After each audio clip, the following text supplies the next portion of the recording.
Alrighty.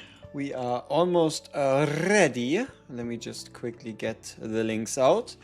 And we shall have ourselves a most pleasant late day, afternoon-ish, whatever the hell, Diana session. Because, oh my, even though we did 2 entire runs and we redid all the teams and such, we have nothing.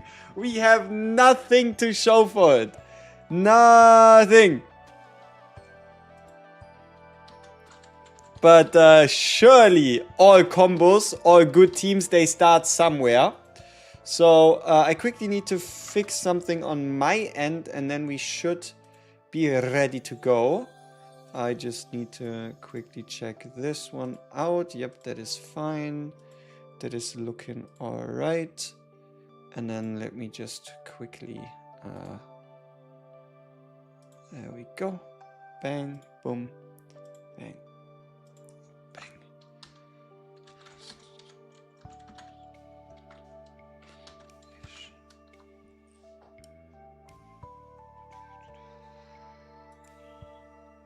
Alrighty.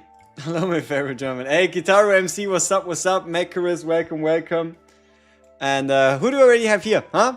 We got Cotton Pudding, we got Jack Nakasano, we got Odette, we got Logivoy, we got Jade of Embers, Tekovado, Jaresk, Pedro Lopez, Izanami, you 7005, what's up? Hey, I'm your big fan of EG, really love watching you, it helps me with my stress, love you. Hey, no problem. Welcome. Cheonma, Kitsagi, Xine-chan, Firth, Helium He, or just probably Helium because HE should be short for Helium. No, is it? No, maybe. Whatever. Mundane, Ash Fuse, what's up, Celeste, Jokino Black, welcome. I concur, I like Diana. You can concur. I like having a deck to show to people. Because what am I meant to do if I, like, okay, show us your decks. What are we meant to build? And I'm like, yeah, so, you know, we have this deck. It has good gear. And then it has 3 copies of a card that are kind of too many. And then it has 1 copy here. And this one's kind of awkward, but then it has precision aim. Like, I'm not at a point where I'd be like, yep, build this deck and you shall succeed. Right? And the problem is, we neither have a Renoa, nor that we have a Nia deck. This stems back to the fact that there's too many characters in this game. Nobody can reasonably build everyone, which means my Renoa and my Nia are currently a bit lacking. Right? They are currently a bit lacking. And then the new Persona system with whatnot exists as well. So, yeah.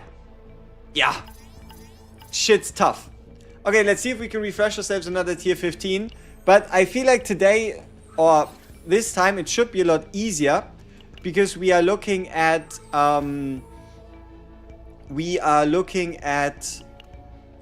just having understood how the character works, and now it's time to reap the rewards. So the idea would basically be this time we're actually going to go to the waypoint, check how we're looking, divines, items, fates, and then quit out. Because look at my seasonal currency. I cannot afford to run runs at once per map. Not if I want to run them tier 15. Because I don't really want to touch my credits. So that means we have Void, we have Yellow, we have Order. So I think we do Order Planet.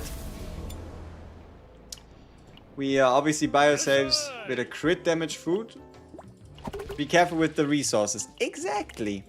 That's what I said, right? We need to be careful. We've already used up a major stock. I feel like this case is significantly underwhelming than the previous one. This is a preview. This is the dessert Or this is like the, you know, this is the thing before you actually get the appetizer. This is the appetizer. It's just a tiny taste. This has nothing to do with the Season 3 chaos, nor with anything else like that. This is just chaos, the zero system with a little bit of bonus, you know? A little bit of an extra spice, but this is nothing. You build a Nia with draw to discard to Adagio and Nia's curiosity only. And the discard here, nice. Yeah. Like a small Nia deck should be crazy. This is indeed pre-season.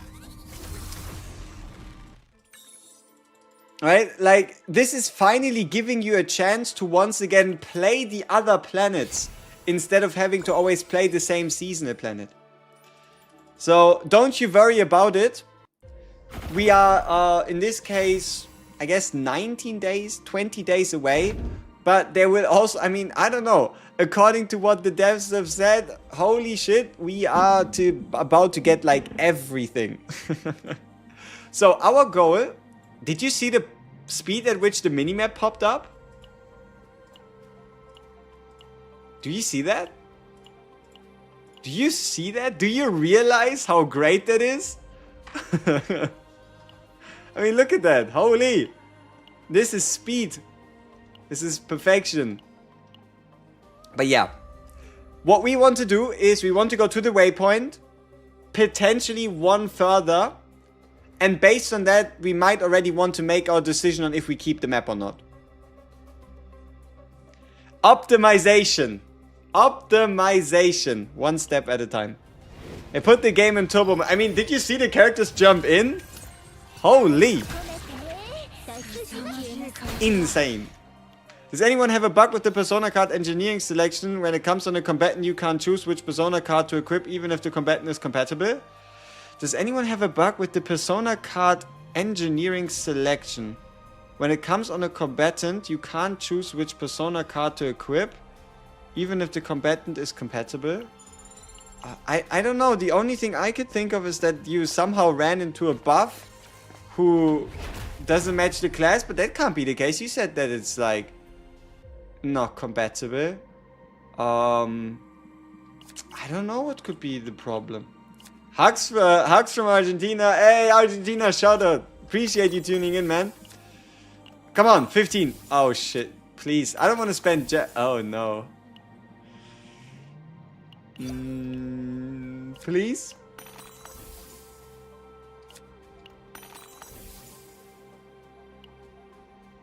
We might have bit off more than we can chew with this one.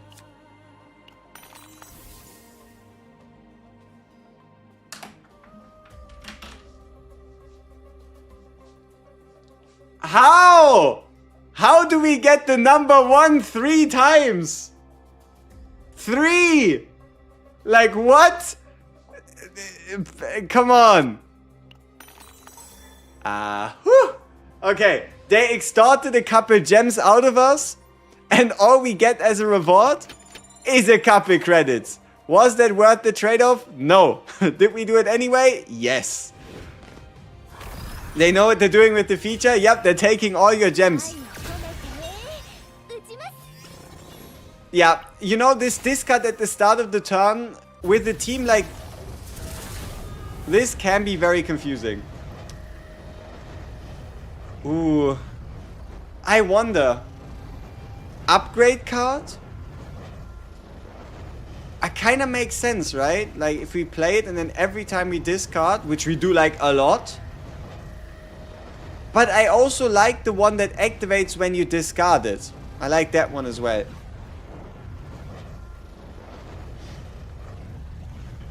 The upgrade one is needed? No. No. I was able to survive every single chaos that I've played. I was able to dominate every chaos that I've played. Like the healing that a decibel and elasticity give you, that you can also gain otherwise, is actually kind of nuts. But yeah, for this team you'd always have 5 stacks. Yeah, I guess we go with the upgrade. Why not? But yeah, I didn't really think healing was too much of a problem. Now, okay. For full offense, I died without it. Haven't played that one yet. What is the heart by Diana icon? I think that's flutter stacks. But flutter stacks only start stacking once you get to E2. So I would say those should be the flutter stacks, which you can then keep track of. Which Renoa card should I copy? It's usually the flower one. It's usually the flower / bullet creation one. That would be one of the copy targets for her. So we could pick the quietest persona for Renoa. Or we could look for the perfect Renoa for our Diana. Did I just say we look for the perfect Renoa for our Diana? If I did say that, I meant to say we're looking for the perfect persona for our Diana. You know, just for reference. Is Renoa required to play Diana? Hell no. You don't need to use Renoa. You could use Selena, you could use Luke, you could use Lucas, you could use Hugo, you could use Veronica, you could use Mei Lin, you can use Orlea. There's a lot of options. Yeah, I shall make a guide whenever we have something that is guide worthy. Because I would like to show off the team and not just Theorycraft. It'd be great. Which planet would be best to farm a Renoa deck? I think it's kind of the same. Still, like, Order probably best, and then you'd go Void and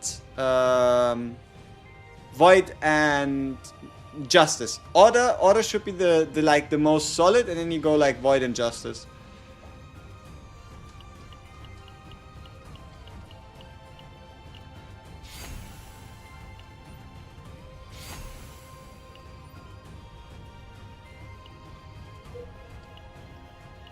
Hey, if you summon for her and you lose the 50-50, might as well save. You could also just save right now.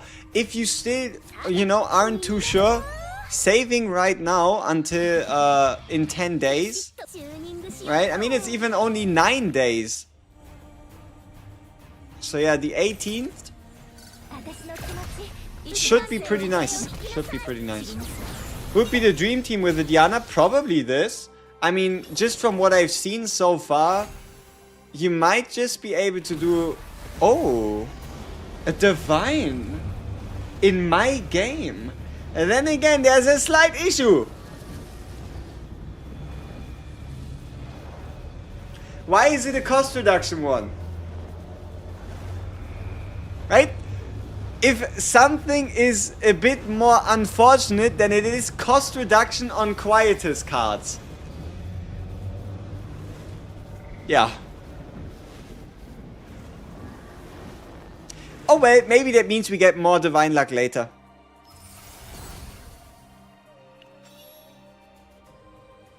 I'm farming chaos along with you two, building a Resonance Diana at the moment. Ooh, nice. Good luck. Hey, Quietus. I like just getting an infinite amount of Quietus cards for her teammates. She's like, it just seems like a good idea. Finale draws the worst.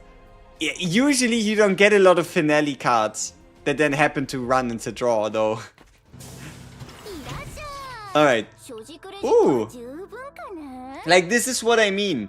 If you play on the Order planet, you can go into the shop and you can find this. Like, what do you mean I can just buy 12% crit damage? Though, I feel like we might not want to do that on her. Because we just have the extra attack damage weapon, right? But the closer we get to the boss, the more desperate I get, the more likely I would be to buy something like that. Nia has a card that discards all same cost cards. That is also true. But you'd actually have to find that epiphany. Okay, meditation. We have one card to meditate. Will we go back-to-back divines? No. But it's alright because I kind of just want to get away from the save data cost of the one divine. It's just a slight problem. Most of these aren't that great. I guess we go with one mark. Purification pistol has a bug? Why? Explain. I need context. What is bugged where? And how much of a problem is it?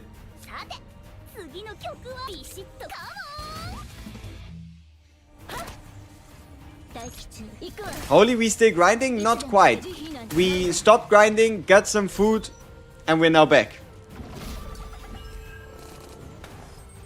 You got the dagger, fairy king, so 6% crit, 12% crit damage, and the cube. That is pretty sweet. How are we doing? I think we are doing very well. I really like the Quietus with all my heart. I really like this one.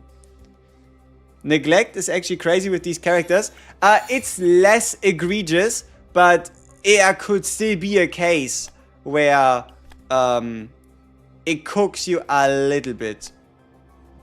Maybe we actually go for triple Quietus this time. Ooh, look at... Wait. Call me crazy, but I feel like this is a little too specific. 4 Umbra engravings plus 40% damage amount to Quietus cards. What do you mean by that? Quietus cards. Then again, who knows? We might just see somebody else who can make use of this.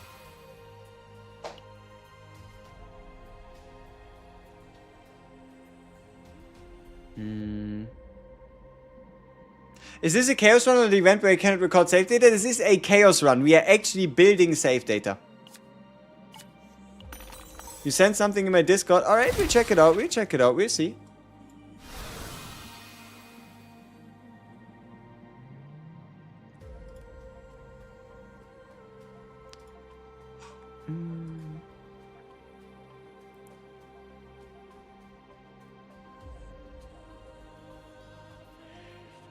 Okay, we're meant to watch a video at 3:32 and to see if it returns to the deck anymore. You know what I'm already thinking? I'm already thinking it has to do with the fact that there is a 12 card creation limit.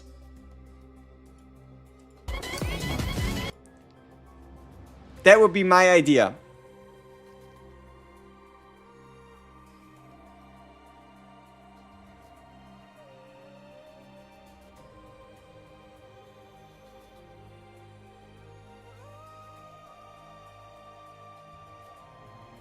I mean, what am I even looking at? You got a Persona card that discards 7 Quietus cards? Brother, how the fuck did you do that? Can you show me a screenshot of that card on Discord?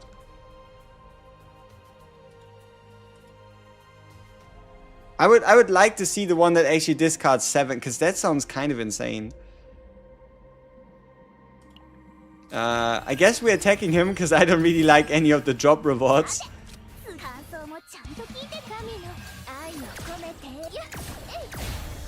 I mean, I don't even really see the issue of like what you meant to be the bug. Like, I had a look at the clip, but I don't even really see the problem, you know what I mean? Scars for each Umbra engraving. But does it discard a Quietus or does it discard any card? But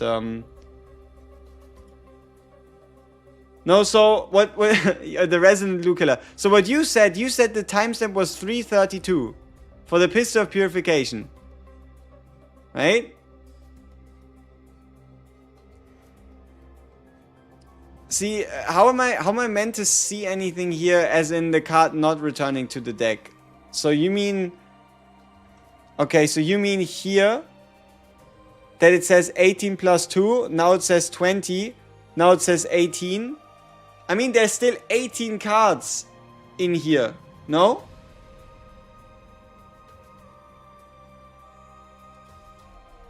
Like, call me crazy, but I count 18 cards. So it's probably in there. I don't know. It's very hard to judge based on just this one clip. Not sure, to be honest, if it counts other units Umbras. It should. See, this is kind of what I saw yesterday, where I had a specific counting engraving on one unit, but then gear pieces on the others, and the gear pieces seem to have been counting gear of other characters as well. But I don't know.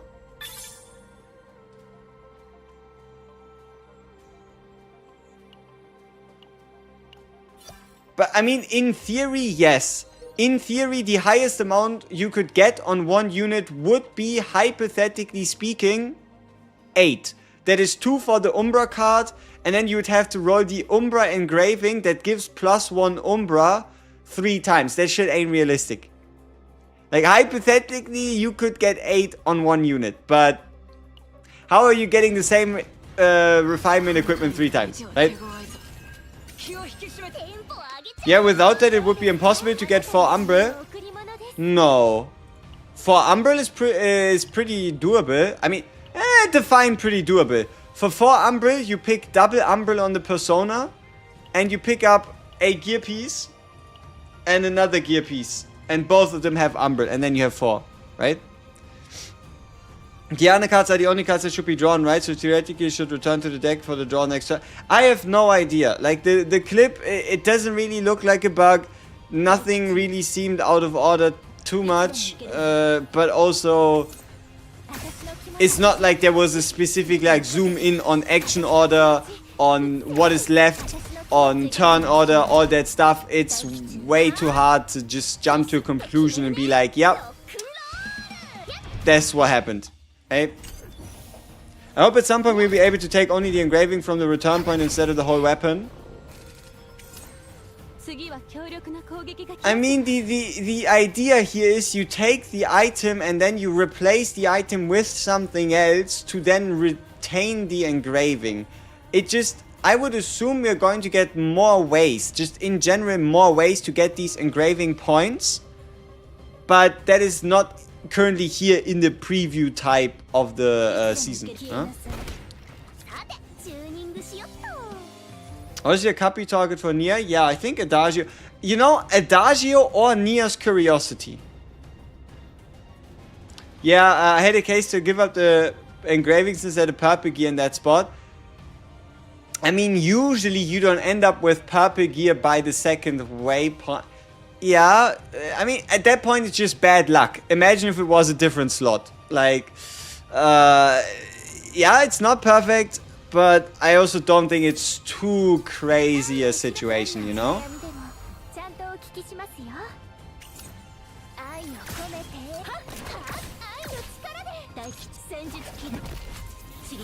Like, a second method, but the engraving was on another bad weapon, so I had to get rid of the second method. Yeah, but then, I mean, I know, but I'm not too sure if it's like end of the world type-esque scenario, right? So, okay, let's have a look. Now, these are good options. So, what do you think is the best one? You got an E1 with 50? Holy. So, yeah, we have draw 2, discard 2. Or we could get draw 1, discard 1. Plus draw 1, discard 1. Kinda feels like the same thing with extra steps. But you do have a bit more control.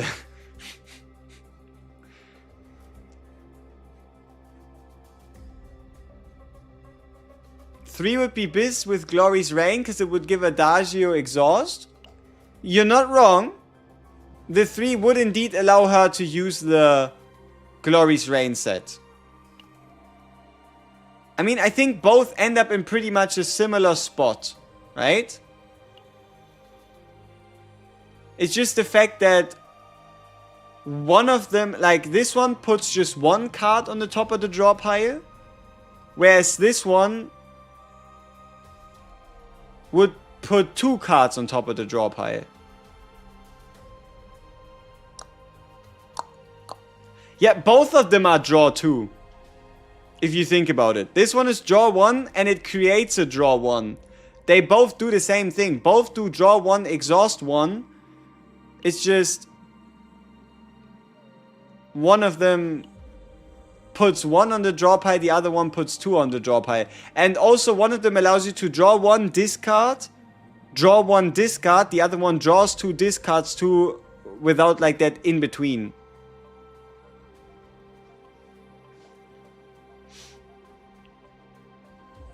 Oh, also you have to discard 2 here. And here you could discard. Then again, you have to discard 1 here. Otherwise you ain't creating that one. So they are very similar.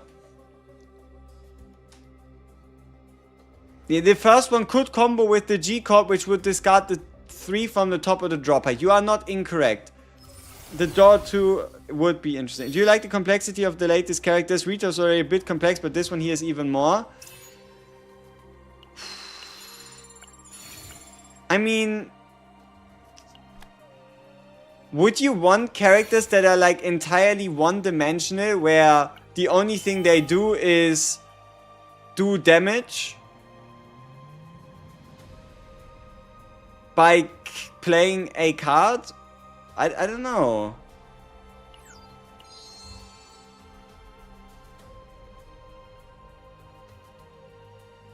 I don't know if I want to apply exhaust, but I guess for now we are getting an additional Umbra mark.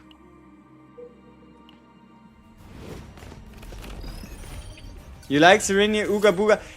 Yeah, there has to be a mix, right? There can always be simple but effective characters, but I don't think it would be bad if there were characters that were a little bit more... they give you a lot more freedom in the way you play them, right? Discard the top 3 cards of the draw pile. Perfect! So we have the G chord triple discard. And we have the ability to put more on top of the draw pile. Is this the time where we just build a very simple Nia? Like, is this the type of run where we just build a simple Nia, no divines? I mean, we have the makings of it. We have discard top 3, 3 decibel.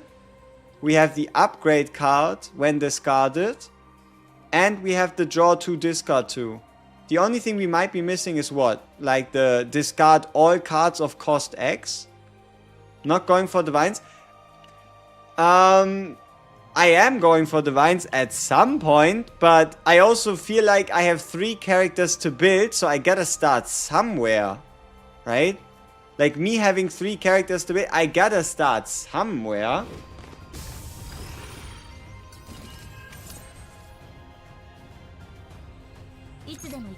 Why does he look like this? Contaminated. When he acts, apply poison. So I'm just not gonna let him act. I mean, he does eventually anyway, but I guess it doesn't really make a difference.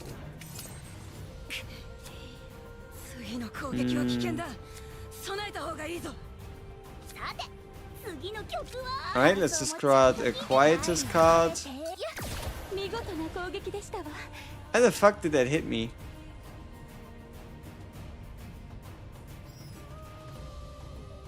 How did I just take damage?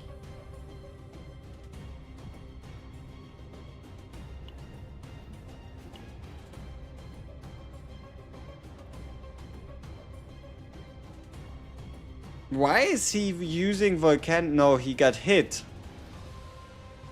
Combatants fixed piercing damage. Ah, the Quietus card had poison. Okay, okay, yeah. That makes a lot more sense. Seems a lot more credible.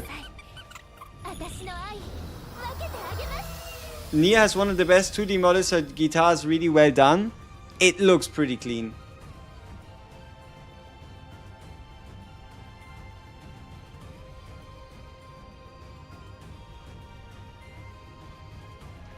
Didn't we just talk about like the visuals and how the models look clean? How did that happen? Why are they in the shadows? Why is he in the shadows? Oh, the Cupid shot? It's a fate. It's a fate. 25% chance to duplicate a created card. Don't worry too much about it. But Why are they in the shadows?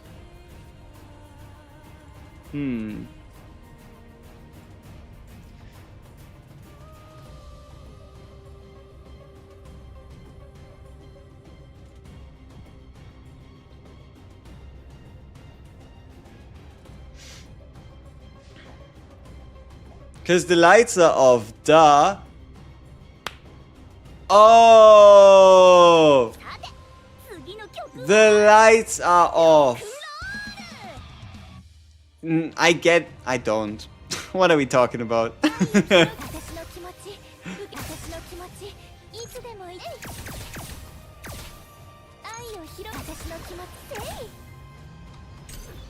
No! Stop explode! No, uh-oh. Oh, this is, oh, ugh. Oh, this was close. Maybe we're not building a deck at all this run. Let's hope we can sneak out some healing. No? Maybe with the draw 2, discard 2. Okay, there's at least a little bit of healing.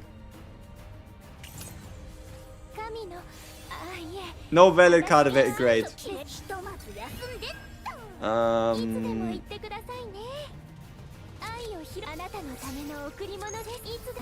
Alright, luckily we're still alive. Watch me accidentally kill myself with the poison card. I thought about it. And then I realized, maybe I shouldn't. Maybe I shouldn't do that. You know? Maybe that would be a stupid idea. So that's why we didn't. Ooh, double question mark or shop? Let's do shop. Okay, we could try for another Adagio, but I kind of want to see a different Pistol of Purification.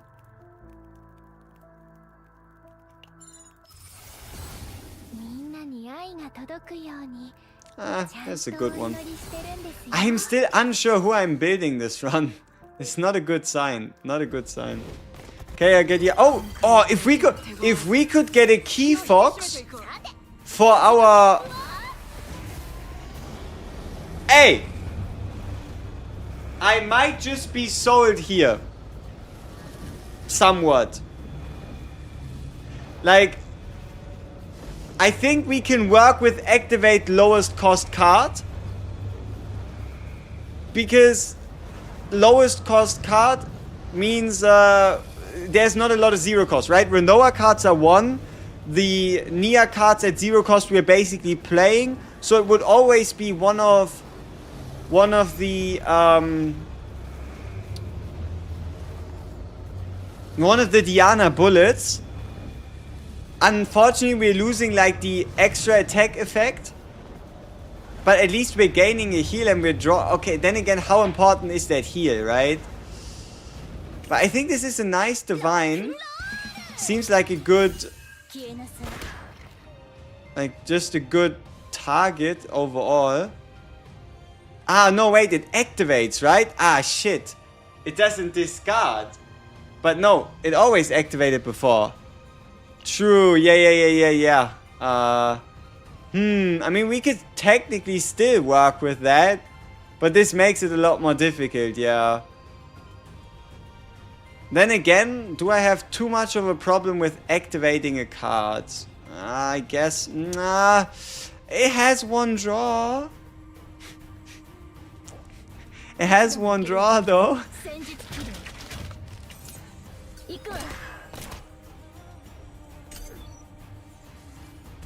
Mono P Adagio Divine would be great. Yeah, but it's not like I can just magically make that happen. Then again, people,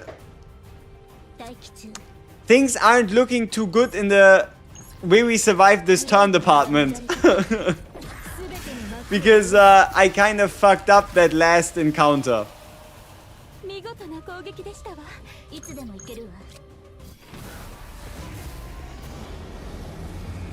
Why does it have to be like the 0 cost on something like that? Why couldn't the draw 1 be 0 cost?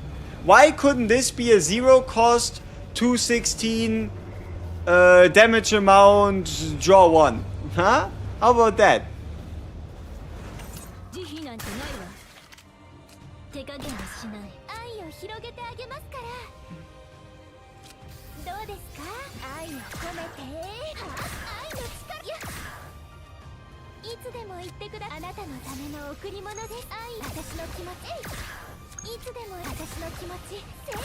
Where's my crit? No! How do we... I think we're done.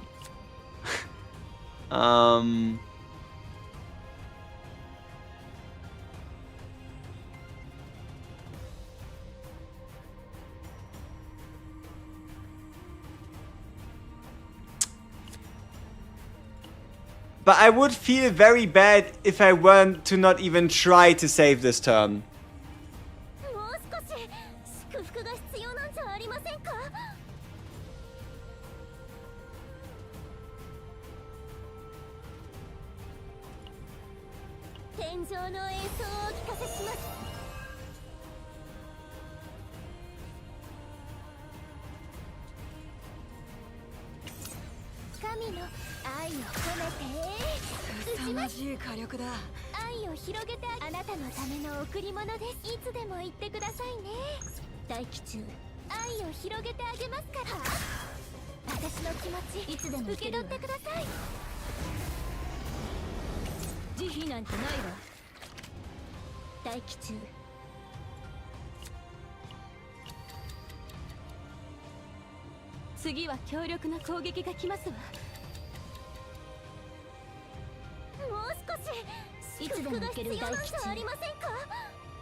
Okay, this is very risky, because if I end this turn here, I'm hoping that somehow both Renoa bullets go on her.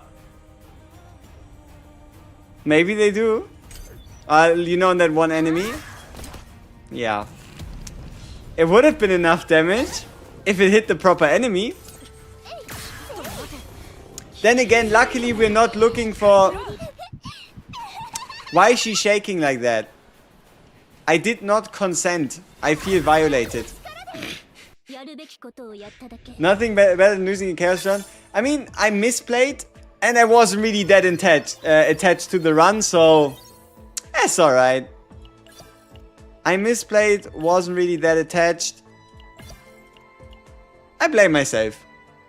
Is Diana a good unit? She is. Should you instantly summon for her with all your resources and max her out? No, you don't have to. You can get a copy and then you can chill. You can sit back, kick back, relax. It's okay, free junk data to the operation. I might have not done that. Oops. What other teams could she be used in? She can be used with any hunter, with any ranger, and pretty much with any controller. Using her with a specific vanguard, with a specific striker, with a specific psionic might be more tricky. But in general, you can use her with any hunter, any ranger, and any controller. You went to 0 crystals for her and then didn't get her. Yeah, but you built pity, which means you can now get whoever's next. Or you could play more game modes, get more gems, do more summons, and then get her eventually. You have to see. If you make characters shadowy again, it increases dodge rate. Oh! How do I do that? How do I make them like that?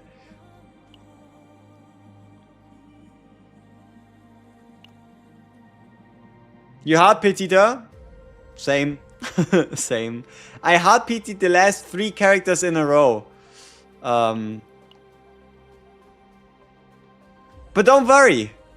Life will be better on the other side. I don't know. Yeah, I mean, there's no point, right? There's no point lamenting what could have been. At some point, you just gotta accept what it is.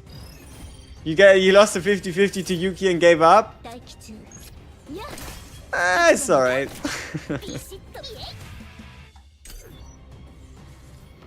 Then it means the next character will be early. Yeah, that's what I thought the last 2 times as well. Didn't quite end up being the reality, so to speak. Is Diana better with each turn Pew Pew or 1 turn multi-discard?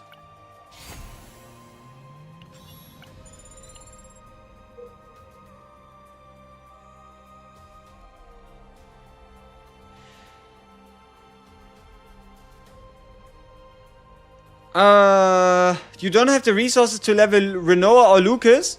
The system, you know, this thing that puts somebody to level 55 and max out all their potentials? Use that.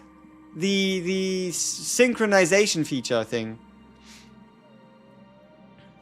I want a 50-50, but I'm not sure if I should summon for her partner. I mean, her partner is good enough, but it's not something of an not something of a yes, needs to be right here, right now, otherwise she doesn't work. So you can hold if you have the patience. You have to wait 2 days. You could use like what, 70 gems? Brother, if you just want to play the game, pay the, what is it, is it like 70 gems to set down the cooldown? Like, I know 70 gems is 70 gems, but being sad for 2 days, oh, 360. Okay, now on 360 gems, we might just have to reconsider. Maybe we have to reconsider. Yeah, maybe you should not do that.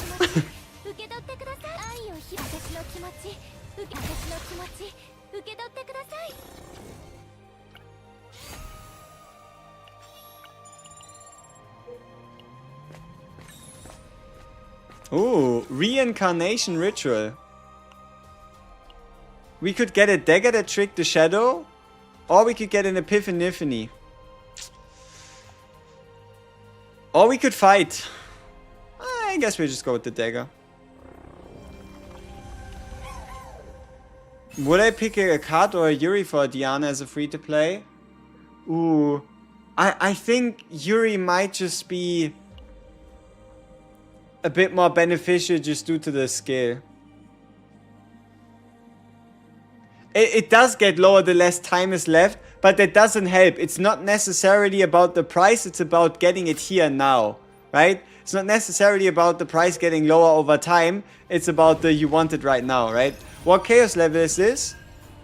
Tier 15 plus 1. Tier 15 plus 1.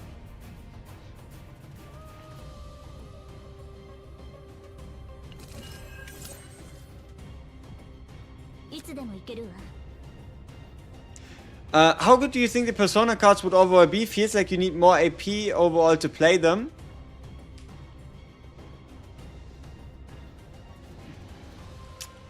See, this is where, for example, a combination like the Quietest tag or Place When Discarded comes in. So while you can find things that say like increase cost by 1, but in exchange, for example, when you discard the card, it auto-activates. So there's like ways to get around them. And honestly, regardless of value, or regardless of what you think about them, play a ranger, get yourself the goddamn 1 AP, draw 2 persona, and you should be pretty happy. Yeah, there potentially is more effects, more ways to add, more ways to get more effects, more ways to get gear, maybe more persona cards overall. I think it's a bit too early to judge the persona system. Yeah, I think that'd be my general look at it. Like, keep in mind, people, this thing released yesterday. It's been like, what? Has it? It's probably been a bit over 24 hours. I mean, let's have a look. We have it 6:30. It's like, how long did it take? I mean, it's been like, what, 32 hours since then? That's not long enough to make like a proper judgment, I'd say. I still think you should save the free dupes for the first crossover. The next limited will be good for sure, but when a crossover hits, they would have to be busted for sales in a limited time. It doesn't really make too much of a difference if you think about it. You either A, use your summons to get dupes for a limited, or B, you save your summons and use your Omega dupes to get dupes for a limited. In the grand scheme of things, you waiting for a crossover limited or a normal limited, it ends up being the same thing so long as you're not wasteful with the summons and or Omega dupes you save yourself by picking whatever you're picking.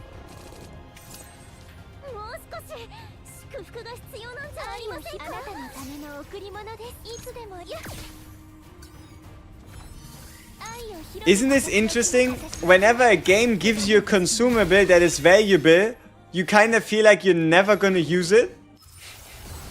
As a free-to-play player, would it be worth to get Diana? I mean, obviously, if you intend to never, ever spend, you have to be a lot more mindful of your resources. So, how about you ask yourself a simple question? Do I enjoy Diana? Do I like the animations? Do I like the character? Do I like the playstyle? Right? Don't worry too much about the rest. Just ask yourself, will I be happy having this character?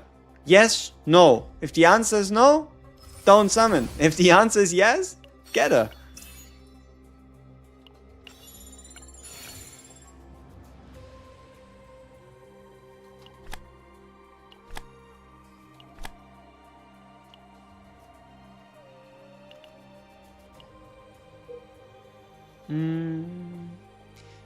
You could still get Diana from the standard pool. Yeah, you could still get it from the standard pool, yes. But let's be real here, we should get enough resources every patch that you don't have to summon, that you don't have to hold all your resources and skip every single non-limited character that they introduce. Right? Like, we are getting enough, okay, non-divine. We are getting enough that you can definitely get yourself people. And also, I think there's still some that have not spent a cent and they still own every single banner character. But obviously this means a couple things, right? Sometimes you might or might not have to go for a partner, right? Might or might not. And you obviously need some luck sometimes, duh. But you also can't really go for dupes. Because basically every time... See, it is simple like that. Every time you go for a dupe for a character, you could have gotten a second character instead. Right? So, just keep that in mind.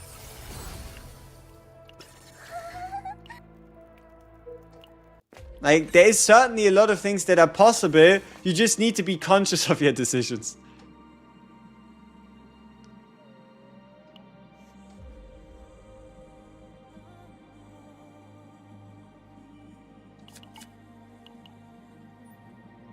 I have every character but skip most partners and dupes is free to play.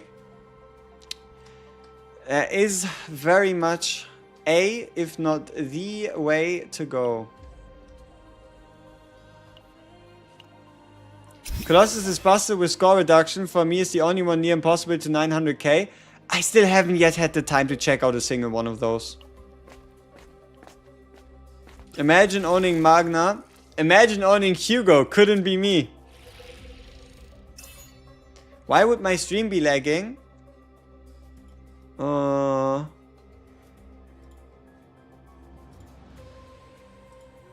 don't know. Stream should be excellent. That's what YouTube says. Sorry that that happened, but there's nothing I can do. Look! We have a double Lux engraving. Meaning if we have anything that does something based on Lux, it counts as 2 additional ones.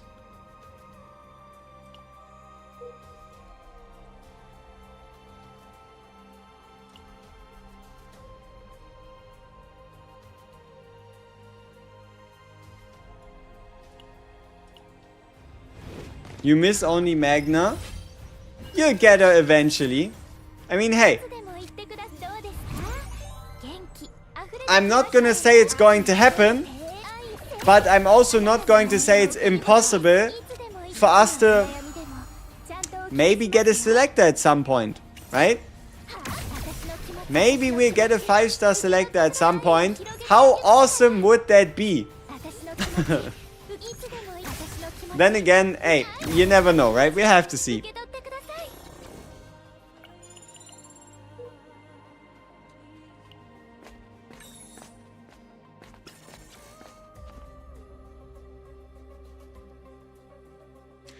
Is it silly that I'm like super hyped for Halloween? Like, okay, do they even celebrate Halloween over in Korea? Let's actually check that. I never bothered. Because if they don't, that'd be a little sad.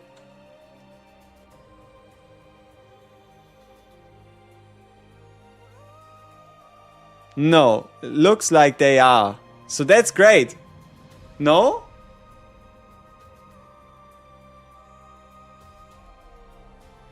Oh. Yeah, you know what's problematic? I googled Korea Halloween.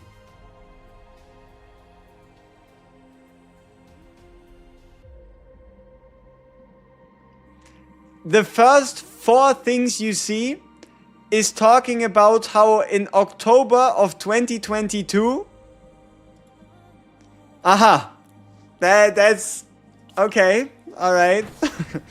It's not quite what I wanted to ask, but it looks like they are celebrating Halloween. That is kind of nuts. Yeah, exactly. Yeah, I did not expect that. I did not know. I am innocent. No, shut up, bro.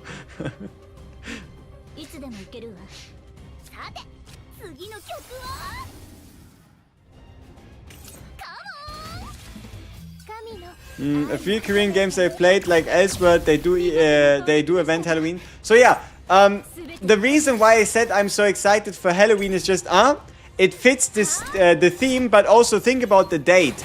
Halloween would be 9 days after the launch of the game. Now, if that doesn't mean that that is also going to be a banger, then I don't know what would be.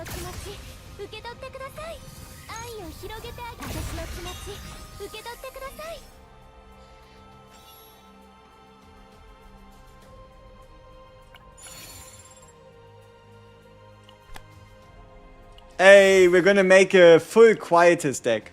It's gonna be perfect. Let's go! Agony Monster. Agony Monster Diana. Can't wait. Halloween anniversary? Yeah, I mean... See, the thing is, the game launched on the 22nd and the game was so new that there wasn't even any time for any Halloween festivities or whatever last year. So this year, you never know. What would I rate the character out of 10 for now? I'd give them at minimum an 8. I don't know about the rest yet, like the top end and the specifics and whatnot, but I would for the moment settle on an 8. And I don't think you would be able to find much to complain about that.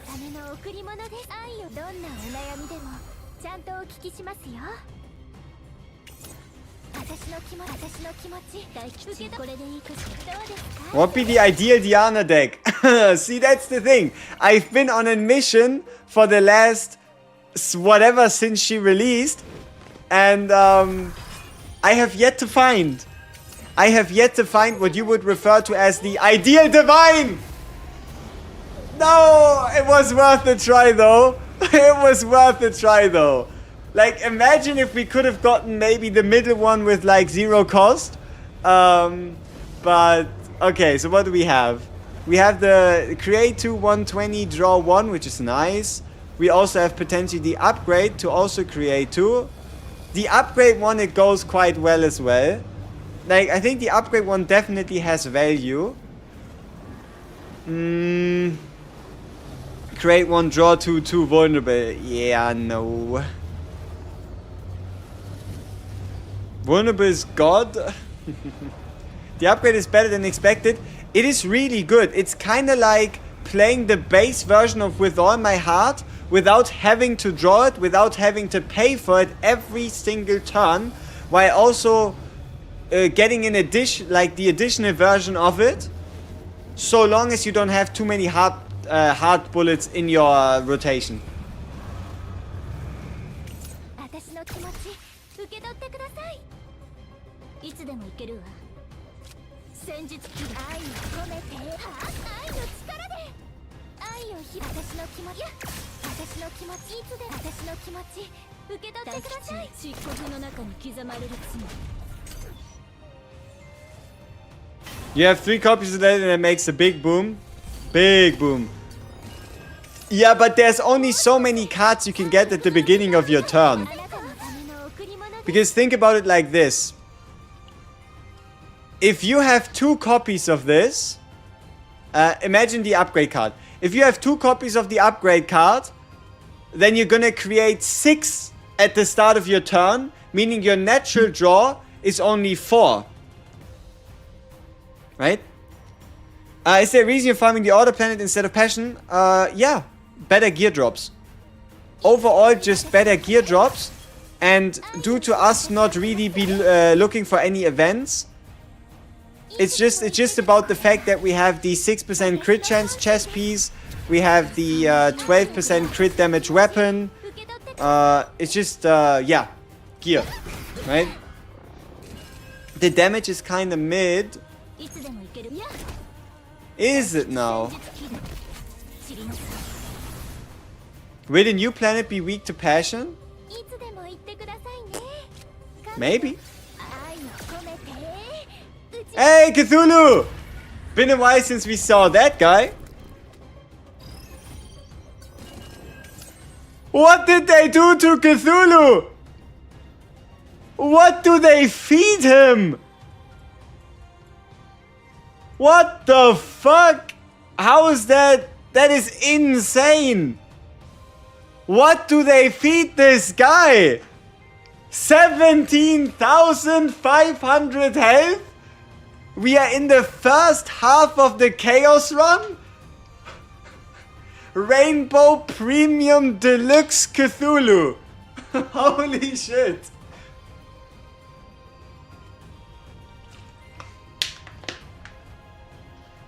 Absolute unit.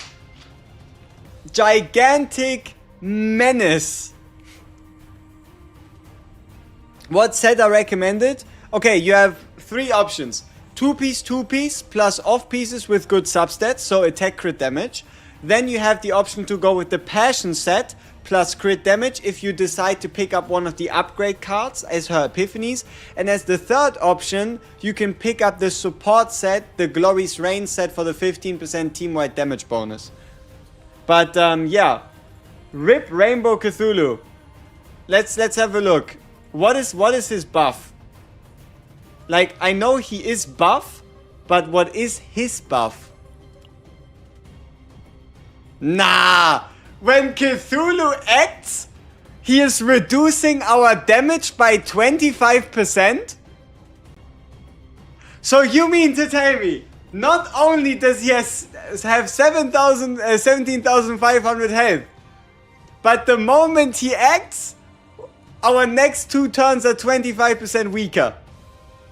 That seems a little unfair.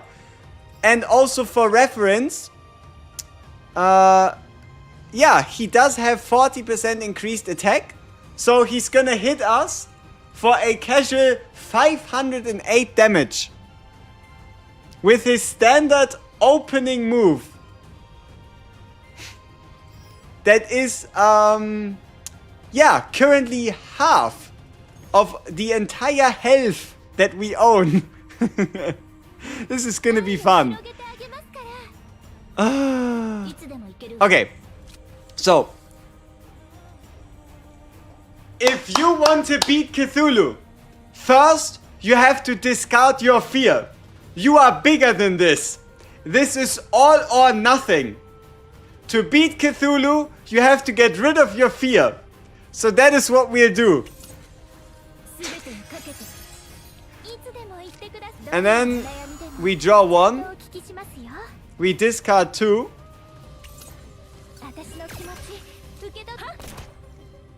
And we're getting there, people. Okay, relax, relax. Our turn is not over yet. Relax, we're getting there. And you get a whip out. And you get a whip out the ult.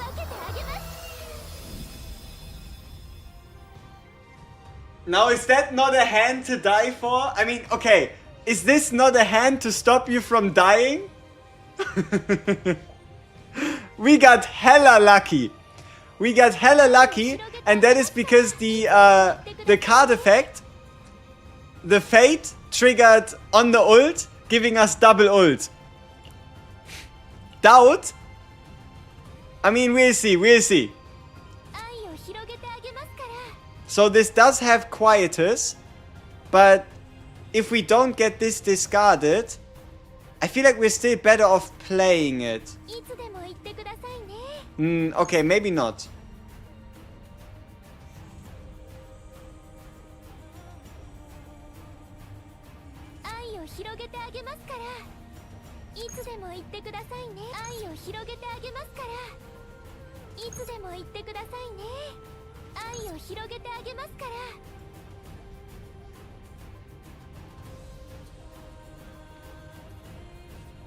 Huh?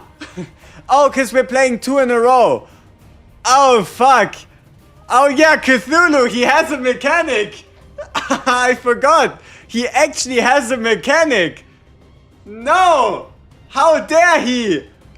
Why does Cthulhu have a mechanic?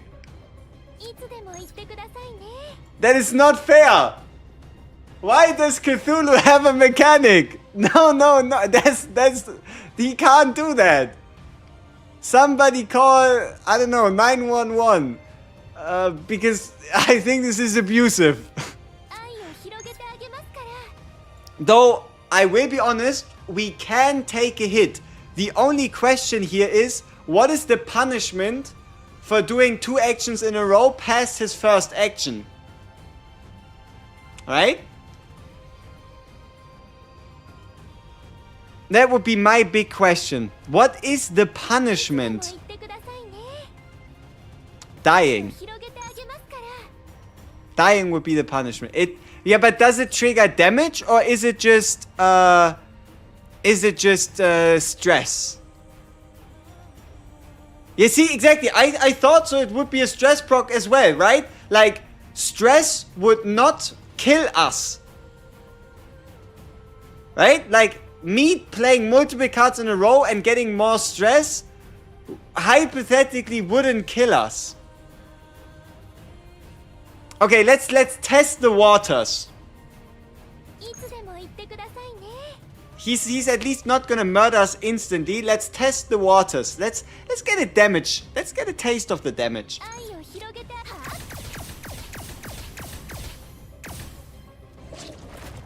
Okay. Yeah, see, if we act now, he's only gonna give us a bit of stress. It's not too bad.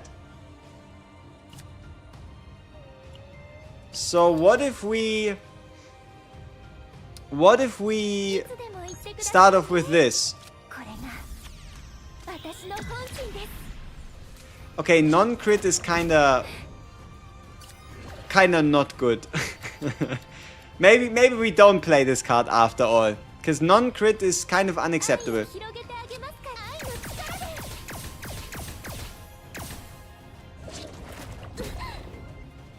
Okay, and then we do another one.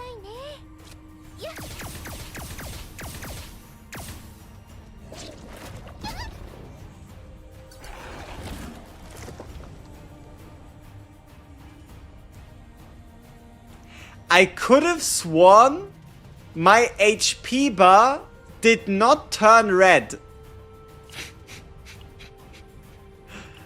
Like, in my mind, I could have sworn the predicted action was not damage. So, how is it that I'm getting punished? How is it that I'm the one getting punished if the game clearly says this is alright? So, I guess the game cannot in fact predict him acting on us playing a card twice. Okay. Alright. Alright, okay. Now, this is the point where we have to ask ourselves, do we still take the beating? Because if not, we can only play one G chord. I mean, what do we have in our inventory? We can test the waters what happens when we play G chord. But my idea is if we play G chord, we will only be able to play one more hard bullet. And then he's still gonna, you know, send us to Jesus. But alright, we can test what happens when we play this.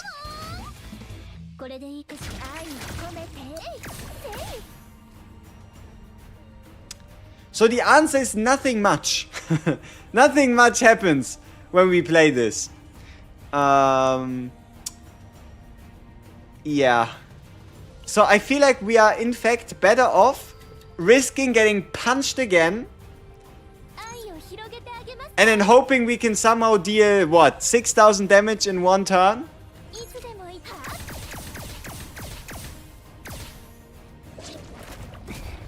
7,000. No, wait, we die. Yeah, because he does another action. So, it's not even like I have a choice. Alright, alright. It would be funny if G-Code were to play a fear card. Yeah, that could have been something. But, okay. Let's play by the rules then.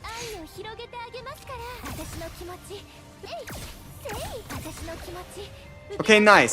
6,300. 500 HP left. Time to end the turn. We have one more turn. And we do get a Renoa bullet.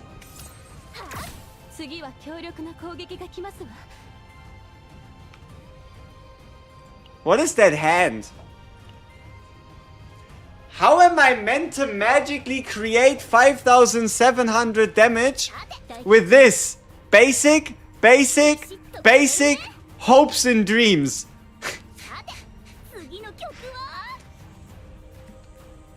How's... Right? Like, what do you expect me to do here? Scam. Scam. Okay. Healing first. Annihilation shot. Mute accent. Ooh. We can, in fact, draw another card. That wasn't very effective. How about we save ourselves their partner skill for next turn and pretend next turn will be better.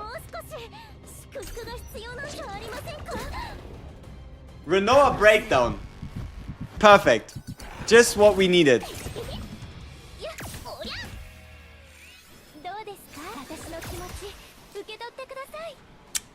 Oh, nice. You see this? I think we got Heartbreak. Yeah, because this one got, I think, discarded at the start of the turn.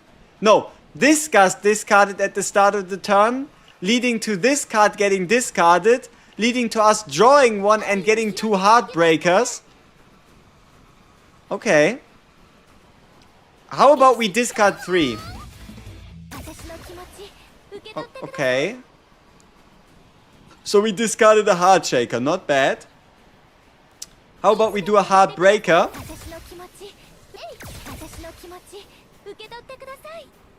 Into the skill? Into... I don't know. Okay. Will Renoa return?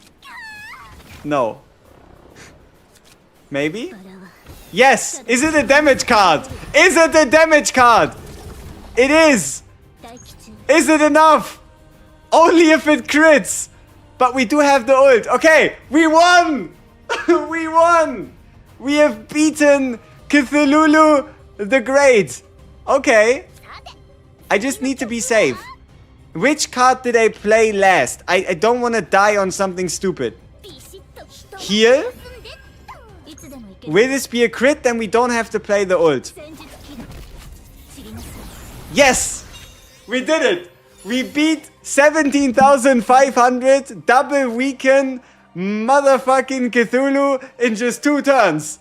Whew, that was a clinic. Brother, why does he have so much HP? See, at every point in life, you gotta ask yourself, was it worth the effort? And sometimes the answer might just be no. No, it was in fact not worth the effort.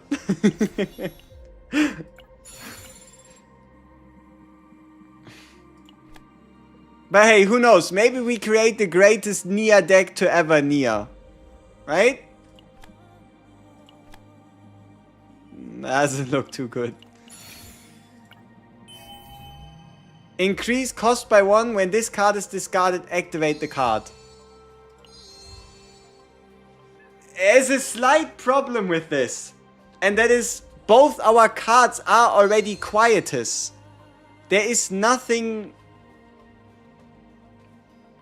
to do with this. So I guess we should have picked up the Nia double discard to now increase the cost but make it discard free.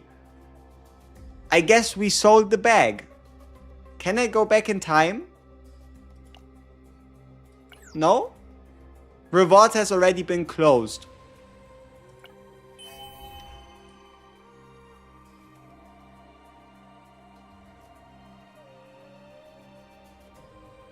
People, don't pick the card first, pick the engraving.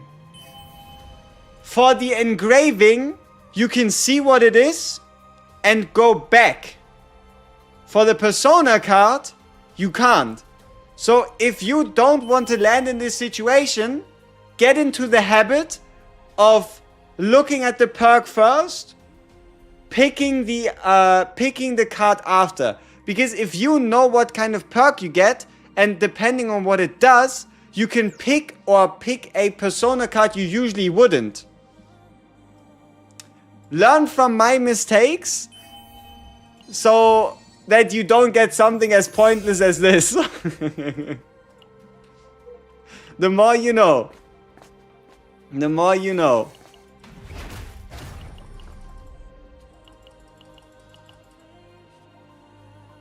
I'm not about to do another wager with the poachers.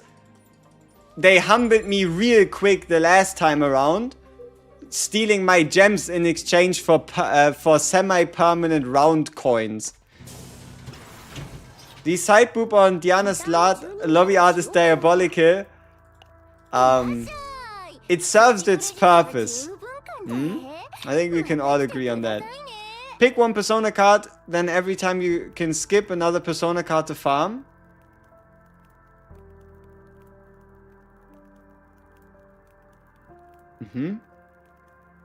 I got the craziest persona card after trying for 5 hours for my Yuki. I got the discard 2 for each card, 60 damage, so when I use it I get 120, and the 2 perks I got plus 30, so 180 for 1 turn.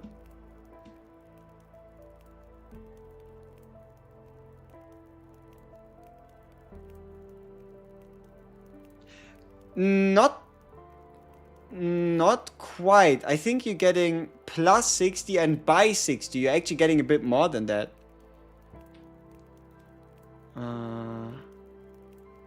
Bato.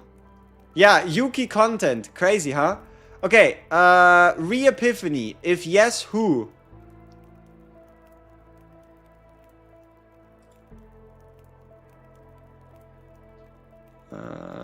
Not a lot of quality in here. But who knows? This is surely about to be insane.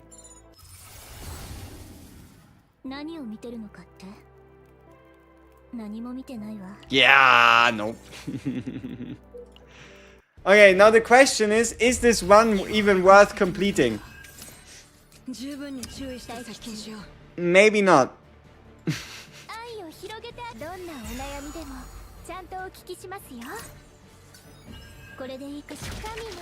Unfortunately, we haven't found like a divine or anything like that. We didn't really find a Cthulhu gun. So maybe this run is in fact not worth completing. Do you play normal chaos or 0-0? You need to go into the 0 system and you need to create a new planet. The moment you do, the planet will be created with the new persona card perk on them. Otherwise, you won't be able to get them. Should I pull a Diana for your Renoa? If you want your Renoa to have the perfect secondary character to go with her to maximize her synergies, sure. If you are a Renoa believer, might as well also pick up a Diana.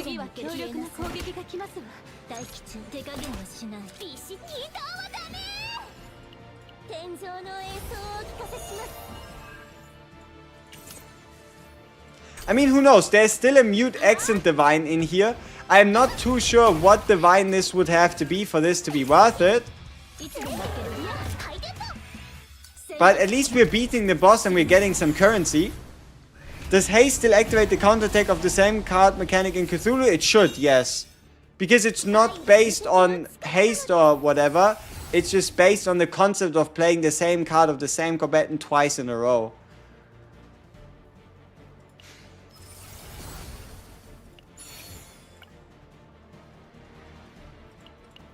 Yeah, so I think we better keep ourselves the planet. And because we've made it past the waypoint, we can now quit without losing the planet. I'm sorry, can you explain 60% more for each discard and plus 30 plus 1 perk 1 and 2 perk 2, so 60, 60, 60, 30, 30 and 80, how I get more?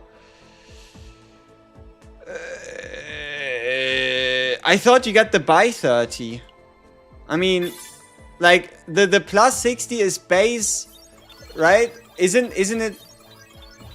I think this wasn't a persona card something like plus 60, so additive, whereas the 30% multipliers are multiplicative ones, meaning that on a Yuki with the basic multiplier of above 100%, the 30 isn't actually worth 30, but closer to 40, 50, 60, 70, 80, 90, depending on the base damage. No, you get the 30% damage for 1 turn. Yeah, but it's not plus 30, no? Isn't it by 30 for 1 turn? Like, this is what I'm talking about, no? I mean, you might just have a different persona card combination than I've seen, but...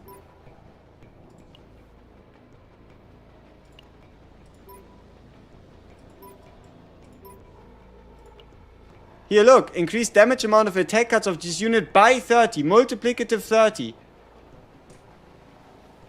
Right? I got a memory like elephant. Oh, shit. Alright, so this is our third attempt at a chaos, and surely we shall get peak. Can't I spin Diana? If you are asking if you should summon for Diana in a very roundabout way, then I would say if you summon for Diana, you're not going to regret it. I spin Diana round and round. Yep, that seems like it. Not gonna lie, I keep forgetting about food. It is indeed 10% crit damage and it's a bit more healing because healing is based on defense, so you might as well take it. What the fuck is Dingo? Hugo. Lightning Dingo.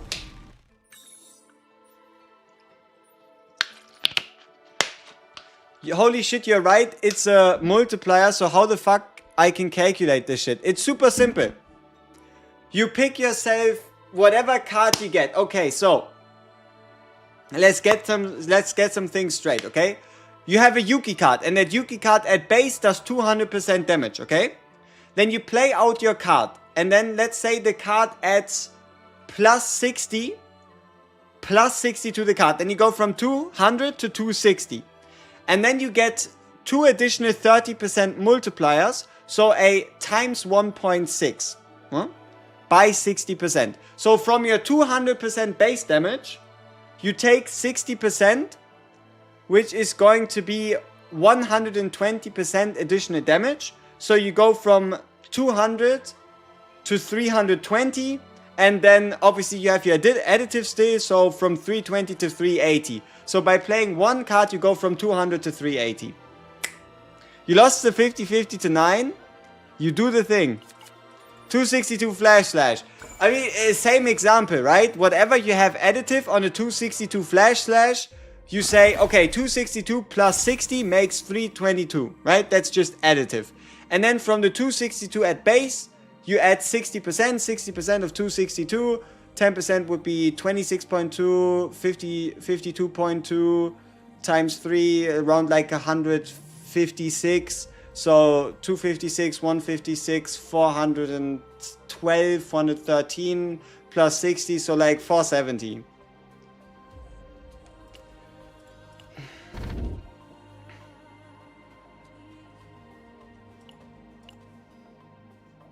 Renault is supercharged by Diana. The reverse is also true. Quick maths. Yes. At least half quick. Somewhat quick. Quick enough. Serves the purpose.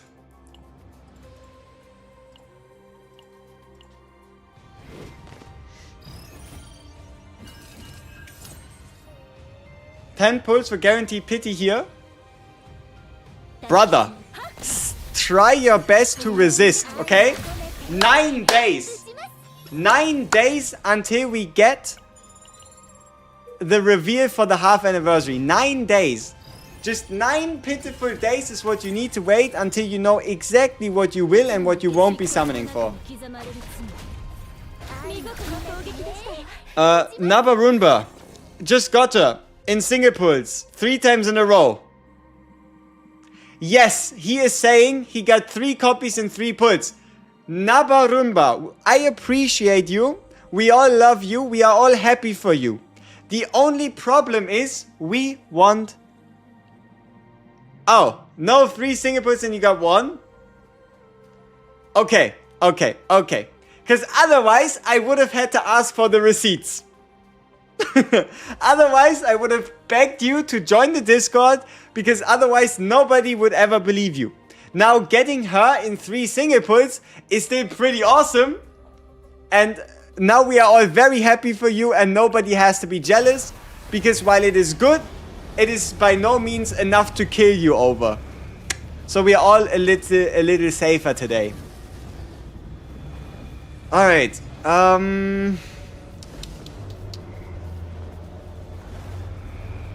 Yeah. He had to do around 50 times 3 pulls. Yeah. Yeah, I mean, I did 210 pulls total for her and her partner, and I have her and her partner, and that's it. I am still bleeding. I am still dying inside, but what can you do?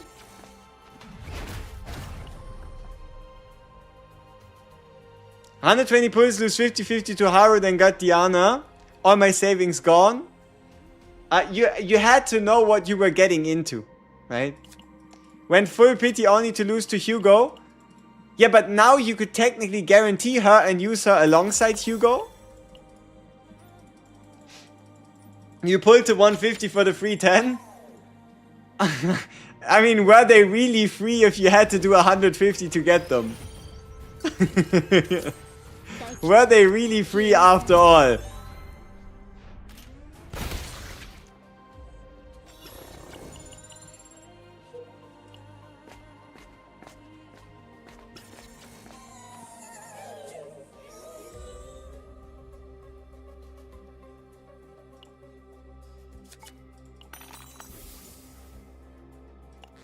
I guess we're not saving the guy. Okay, event that failed and did nothing. So I got nothing. Oh well. Brothers, yeah, I should have saved and waited for the events announcement. You know, sometimes in life, Mr. Cernogan, people don't care. They're just like, okay, I'm going to summon. And especially, trust me, there is a decent majority of people that will also be like, alright, even if this turns out to be a mistake, there is a solution to get more summons, right? Like, not everything has to be seen in a purely everything has to be saved forever kind of way, right? You could have done the first option and dropped the dice, by the way. Yeah. I could have. But I didn't want to pay with my HP. And I haven't played this planet enough to remember that it was even a thing. 撃しますよ。愛を込めて、愛を広げてあげる。私の気持ち。Every character feels limited. Yes, until we get something like a wish list, which we at least have confirmed. Every character does feel limited because they are hard to get once their banner ends.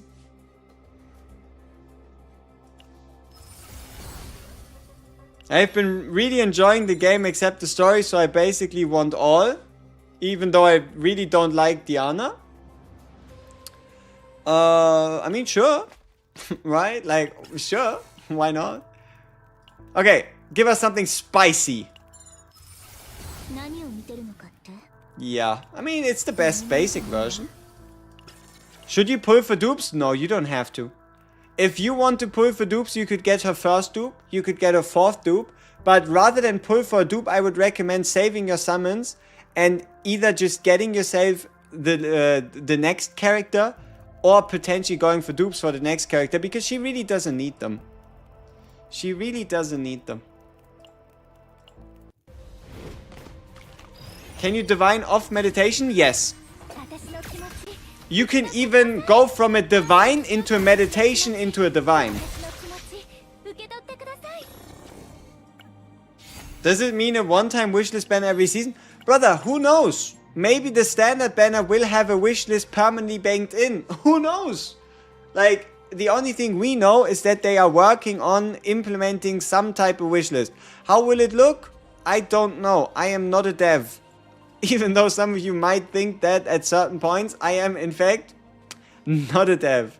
As far as I know. Like, maybe you know more than I do, but to the best of my knowledge, I am not a dev.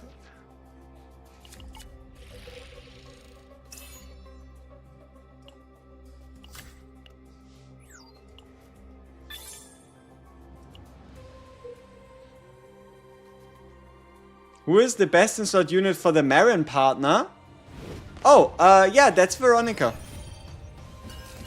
The G in WG stands for Dev. You might have caught me with that one.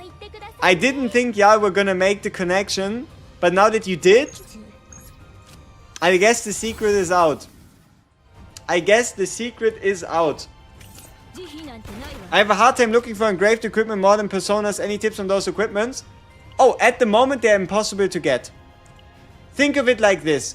These are just a taste of how it's going to go in the season. You know how in the season you get like the engraved equipment from doing, let's say, arena, and then there were these events where you get a piece that already had an arena perk?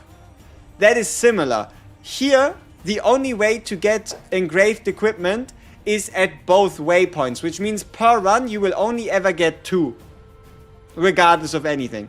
But that is because we are playing in the zero system and in the preview version, not in the actual full song trailing through the stars season 3 mechanic.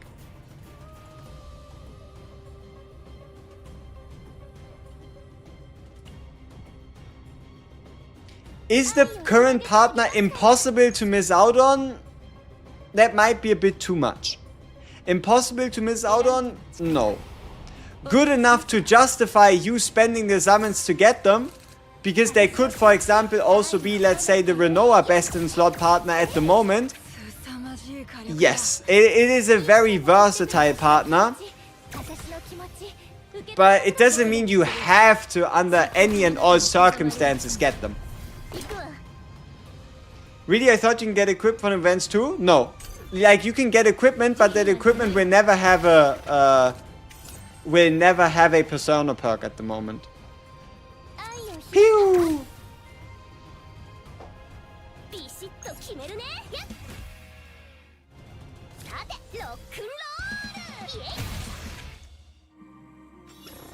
You're going to use the purple currency for the partner.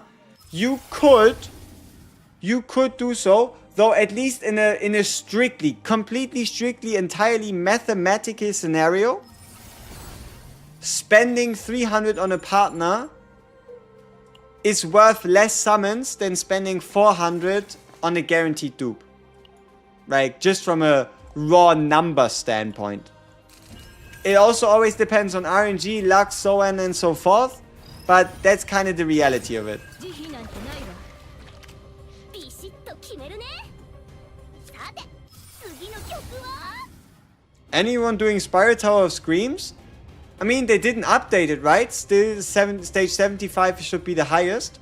But if you're looking for any tips or the like, I mean, you can ask here and we can see if we can help you. If you're stuck on a specific stage, or if you either are not doing enough damage or not tanky enough or whatever, or looking for a team comp or whatever else that might be. You can buy characters, only dupes. Yes, that is true. But a dupe is still a character, right? A dupe is still a character.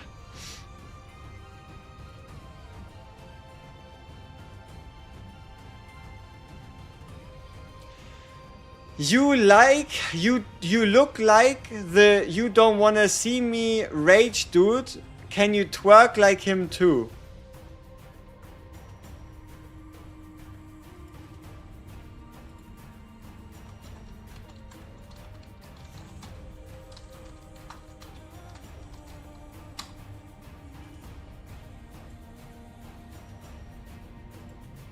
I have no idea. I guess we're checking it out right now.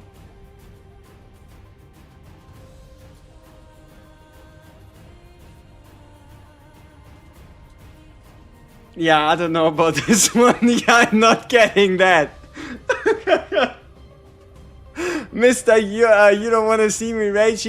He can do what he needs to do, but I want none of that smoke. I want none of that business. This is, no. No, no, no.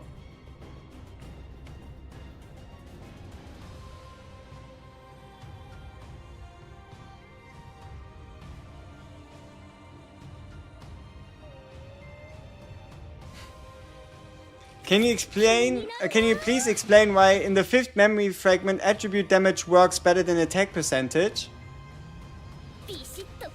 Okay, so the short is, I guess, is it currently mathematically tested after the partner changes? No, but the basic knowledge of what we're operating on is, I'm gonna super simplify it, but you have your attack value. Then you have your card multiplier. And then you have your crit multiplier. And that makes your damage. So if you add a bit more attack in, yes, that one then gets multiplied by, let's say, card multiplier, attack multiplier, giving you X number. But instead of adding a bit into attack, you are pretty much creating another multiplier. So then it goes attack, card, element, then crit, making bigger number.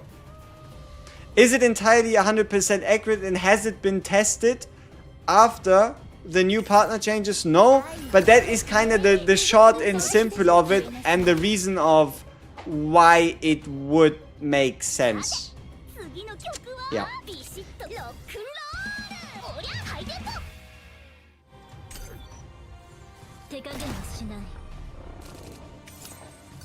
You can't unsee. How can you not unsee something that has never happened? This wasn't me. Wanna know why? Because my guy had hair like this. Could not be me. Unless you're talking me 3 years ago. But then again, me 3 years ago was not that person. Just before you start creating any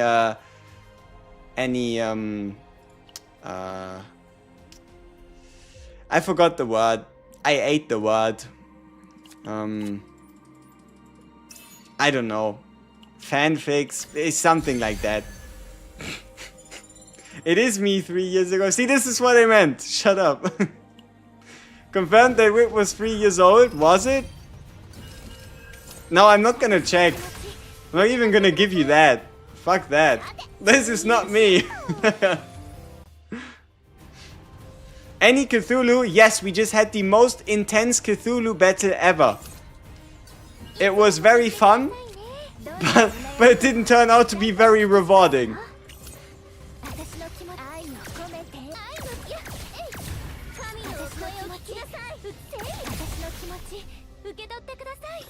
It was you, bro. It's okay. We don't judge. Are you sure? Is Diana E2 really not a breakpoint? Seems quite good, but maybe it's just a win more strat. It doesn't seem like you need it.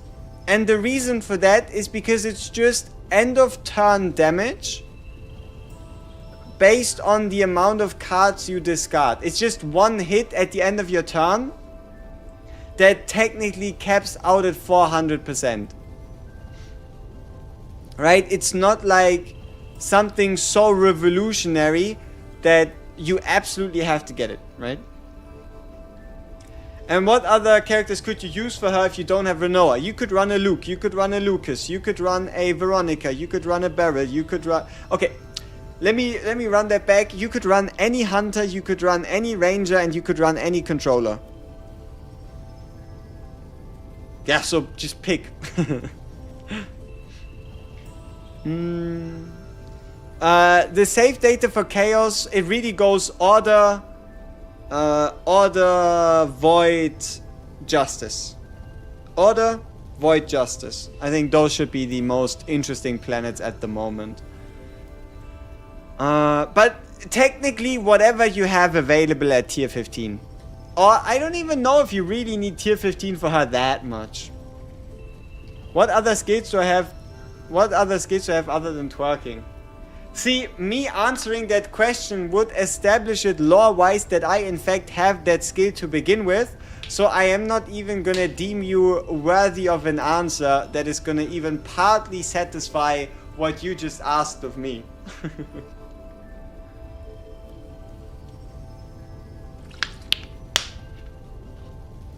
Would Mono Passion with Diana, Veronica, and Mei Lim be good? I mean, you can probably cook something up.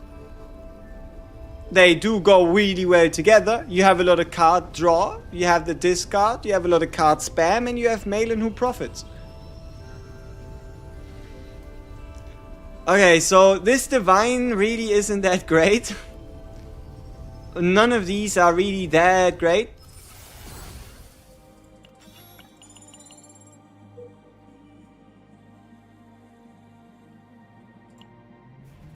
We don't judge. Yeah. Yeah, shout out to the one guy who started it all. However he managed to do that.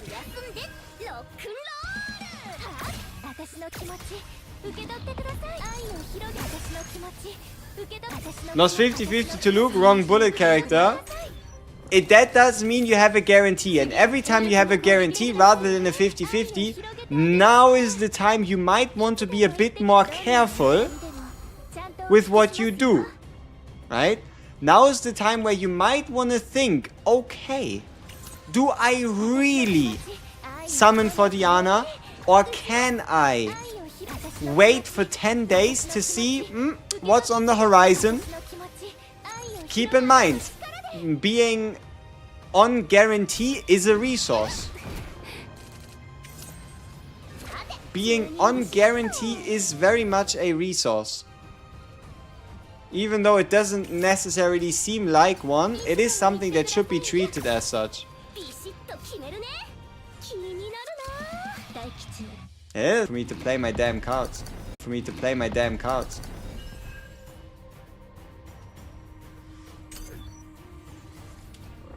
Just get lucky, don't need the resource. Yes, that works so long until you don't. Attention span too short, give me the summon now. That is totally fine.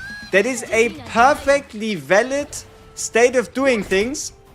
But you then can't be the one to complain that you either A, don't have enough, not enough summons, or B, whatever else you could come up with, right?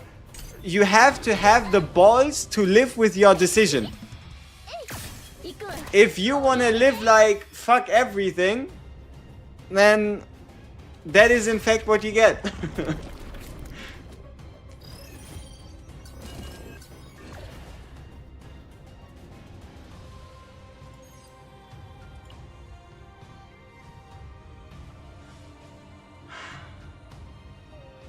So it's rematch time, huh? Quick question. Do all of your Cthulhus also have so much health?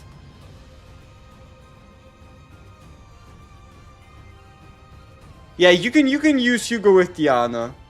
But like, damn, what have they fed this Cthulhu? Did they really just update the stats because we now have... Okay, see, this is an interesting question, right? Why buff partners to give us more stats if everything becomes more tankier after? Like, at that point, yes, it feels like the partner's gonna buff, but did they really? You had a 19k one. The chaos level is tier 16 on 40% health multiplier. Remove our feel like a man. Yes. I just don't have anything to discard. I do have something to discard right now, so maybe. Maybe. Not now though. Let's see what we can do against this Cthulhu.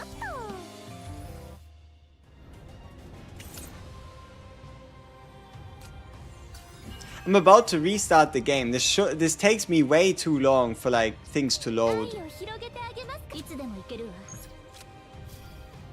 Yeah. I mean, I don't want to spend like 30 years fighting Cthulhu. Yes. We are indeed on Tyrant 4, yeah, but I think Tyrant 4, it's not that uncommon for your tier 15 map to have Tyrant 4, right? Like, it's not like this is some type of new, never before seen thing that hasn't happened in the history of ever. I feel like most tier 15 maps have Tyrant just like baked into it. So, but the only thing I know is Cthulhu, especially in the first half of a Chaos, didn't happen to have 17,500 health, right? Like, he might have had, I don't know, 12, 13k. Something like that. You're lagging like crazy on YouTube too. Oh. Whoops. Senectus shouldn't be allowed to spawn on mutant stages. Yeah, but that would massively cut down the chances you have to get a Cthulhu in the first place. Wi-Fi is the one to blame. Watch us not get a gazillion times amount of lag as we got before. And then you shall see. You shall see what is to blame. Alright, let's get a Quietus card. Discard 2.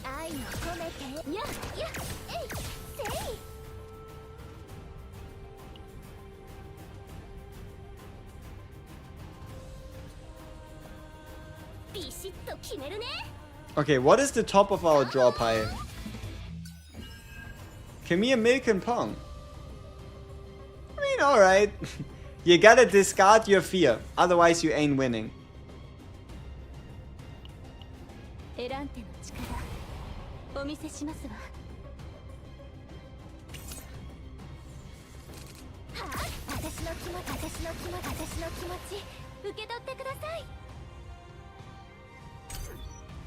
You can get 1 HP Cthulhu to fight if he spawns in the first 3 normal fights. I have never seen that before. I don't think I've ever gotten a Cthulhu that early. But that seems... imagine how Cthulhu feels. Big, strong, nightmare monster. Spawns in, 1 tap. Like, have you thought about Cthulhu's feelings on that one?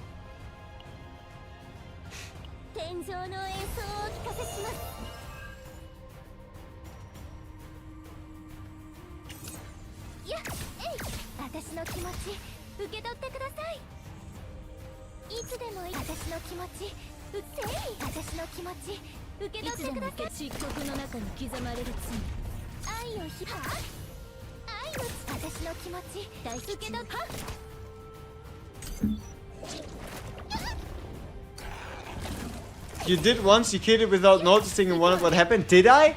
Man, I must have been playing this game for quite a long time already. I must have been playing this game for quite a long time already, if you can believe it. It almost feels like we've been playing this game for like half a year. It almost feels like it, but not quite. It doesn't quite yet feel like we've been playing this game for half a year.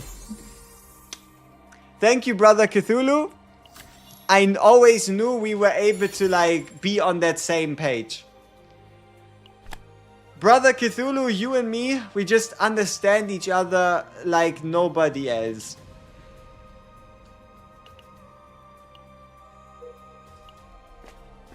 Diana is just that strong. She is indeed cooking people. He has 11k without Tyrant 4, but super ooped, he seems, so math seems right. Yeah, makes sense. Not half anniversary yet. Yep. The twerking I did should be called the Cthulhu.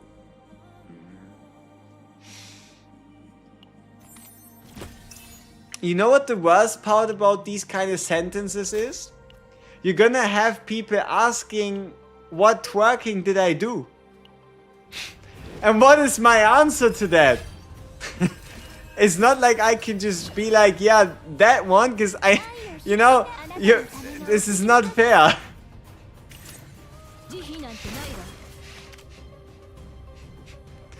Yeah, I can just create a narrative and there's nothing I can do about it.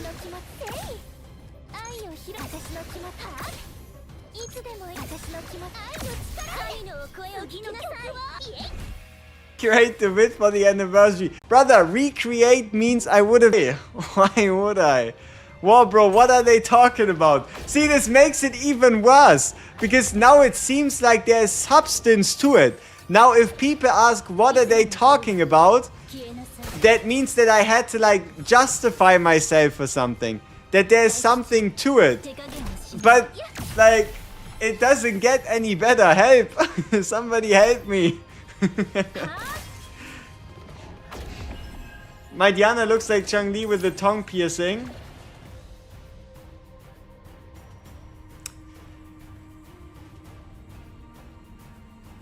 Where's that coming from?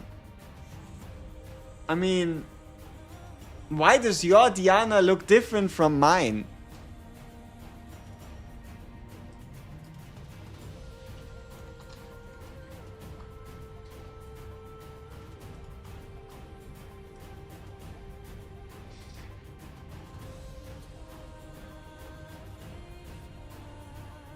Like, I don't remember Diana looking like this.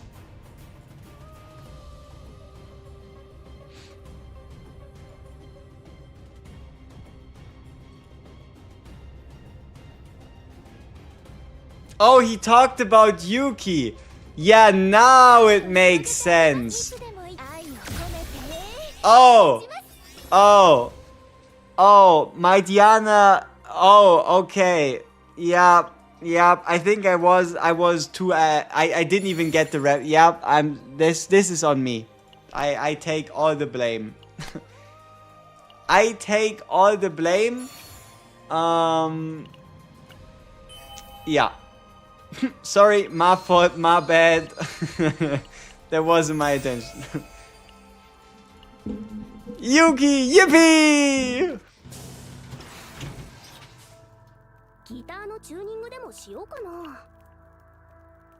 Bato!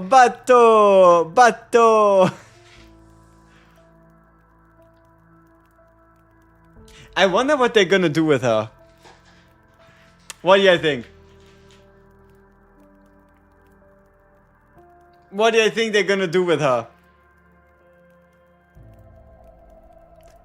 Okay. Do you think they're again going to do something that nobody notices? Or are they going to underdo it, or are they going to hit it perfectly? What is your expectations? Are they overdoing it? Will they underdo it? Or are they going to actually hit the golden middle?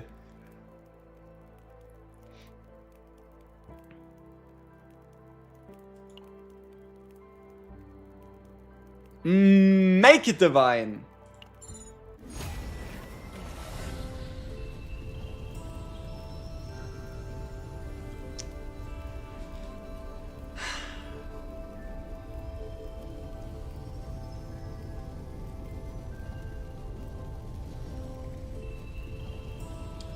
They're going to underdo it.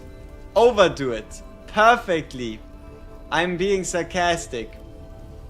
They're gonna say tweak her kit and not the numbers. Then mainly tweak her numbers.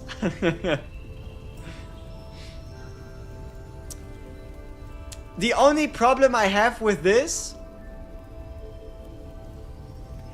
is why is it a cost reduction on the retain card?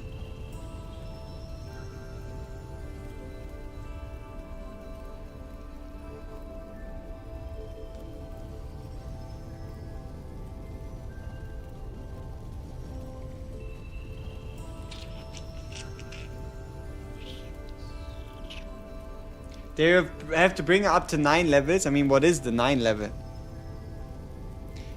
Ooh. Okay. We are bringing up a good point. Gentlemen. And gentle ladies, if you are there. Probably not, but you never know. You gotta be all-inclusive. So. Somebody brought up a good point. We got the upper satisfaction. We got the feet people. Where are the thighs? Then again, maybe you could count nausea?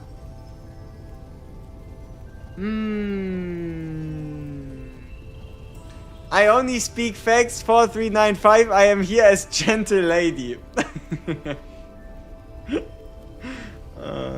Alright, let's go with the draw one. Or maybe I should have kept the base version? I don't know.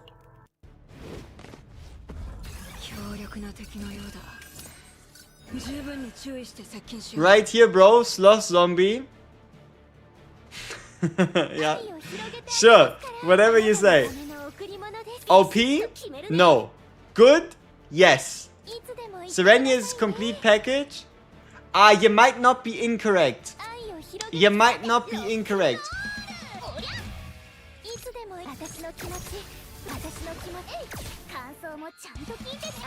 Gentle ladies, rise up.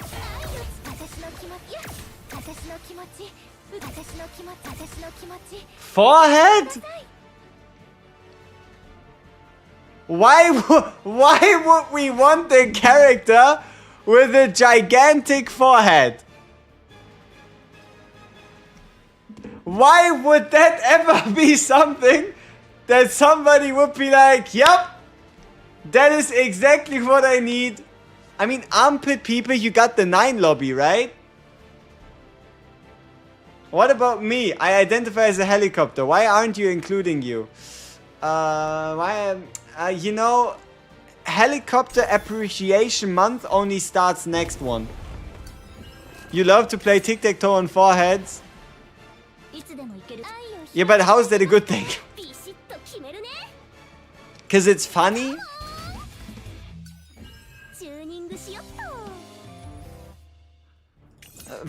I mean, whatever you say.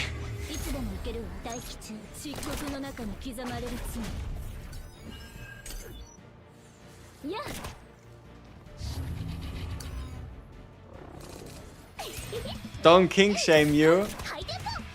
True, true, true. I am the one at fault. Is Diana actually a B tier?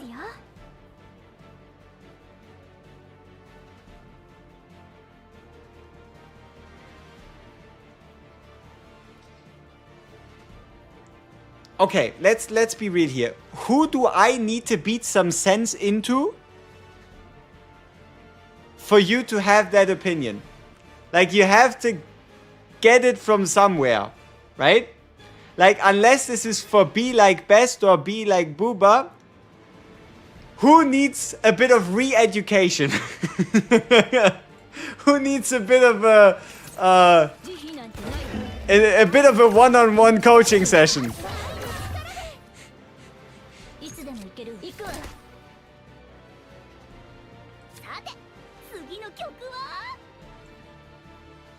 Tier list Yuki, Maribel, Shizuru. Aha. Still better than Shizuru tier?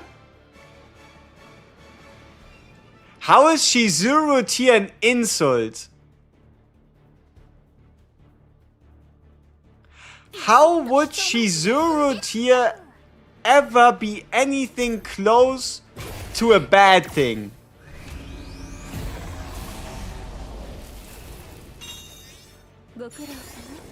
Huh? What are we talking about?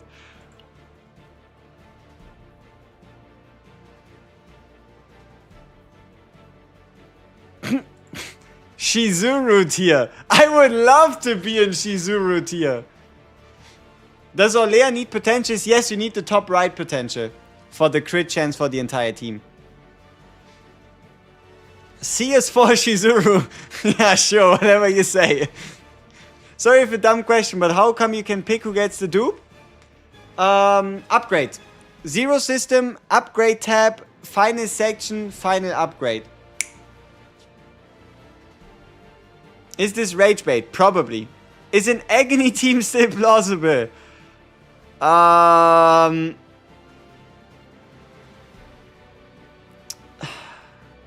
Maybe when we get a 5-star agony character, you can run them plus Tressa. Or better said, maybe if we get another damage over time, another dot related unit. But just as like a full genre, it is possible. It can probably beat every content in the game. It's just, it's a lot of work. And it's not going to be as flashy.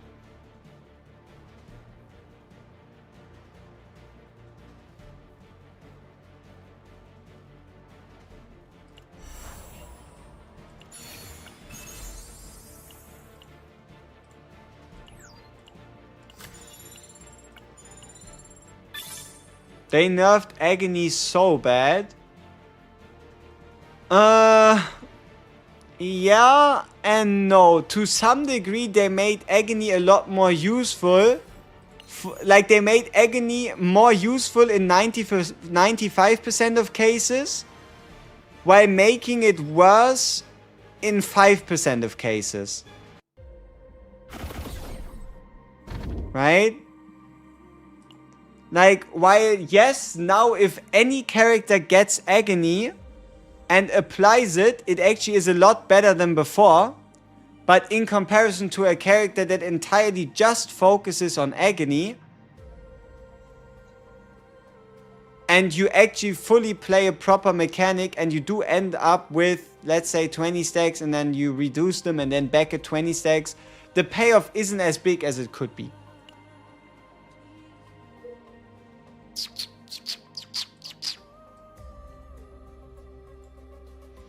I think we still have to restart, right? Like, we did get the Cthulhu gun, but I don't think we got anything too hype yet.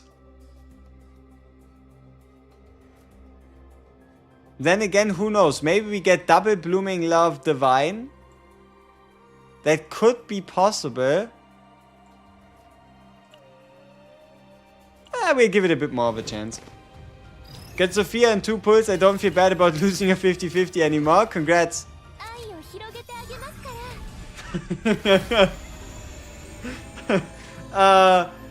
Keep in mind, people.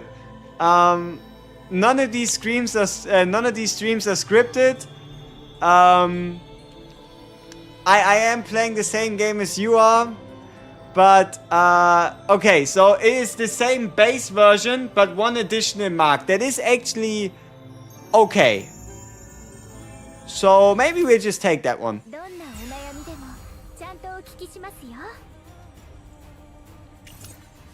Bro's pre-recording.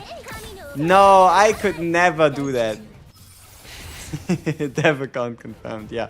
So that means for this to now be a somewhat worth it run, we have to meditate or insta divine one more of the golden card, right? Why can't I believe you are playing the same game as I am? Because I am playing the game a lot more, which means a lot more things happen to me. Sometimes. Okay, now, to know if we are truly scripting things, if we take this select one card and we select this Blooming Love, will this also turn divine? It would be clip worthy, but there's no way that would happen, right? See? You know, we are totally normal in here. Nothing to see. Which is why we are totally fine. And that is why, even if I were to meditate on this card, there would be no way that things were about to turn divine.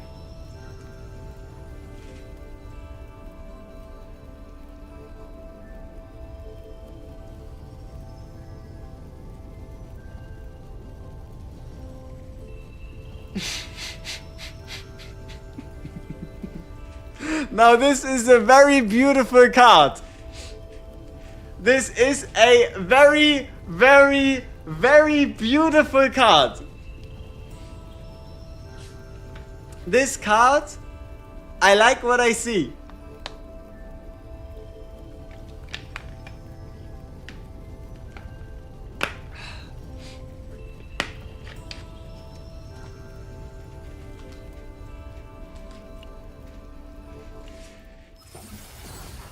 So about that, yeah.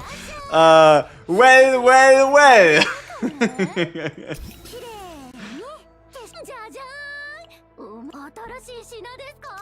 So you mean to tell me that having the Fairy King's crown, a Cthulhu gun, and 2 decently tasty divines is a problem? I don't know what you're talking about. Now what we actually need to think about is how do we make use of this? Right? How do we actually build something around this? We now have a good enough general Blooming Love. We have a really good discard all bullet cards Blooming Love plus draw. So how do we build the rest? I feel like we can keep this Pistol of Purification because it is the best base version, right? Not too much, not too little. But what about the rest of the deck, right? What about the rest of the deck?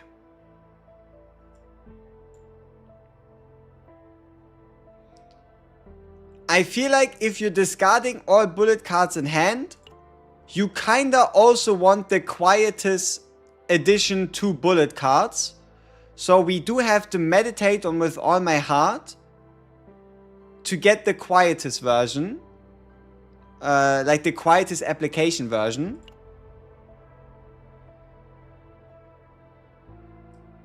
Because we do have enough discard in our deck. But I do think we kinda want that one. The 3-cost upgrade. Okay, so then what about this? We either meditate on it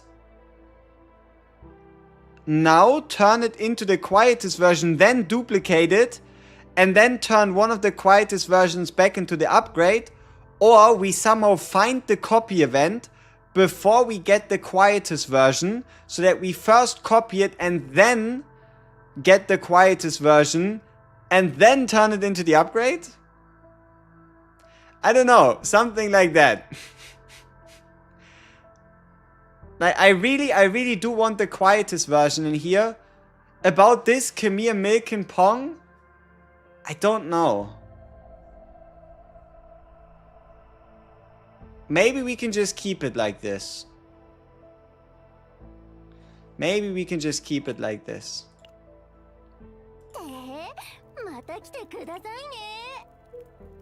Can't you just use a flash of epiphany? Yeah, but I could also try to not have to use one. Right? If it works, it works. If it doesn't, I guess it doesn't, right? Also, we need more persona slots. We need something nice in here. Like this persona thing is a little empty. Yeah. And we need to sell 2 more cards somehow. We have a lot in front of us, but we have a good opportunity to make something happen here. Okay, you know what? I'm actually gonna check this event to see what happens if I were to fight them. If I could potentially get something like, let's say, more credits.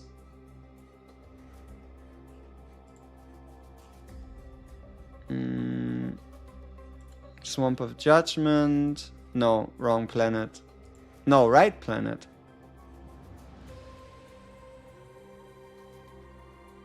Yeah, Traces of the Beast. If we fight them, we get credits. And we trigger an event. Okay, so we get both. We get both the credits and an epiphany and equipment. Or we save ourselves the fight. And just get the equipment plus the gear.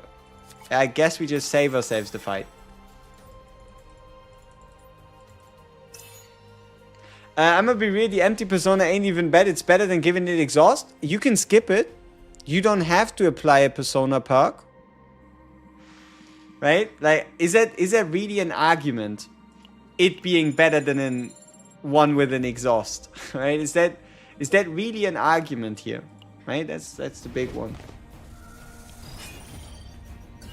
Yeah, we do have to try and find the copy event. That is very important.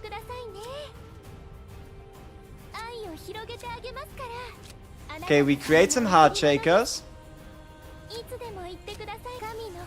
We discard 2 of these.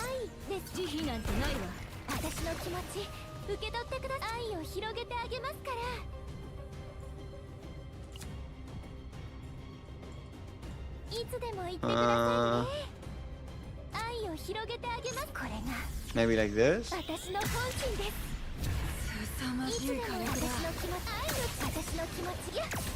I just got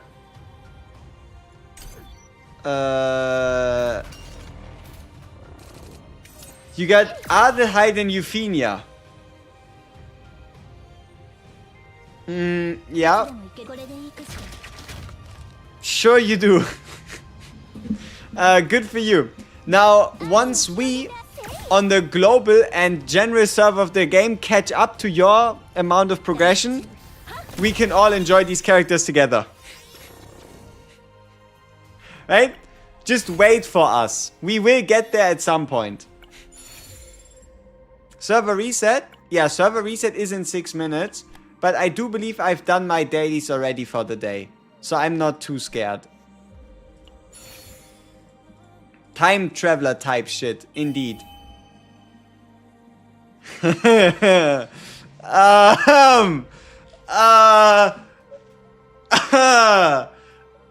So, you know the one time where we don't pick up the quietest card, we for some forsaken reason seem to get the persona enhancement to simulate a quietus effect. I'm not gonna say anything more than that, but this feels a little this feels a little too good.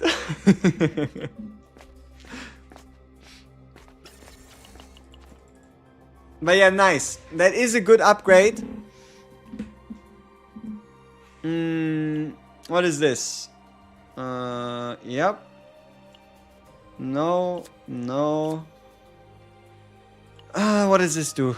I have to check the event again. Struggle. If I fight these, if I persuade them, and I start the event. Okay, it's not worth it. Just give me my money. Yay. Wait, is this plus 10% attack to allies?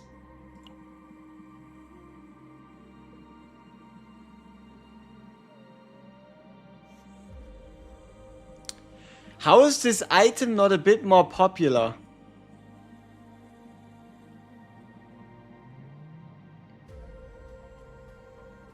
Right? Like, I feel like this item, it could be a bit more popular, right? 10% ally attack upon recovery.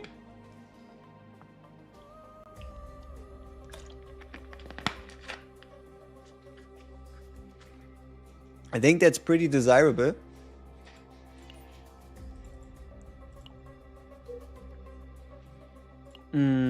Okay, we are going to go the double question mark route because keep in mind we've still yet to find.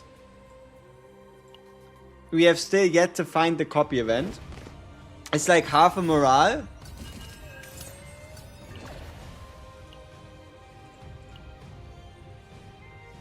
Who's gonna tell him?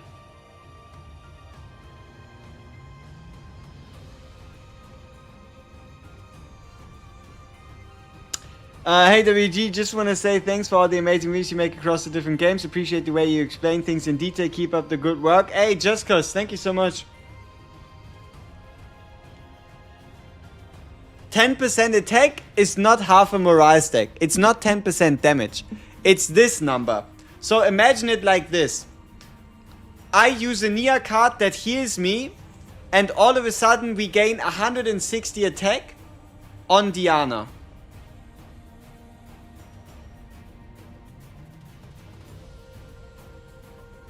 Right? That is not... It is like half a Cthulhu gun. It's not half a morale stack, it's half a Cthulhu gun. A bit more than that actually. It's like 55 to 60% of a Cthulhu gun. Wait, attack is crazy. Exactly. Wait, attack is crazy.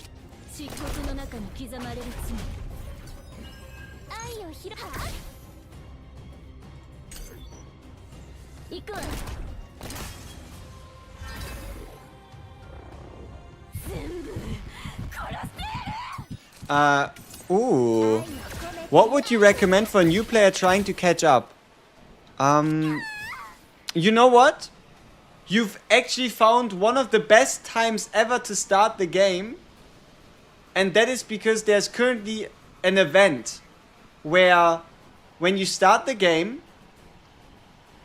and you just spend stamina normally, you get an utterly insane amount of account experience from the lead up to half anniversary event. So, regardless of paid opportunities or whatnot, your best bet at the moment is to just play the game and level your account level up, where your goal would be technically account level 30, but closer to like 40. Where then the finishing touches would come with level 50 and your ability to level units to level 60. Oh. The only thing you need to keep in mind is... I mean, I guess you did say paid options. You might have to here and there start buying stamina or potentially like resource packages, something along those lines. Depending on how many units you actually intend to build. Right?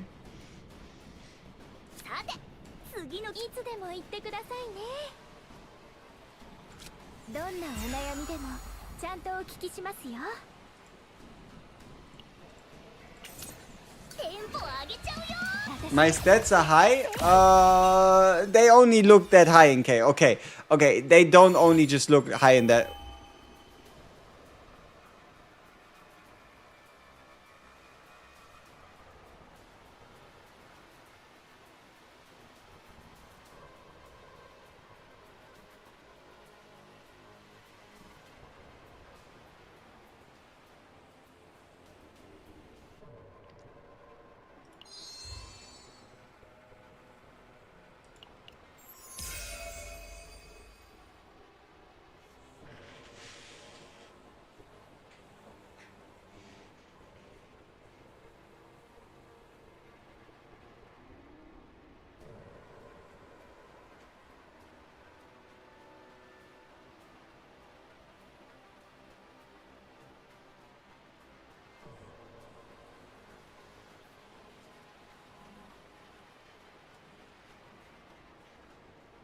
Yeah. That is an interesting card. The card costs 2, activates when discarded, discards 2, gives 120% damage to attack cards plus 40% damage to Quietus cards. Yeah. Something, something, something, allegations. See, there's just one thing. This entire thing working relies on either a super, super unrealistic scenario, or it relies on the team counting for Umbras. Because our current situation is, we have 2 Umbra stacks on the card, but our gear only has a Lux stack. So the only way for this to work would be to somehow get our hands on an Umbra engraving that also gives Umbra. Or, if not, we just have to get 2 Umbra engravings on the team. Because if I remember correctly from yesterday, it should count the gear from teammates as Umbra stacks as well.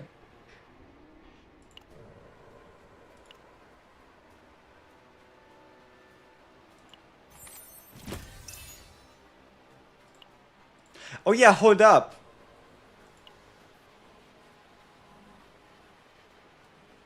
Wait a fucking minute. You're not wrong. Nothing stops me from discarding this thing multiple times a turn.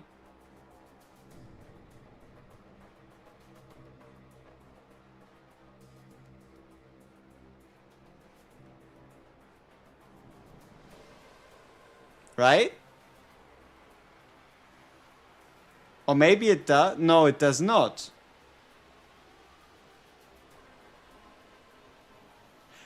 Nothing stops me from discarding this thing multiple times in a turn.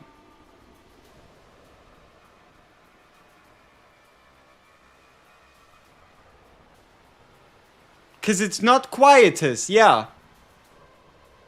Because it's a card that activates on discard that does not have the Quietus tag.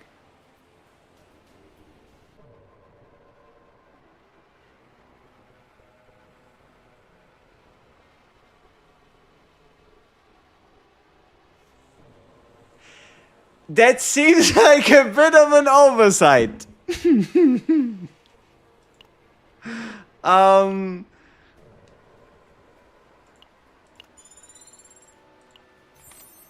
We're gonna have some fun today. We are going to have some fun today. It goes to the use pile when activated. You're not wrong. Or are you?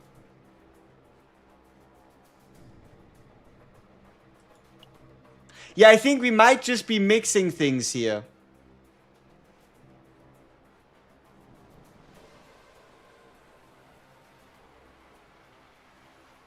I think there's too many keywords and we're starting to get confused.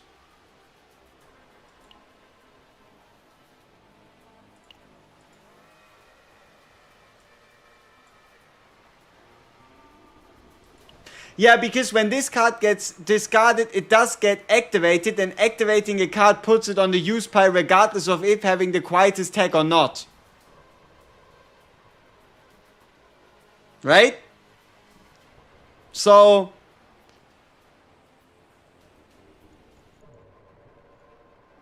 yeah. Right?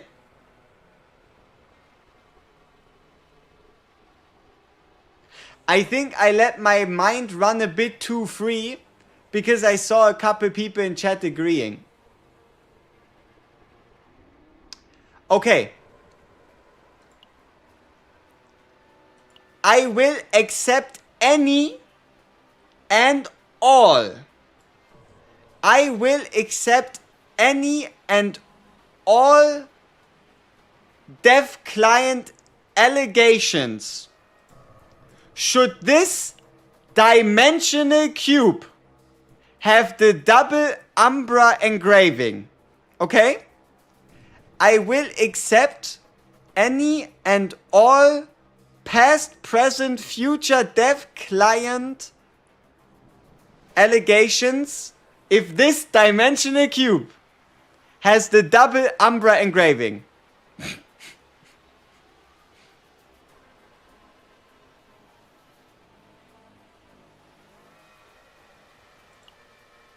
Okay. We're safe. We are still human. We are still human. It is a normal dimensional cube. It could have been. Wait. How is this even a perk?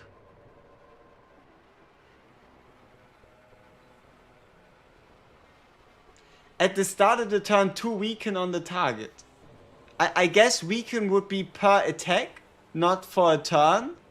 So I guess every start of every turn, the target with the lowest action count whose 2 attacks will then be weakened. Alright. But now this makes me question. Do we take this ready thing because it has the dimensional cube? Or do we just try to get ourselves a better item and keep this perk?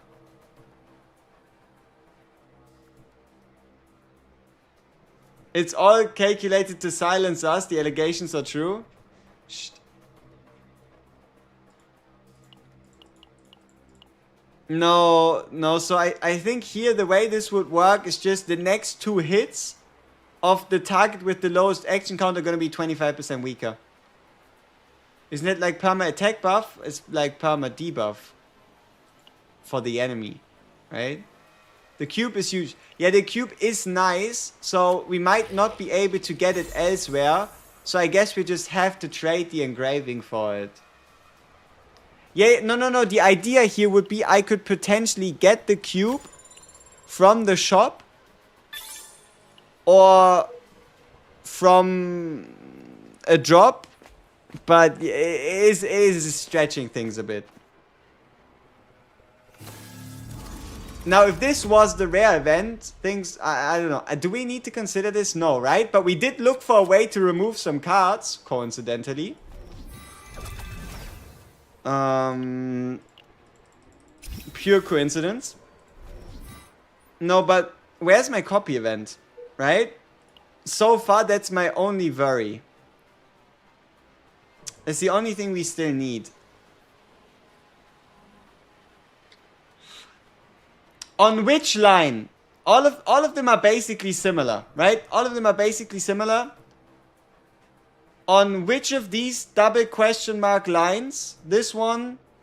Okay, we have 2 lines. We have this one and this one. Middle or top? On which one do we stake everything? Here we would indeed get a bit more of a persona upgrade, but I don't think we needed that much. So what do you think? But double shop would be... No, all of these have double shop. So, bottom or top? Like this line or this line? Which one has the copy event? Or is the copy event here? Down here? Bottom. Alright. See if that's true. See if that's true.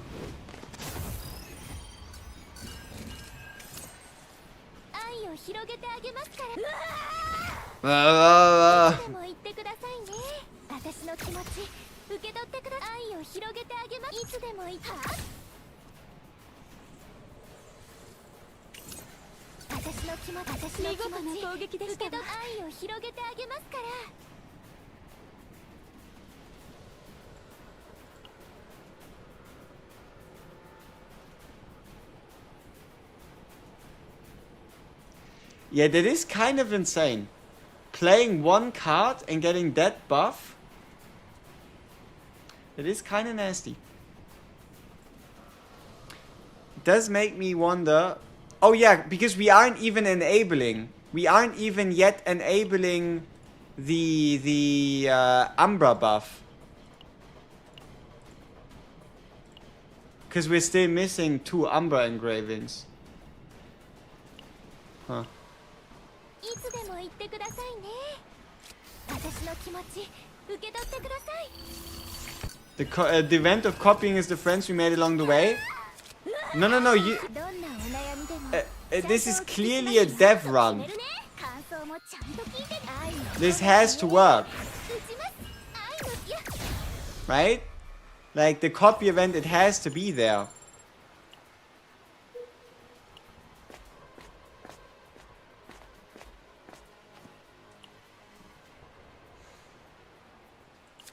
Now, if you're wondering if I'm starting to get nervous,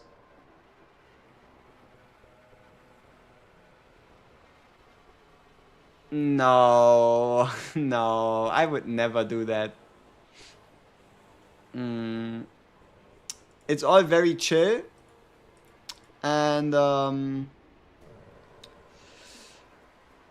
we are all being very happy. Yeah.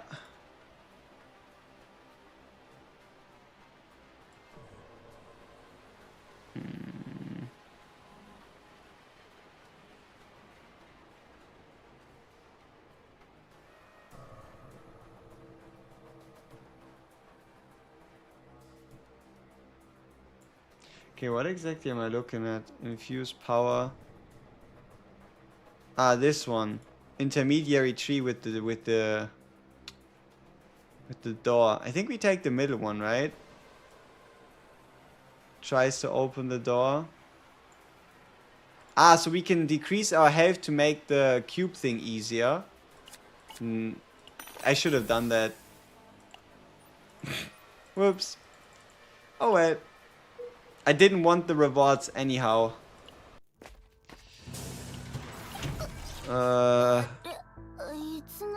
Alright, let's get rid of the last disruption fire for now.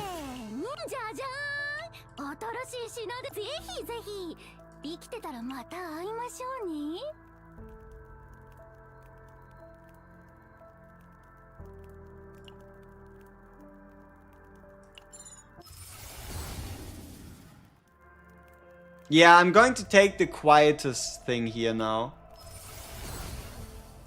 Not really playing around with that. Yeah, it would be 14, 10, 6. Yeah, I don't know, I didn't feel like sacrificing my health. Was it really worth it? Probably not. I should have sacrificed my health, but is what it is. Is what it is.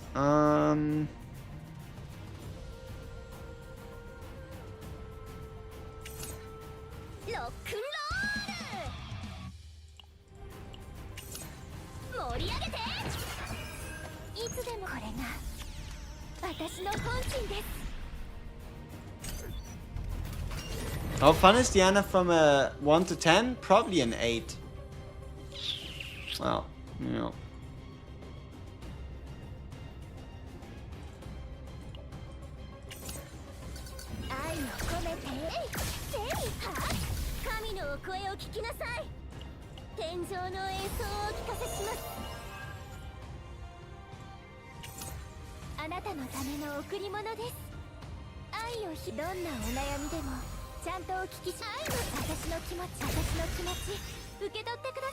There will be a better plan for Diana when the season starts and better gear in general.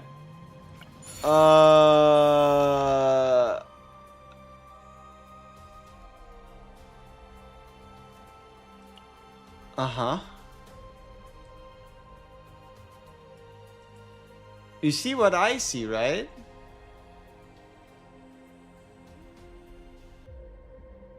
Like, I'm not being blind, am I?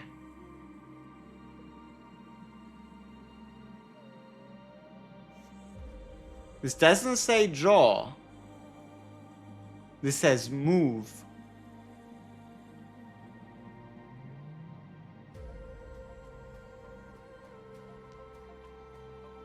In theory, what were to happen if I were to apply this to this card? Does this mean if I discard this card, I get the damage buff and then it moves itself back into my hand?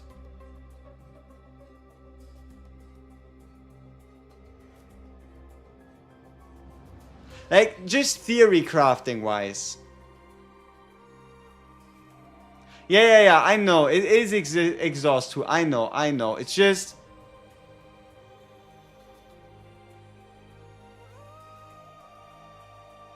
what would happen first? I think the lines would probably go like this, like this, like this. And seeing as how our first line is when discarded and then the other one is the amount. So let's say we would put it at the bottom. That would mean we would discard the cards to discard cards to get the damage boost to move the persona cards to hand. But can it move itself to hand? Yeah, on a different card it would work at least. This is a very interesting perk.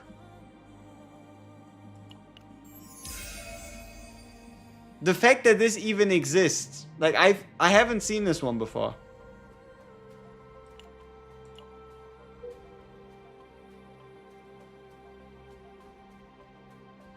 What does E1 Diana do? E1 Diana takes this purple card and says, okay, you go from draw 2 exhaust bullets to draw 3. And you go from 360% to 480% damage. That then gets multiplied by 30 per bullet. I think that one's good for a support character. Oh, absolutely it is. But you know what this also means? This opens up some broken possibilities for Umbras. If you can build a specific Umbra persona, you can create some ridiculous shit by moving these Umbras back into your hand. Or not just Umbra personas, just in general personas. If you can make an insane persona and then play it and then move it back to your hand and play it again, there's some crazy stuff possible. Okay, does this look like a copy event to you? Huh? Who here in chat believes that this is what a copy event looks like? This is our final chance. No? 100% yes. Keep in mind we already had the girl event. With the split item.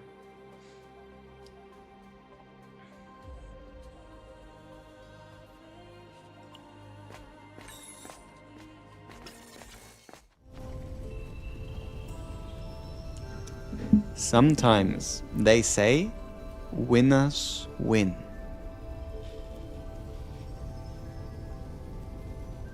Yeah. Winners win. And that is what they do. So, now the big one though. What do we copy? Right?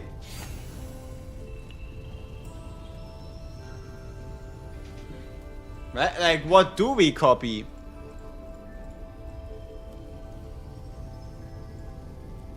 Just like that.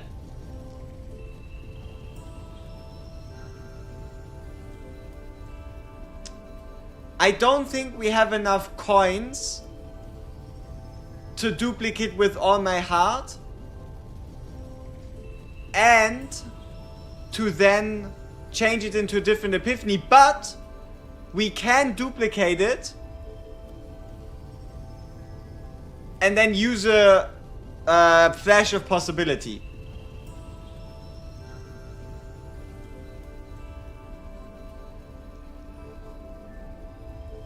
Hey, Ayo Cheese! What up? Oh, Ayo Cheese! The discard blooming. Do we need multiple discard bloomings? Maybe. But I feel like getting it with all my hard copy would be fine. Because it does also have the quietest tag. And we still have another copy to get after the boss. Right? Like, I think the re-epiphany cost right now is, yeah, it's 240, you see? So unfortunately we're 34 credits short. あれ、いつの間にっていらっしゃい。 We are 34 credits short. 新しい品ですか？もちろんお見せしますとも。ぜひぜひ。 Which is a little sad. But I knew we were gonna be short, right?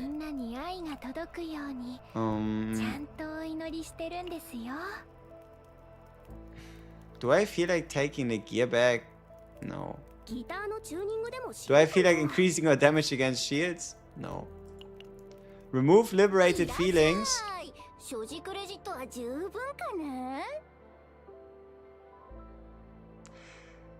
I don't feel like removing liberated feelings. I don't know. Like, technically, none of our quietest cards cost us anything. So we should, in technicality, have cost left over. But it is true, liberated feelings might as well been a fucking quietest card, right?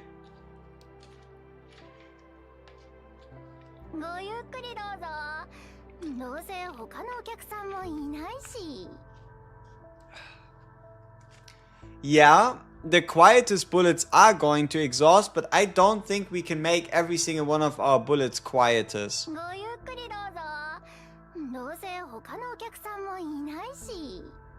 I don't know, do you really think the deck would work better without liberated feelings?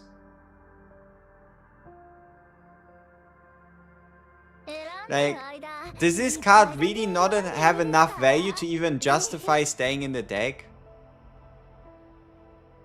I don't know, I think it's still a good card.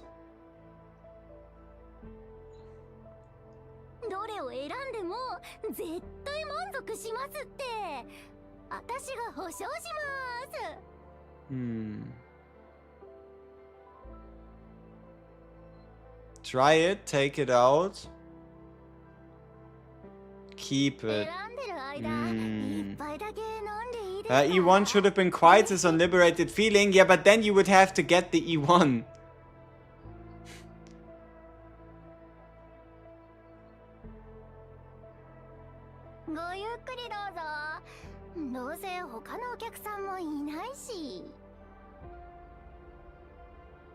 I think we just keep it. It's a card after all. I think it's fine. Can it draw Renoa's bullets from the pile when she creates them? Yes. Delete it for better RNG. Is it possible to get all characters free to play?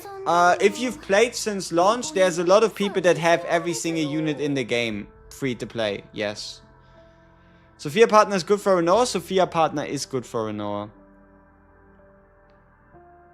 It's a question of higher damage dealing per turn if you have high AP / draw gen, or giving that up for more consistency. Yeah.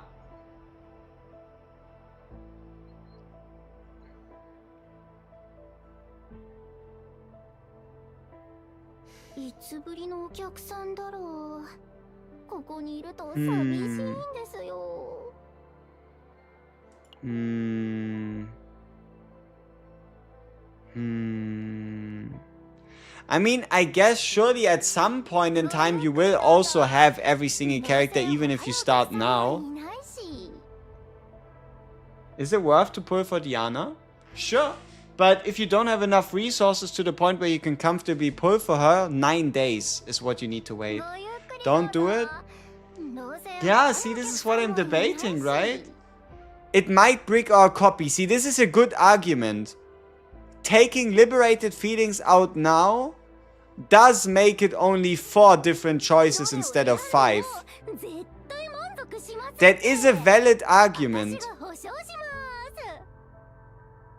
What persona do we have on Diana? A pretty good one.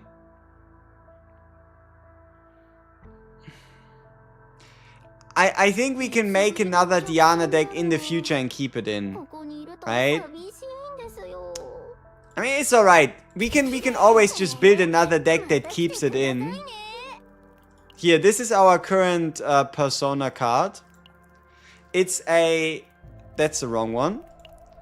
It's a discard 2 for each discarded plus 60% damage. With the buff that when this card is discarded, it gets activated. And then the Umbra 4, which currently is inactive, is going to give us an additional 40% damage amount to Quietus cards. Yeah, it fucked my dupes multiple times that we removed it at first, but I also think it's mediocre if not played in a Lucas deck with multi-bullet type. But do what you want.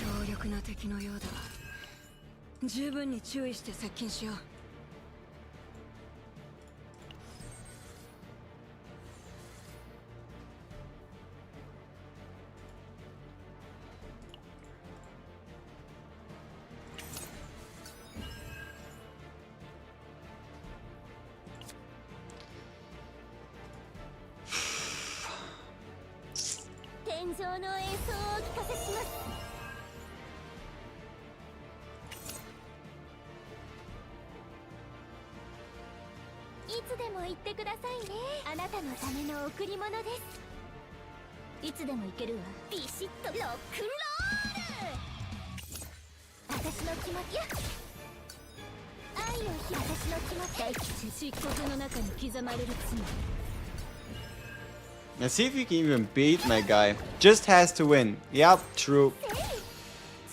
Look. we're about to get a damn we're about to get a damn Nia card.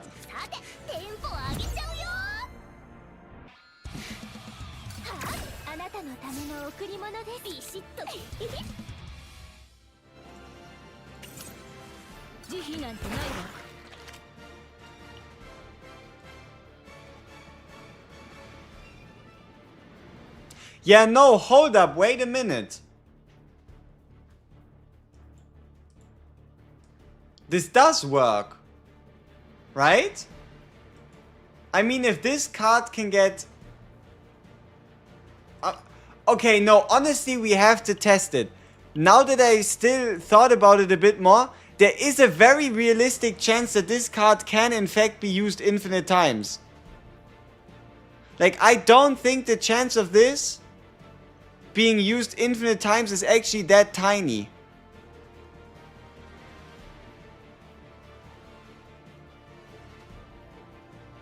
Yeah, damn, I don't think the chance of this being able to be used infinite times is that tiny.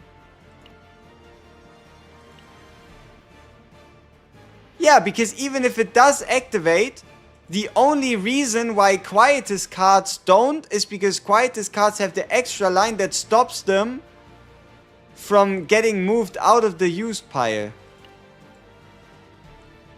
5% I'm right, 95% I'm wrong.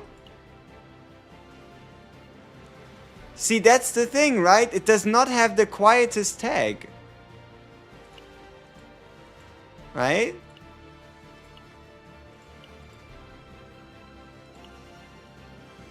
Because Quietus is the only thing that stops it from being moved from the used pile.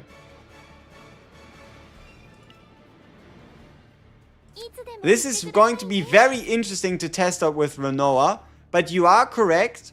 We have, in fact, first have to make it alive out of this. It would be pretty embarrassing if I die. Holy shit. Big damage. No, that's the wrong one. No. Exhaust 2, that's the wrong card. This thing does not have exhaust.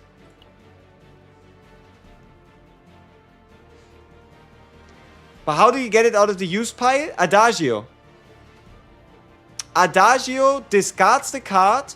Then the card activates itself, which then allows it to get put back onto the top of the draw pile, to be drawn again, to be discarded again.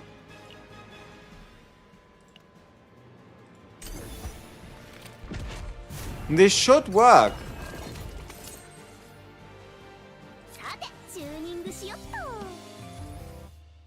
Yeah. See, obviously it's not infinite because the card itself discards fucking 2 cards every time you use it to generate the damage buff. But you could still technically use this card 8 times. But it has activate text. It does have activate text, but it does not have quietus text. No. We'll make it make sense, right? We will make it sense. We'll make it make sense. Okay, first off, let's check out the copy choices.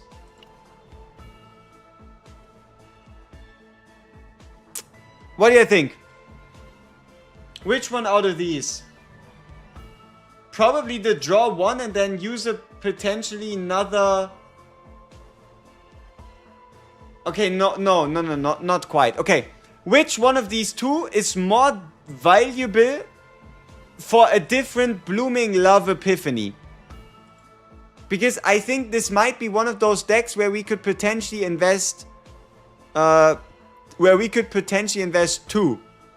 Where we could potentially invest 2... 2 flashes of imagination things into. Yeah, but which one? Draw 1 or this cost? Probably draw, right? The discard one? No, it's no. Listen. This is a long-term plan. We're not talking about... We're currently not talking about what the card actually does, but about which one we would pick by turning it into a different epiphany with the use of a flash of imagination. The quietest one? You want me to copy Pistol of Purification?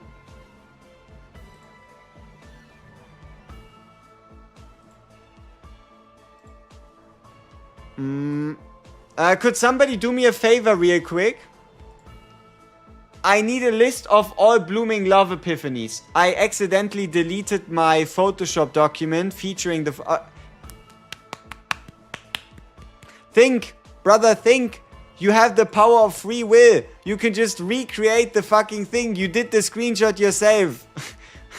Why are you asking other people to provide what you have? It takes you 2 seconds of searching. You made this in the first place. It's not like it's magically bound to Photoshop. What are you doing? What are you doing? Alright.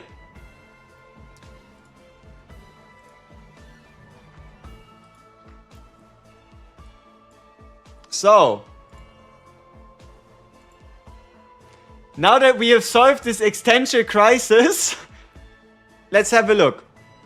Now the idea here is, I believe this one and this one, none of these can actually get. Regardless of anything, none of these can get the Draw Epiphany put onto it. And this one might not as well. But I don't know.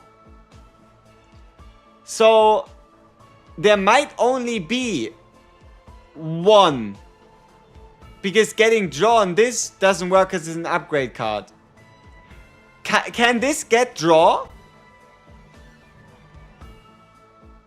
Can it? Because usually cards that mention drawing cannot get a draw divine. So this should be the only one that has it available. Why not? Because that's the way the game is coded. Cards that draw, besides, yes, there is a few exceptions to the rule, but in general, cards that mention draw in their description can't get a draw divine. Okay, do we have somebody in chat who has the Blooming Love with draw 1 and can use a flash of possibility just to see, not to use, just to see if Blooming Love can get a draw 1?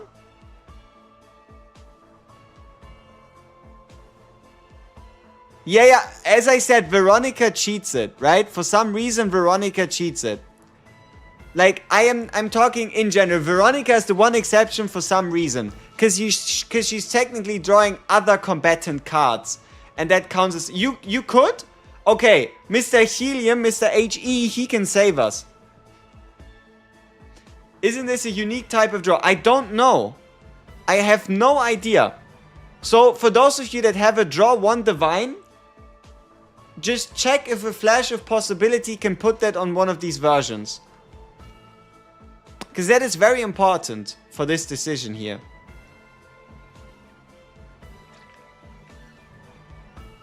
I mean, it's a spell card. That's not quite how it works. But we'll know in a bit. Because we apparently have a couple of people who can check for us.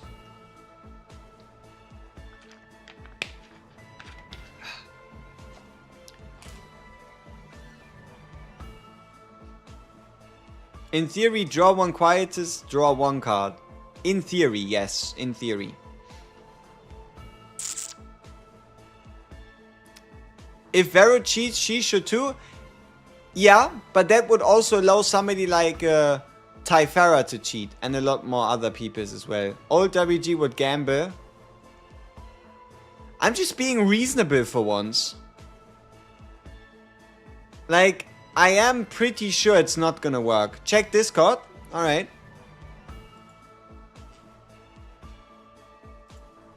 You didn't ping me in it, so I'm assuming Diana Strats channel? No. General channel? No. Flex channel? No. Help? No. Stream questions? No. Where? Diana Strats, there we go. Okay, see, here you go. This is what I meant. The discard all bullets in hand, draw 1, even with a flash of potential, cannot be turned into discard up to 3, draw 1. So that does mean the Blooming Love, draw 1 is the only card that can get draw 1, right? Out of Blooming Love, it should be the only Blooming Love capable of doing so. Yeah.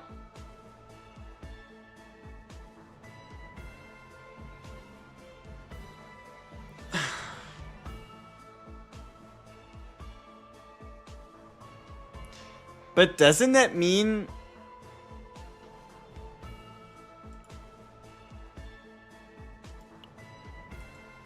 Doesn't it mean that it's possible to get a draw 2? I mean, yeah, it is possible. Maybe this is the chase card after all. Come here, Milk and Pong, draw 2. Maybe that is the chase card. You need the draw 1 neutral, draw 1 divine. Ah, you got it? That's what I was just talking about. You do have that? Congrats.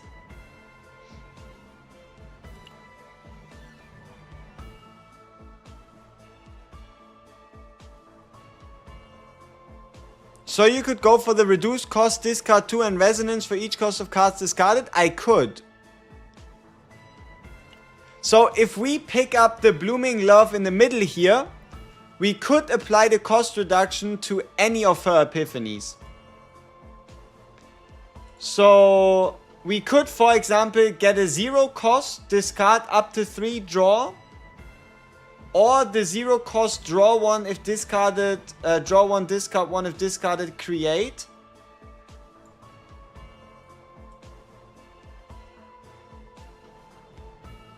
But we already have way too much discard. So hard to get a fake epiphany, draw 1, divine, draw 1. Yeah, obviously it's hard. I agree. Do I get it right that you can combine save data from normal runs and these new special cards from the special runs? No. You have to get the persona cards from entirely new runs. You're not going to be able to just take a persona card from somewhere and smack it into an already existing save data. At the moment.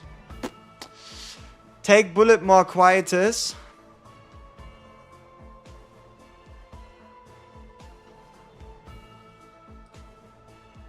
You really want us to take Pistol of Purification here?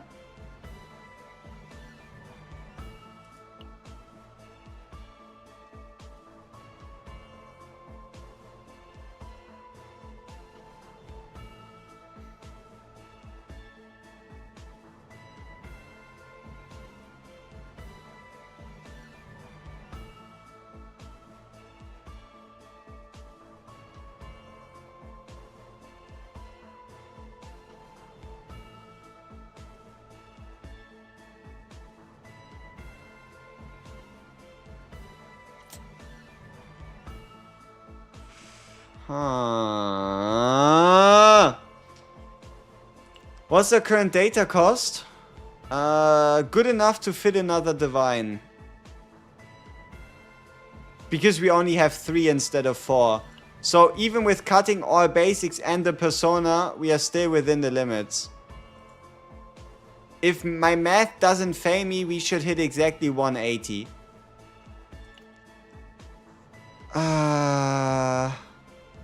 Okay, so the real question here is, do I A, need a second copy of discard all, draw 1? Or B, any kind of blooming love with a cost reduction?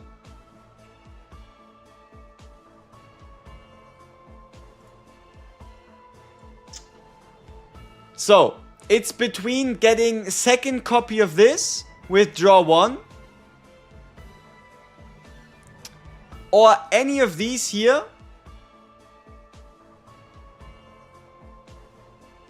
at 1 cost less.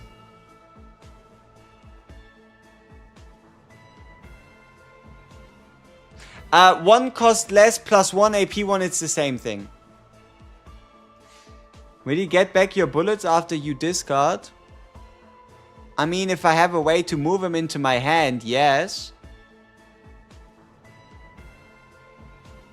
You doubt I'd need 2 of that card ever?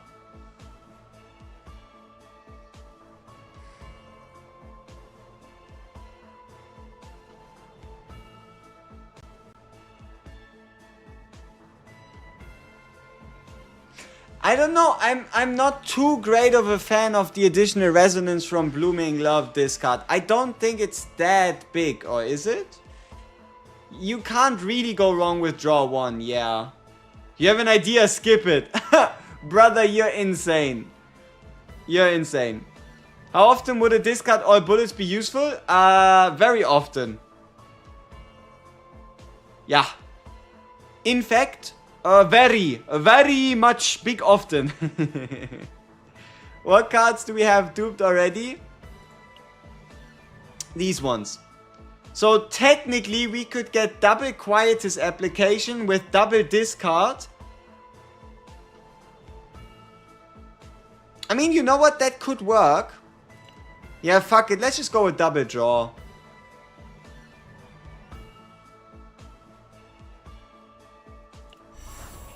Let's just go with double draw. Okay, did we miscalculate? No, we are on 180. Our gear is also sexy. The only problem is we don't have enough of the perk on her to activate the second part of the persona card.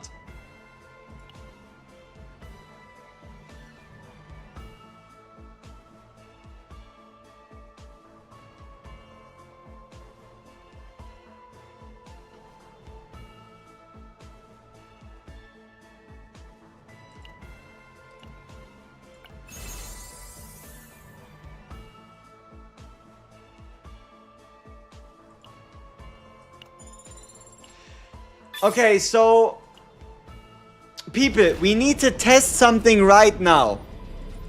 And if what we test right now turns out to be true, then Nia and Persona cards are going to be the most insane addition to this game, and Nia will absolutely by a mile dominate this entire season.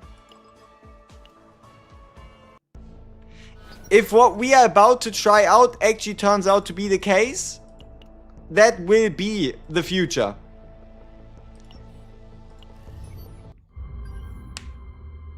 So.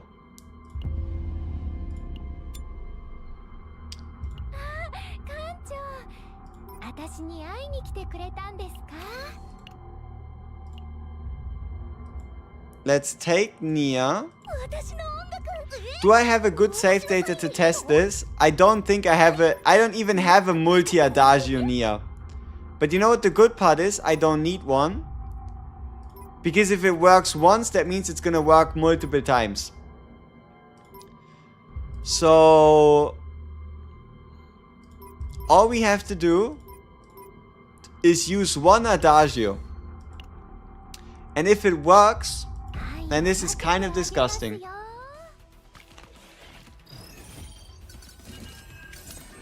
So, we're gonna restart until we have the situation. Let's see. Does it or does it not work?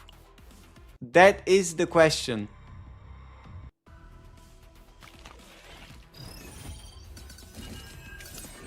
We have Adagio. Let's see if we can draw it here.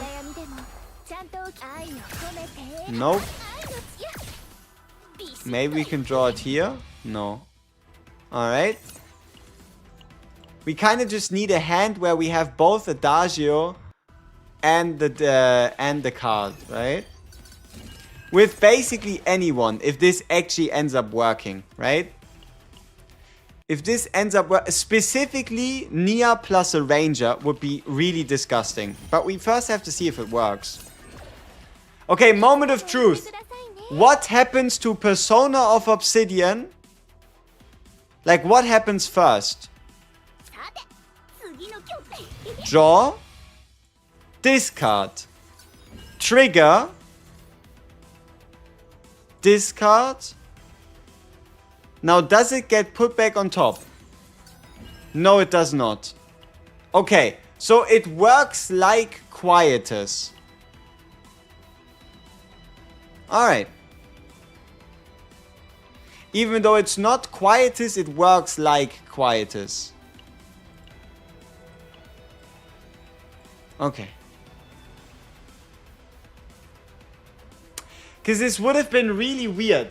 Because otherwise, every single Adagio could have discarded the 2 cost and the 1 cost draw 2 Persona. That then would have been activated to draw you 2. To go back onto the draw pile, to be drawn again, to be discarded again, to draw you 2, to be discarded again. You get the deal, right?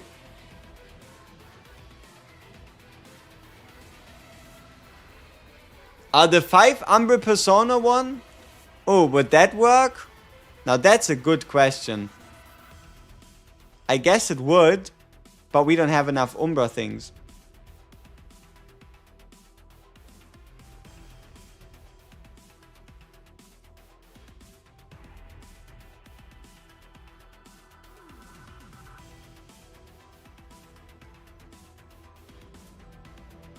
Could a Cassius get it back?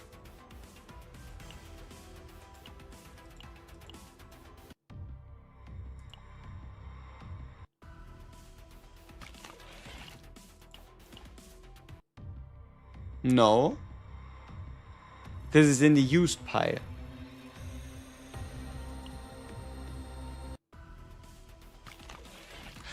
Like, the only way to get it back might just be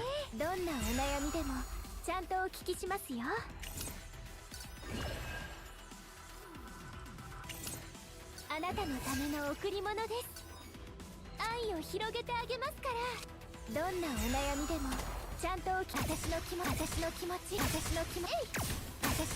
ちあなたのための贈り物です。いつでも言ってくださいね。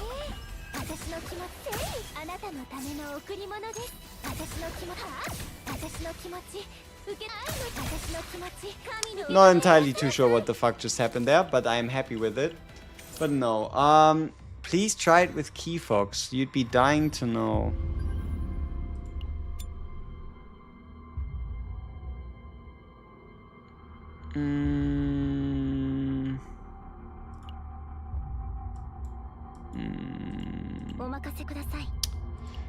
Okay, now the real question. Do we make a change in this deck?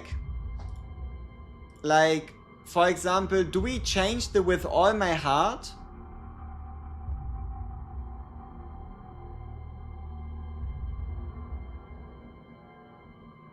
Into something else?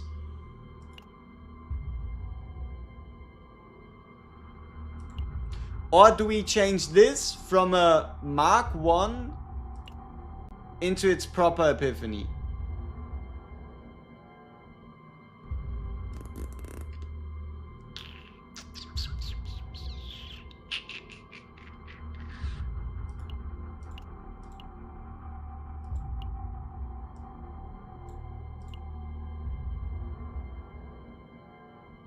Like, do I want any of these cards? Draw 1, discard 1 if the discarded was a card of the combatant. Create 2 heart bullets, reduce cost of this card by 1. Draw 1, discard 2, 1 resonance to all enemies for each combined cost of the discarded cards. Discard up to 3 cards in hand, draw a quiet discard for each discarded, reduce the cost of this card by 1.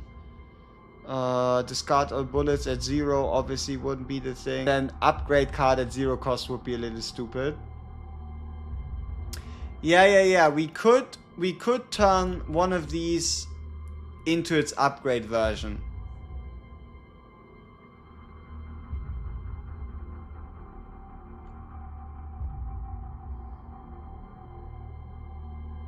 So the question is, do we keep double quietus?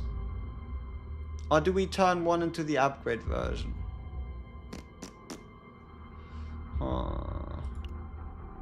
And what about Milk and Pong? Do we want any of these in actuality?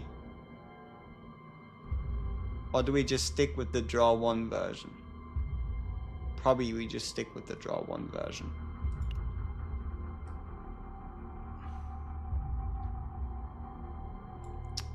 I mean, what does this do for us? Draw 1, discard 2, apply 1 mark. Draw 1, discard 2. So basically what we could do is we could swap it into the second one and we would trade 1 mark for upwards of 6 resonance. Potentially.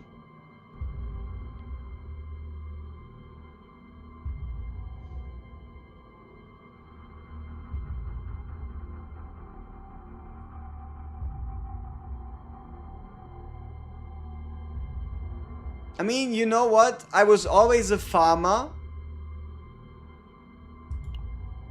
I was never one to value these very much. Okay, take a guess. For which character did I use 3 flashes of potential just because I wanted to test something for fun? Who can guess the character for whose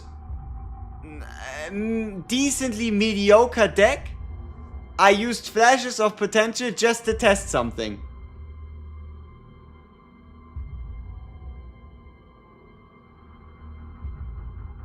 Yep.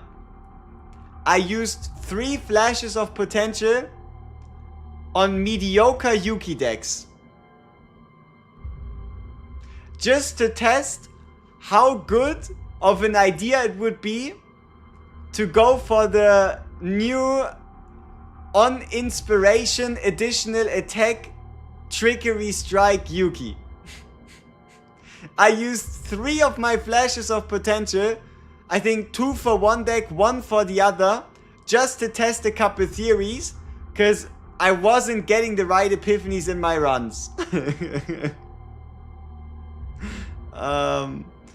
They absolutely weren't worth it. But I don't really regret it. I don't necessarily mind farming decks. So, might as well get ourselves this one here. Alright, so how about we check out this deck in action?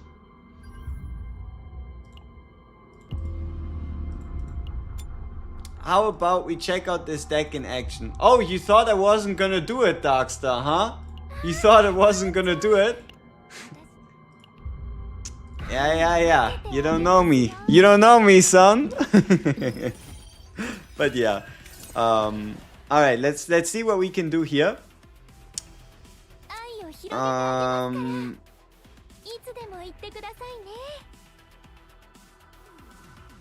Alright. Discard 2.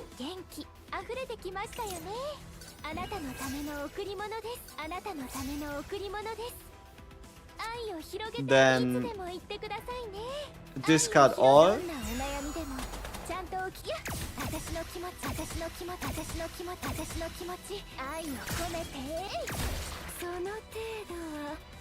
Alright.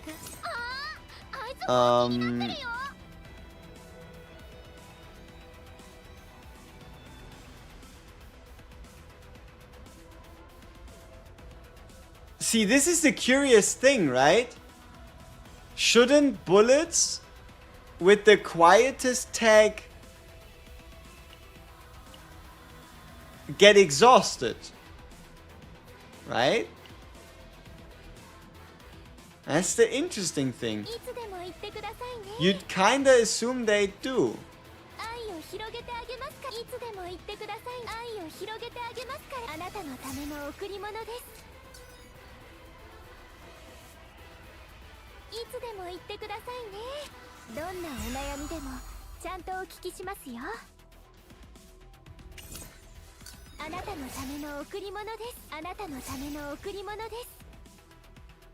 Oh, this is about to be destruction.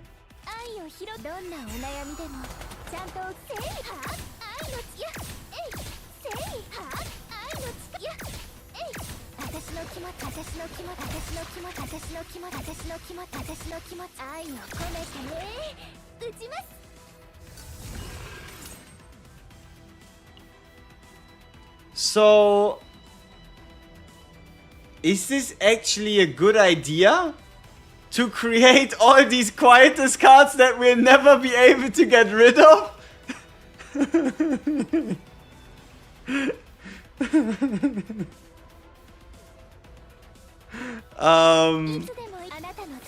You know, asking for a friend. Is that actually a good idea? But it looks like they somehow don't return into our deck. And we can just play the same rotation over and over and over again.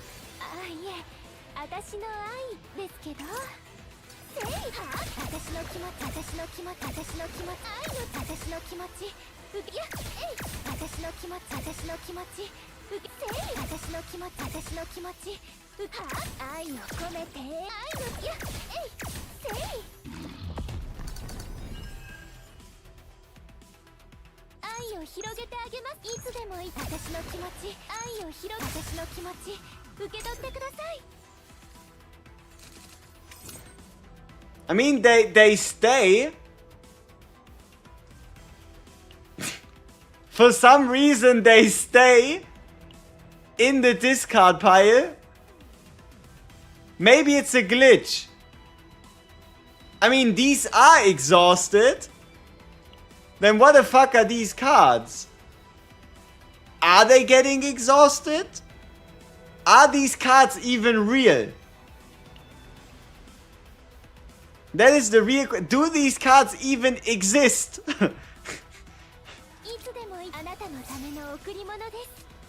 Even the damn cards are confused. Yeah, that's what I thought, right? There are no quietest cards to draw. So, they don't exist.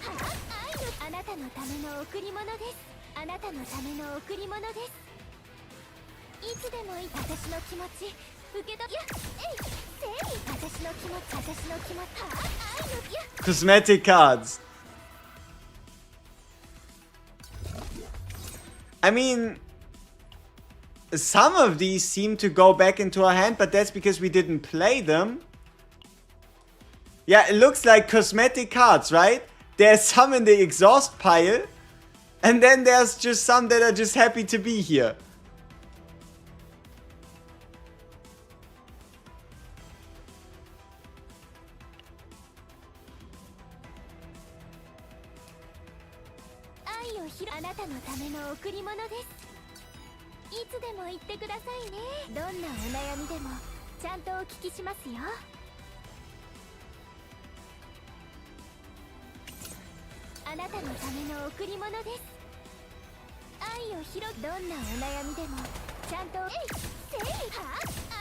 Yeah, I would also think it's just a visual bug, right?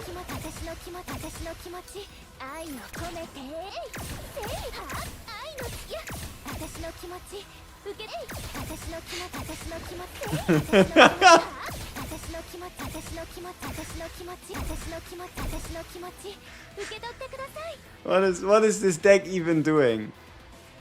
And how is there still 2 cards in here? Didn't it say there are no more cards to discard? And how can I draw them? Huh. Would you look at that? And our deck is empty. I mean, I can see that, I guess.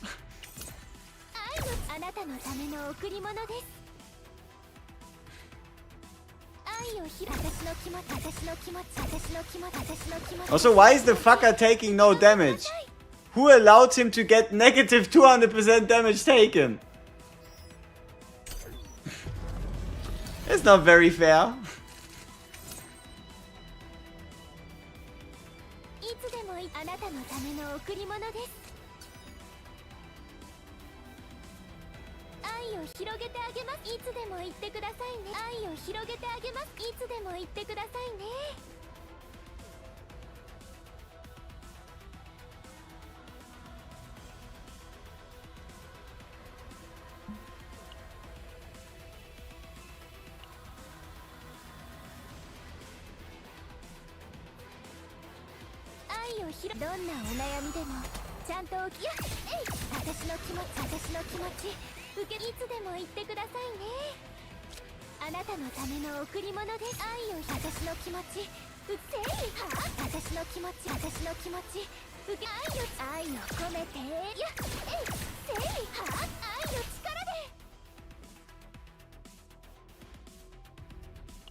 Why a bunch of them chilling in the graveyard?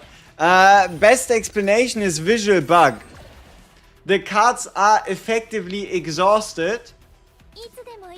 You just don't see it.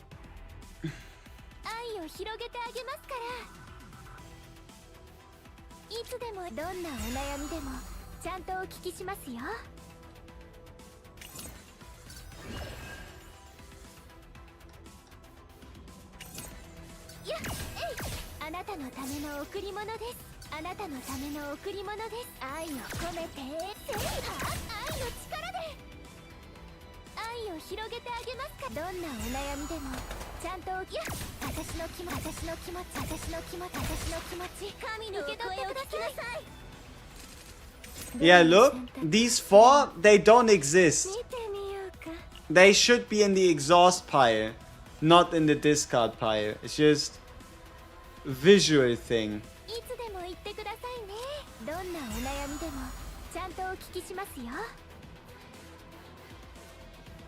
How's there not a quietest card to draw?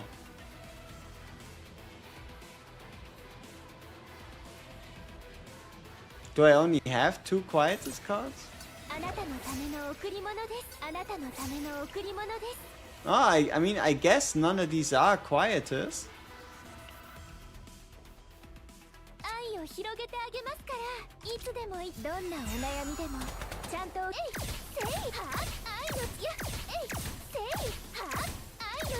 私の気持ち私の気持ち私の気持ち私の気持ち愛を込めてやっえいせい私の気持ち私の気持ち受け取ってください。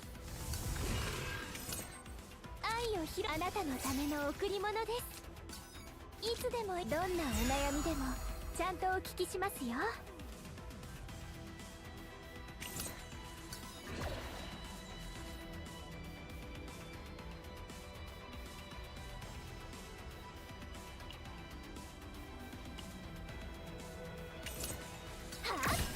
あなたのための贈り物です。あなたのための贈り物です。愛を込めてやっえいせいは愛の力で愛をどんなお悩みでもちゃんとやっえい私の気持ち私の気持ち私の気持ち私の気持ち私の気持ち私の気持ち受け取ってください。 How is this gameplay? 諦めないでください。私の愛分けてあげます。 How is this legal? いつでも言ってくださいね。どんなお悩みでもちゃんとお聞きしますよ。 Ah, wrong order. Fuck. No, I'm not Palpatine giving out the wrong order. But I will explain a bit more. I will talk a bit more. I'm currently trying to get a feel for what the fuck I'm looking at. All right? I'm currently just trying to get a feel for what exactly is going on. Right? What am I dealing with? What am I looking at? What is happening? That is kind of what I'm currently trying to make sense of. Right? あなたのための贈り物です。愛を込めてせいは愛のやえいいつでも言ってくださいね。愛を広げてあげますから。いつでも言ってくださいね。愛を広げてあげますから。いつでも言ってくださいね。どんなお悩みでもちゃんとせいは愛の私の気持ち私の気持ち私の気持ち私の気持ち私の気持ち私の気持ちやっ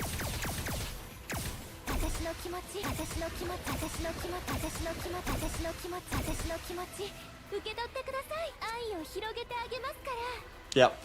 どんなお悩み What exactly is happening? Good question. いつでも言ってくださいね。どんなお悩みでもちゃんとお聞きしますよ。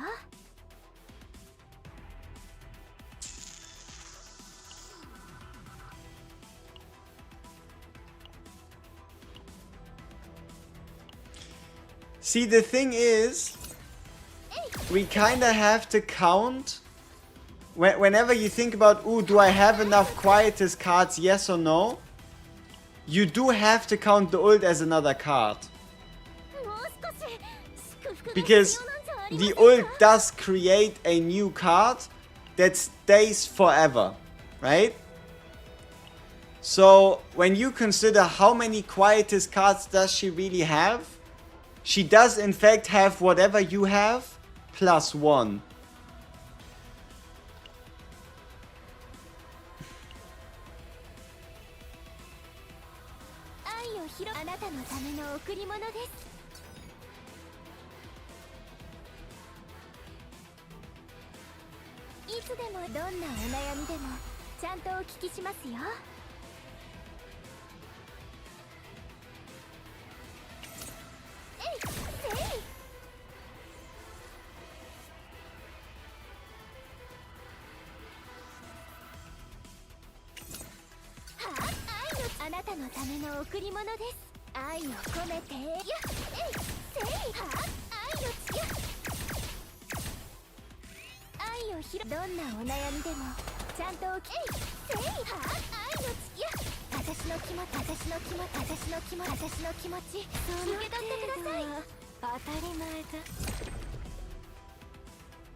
See, the thing is, we aren't even cluttering our deck. None of these cards that we are creating actually stay, because they all become...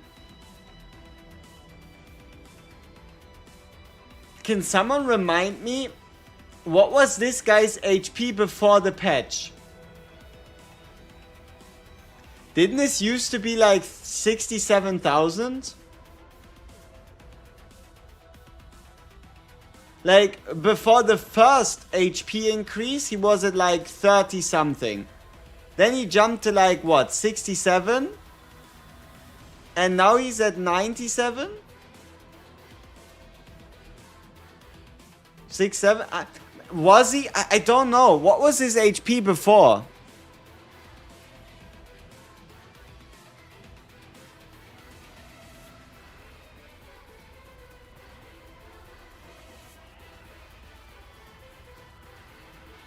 We can check the barrel video. That is before the patch, but after the latest patch. And it's my own content. Very important. So, let's see. Barrel, barrel, barrel, barrel.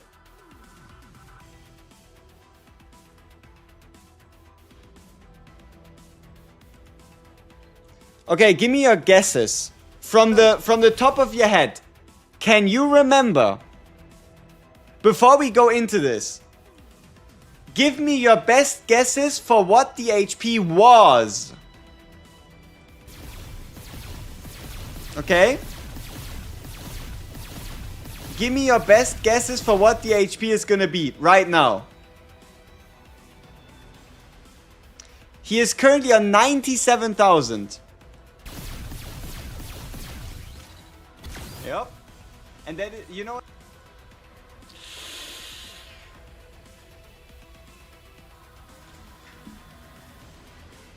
Yeah, so we tweaked the HP of the enemies by a tiny bit. You know? We made them a little bit more healthy. You know, by like 50%. That is kind of insane. The HP went up by 50%. So they decided to give us more attack stats with the partners, but then they increased the HP by a casual 50%.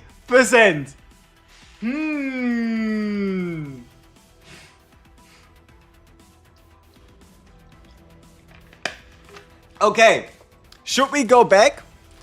Should we go back even further in time to when the tower was still new? How much HP he had before all the other changes?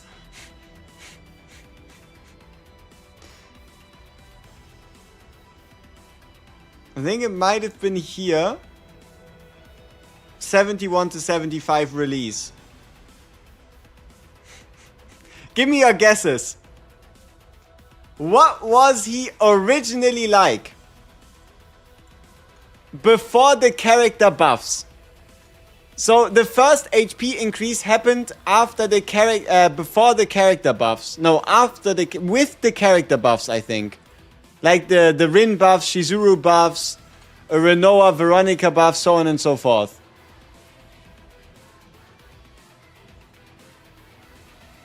$37, $28, $32. Back to Hey, you know what? The first increase wasn't that bad. The first increase went from 46 to 64, which means 33%, right? So instead of going up by a factor of a third, they went up by half. Which means that in the span of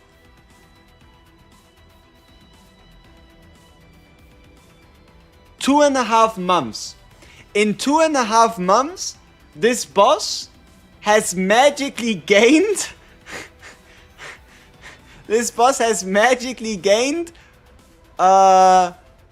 51,000 HP.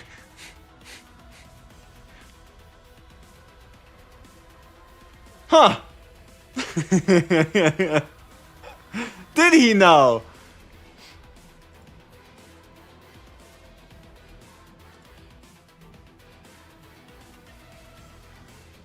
Yeah, I mean, it really isn't necessarily too much of a bad thing, because it gives you a bit more of an incentive for your 46 to 64 is about 50.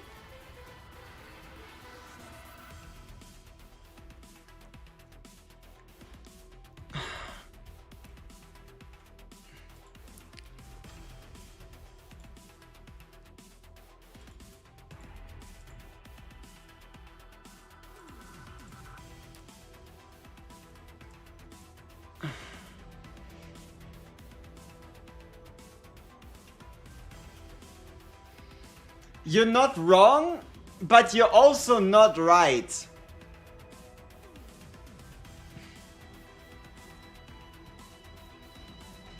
I mean, we could obviously do the reverse as well, right? 46 by 64. So yeah, yeah, no, so it's close to 30%, right? Now, which way around is actually the right one to do it? Do we take what it is and divide it by what it was? Or do we take what it was and divide it by what it is? Because the number is not the same. Is it 29% or is it 39%? First HP divided by the increased. So this right here. So it would actually only be like 29.2. There's a big discrepancy. Smaller number divided by large. Which means they did only... Yeah, they only went up by like a third, right?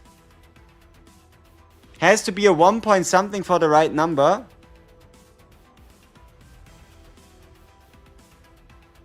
Yeah, then it would be a 39%.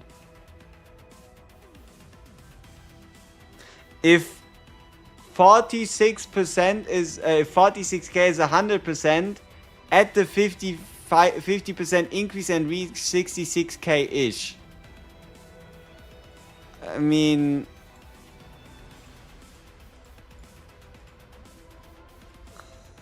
not quite. But I could see what you mean.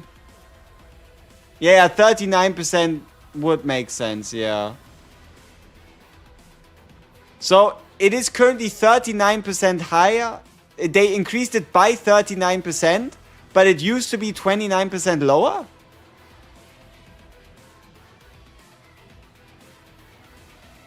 The fuck? I mean, you know what? This is not necessarily the point, right?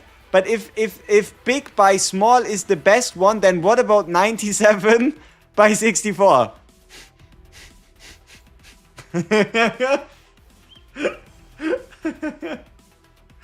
Okay, now the question is, did the devs really do something this outrageous?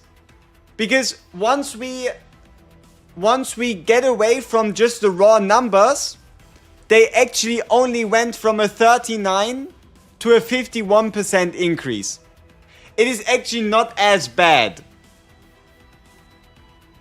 Right? The only reason why it seems that bad is because the base value is higher. Kind of. Right? I mean 50% is still a little outrageous.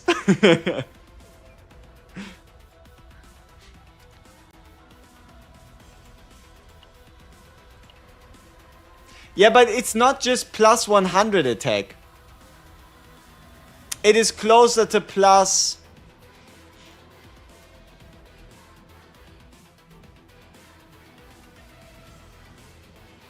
plus 300?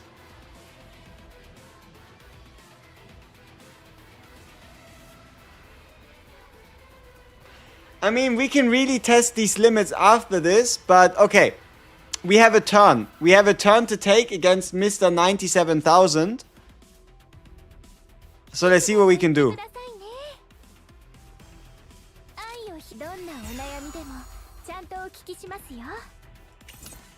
あなたのための贈り物です。あなたのための贈り物です。いつでも言ってくださいね。どんなお悩みでもちゃんとせいは愛のつや私の気持ち私の気持ち私の気持ち私の気持ち愛を込めてせいは愛のつや私の気持ち私の気持ち私の気持ち私の気持ち受け取ってください。愛をどんなお悩みでもちゃんとお聞きしますよ。 How can there be no cards to discard?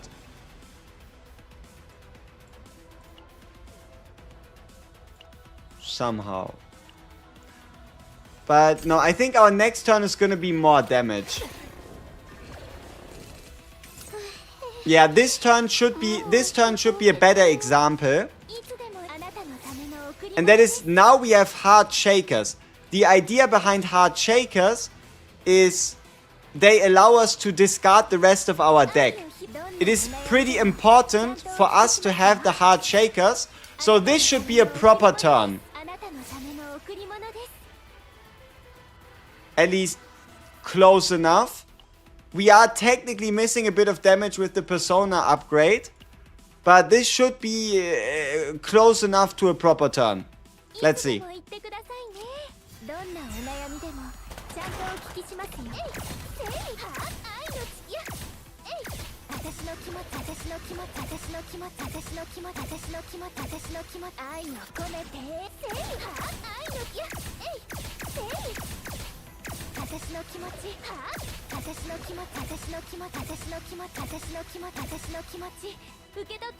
Yeah, and that's her by herself without the buff.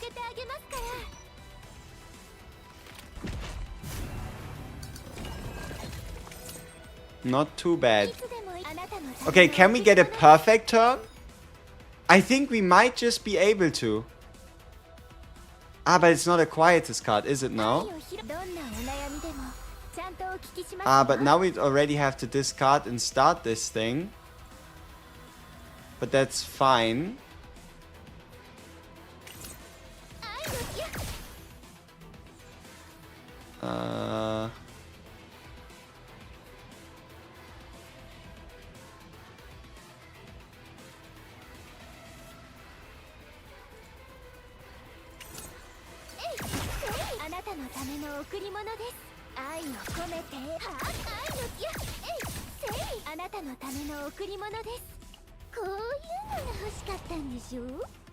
Okay, there we go.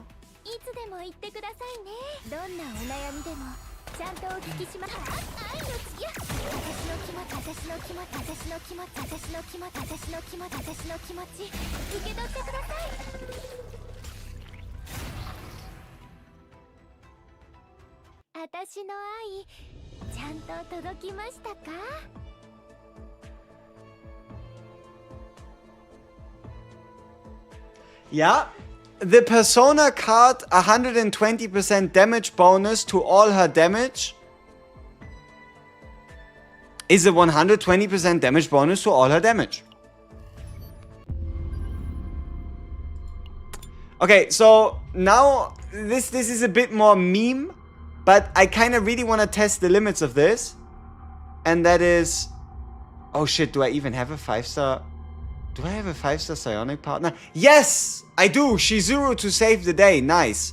Okay, so we all know about Rita, right? And you know how Rita's top passive here was a little underwhelming due to her base damage, due to it going to her base damage and her base damage obviously being a little questionable. Now with a proper partner, you can obviously go higher in base damage. So I kind of just want to go back to my full attack percentage version just to see how high we can really go.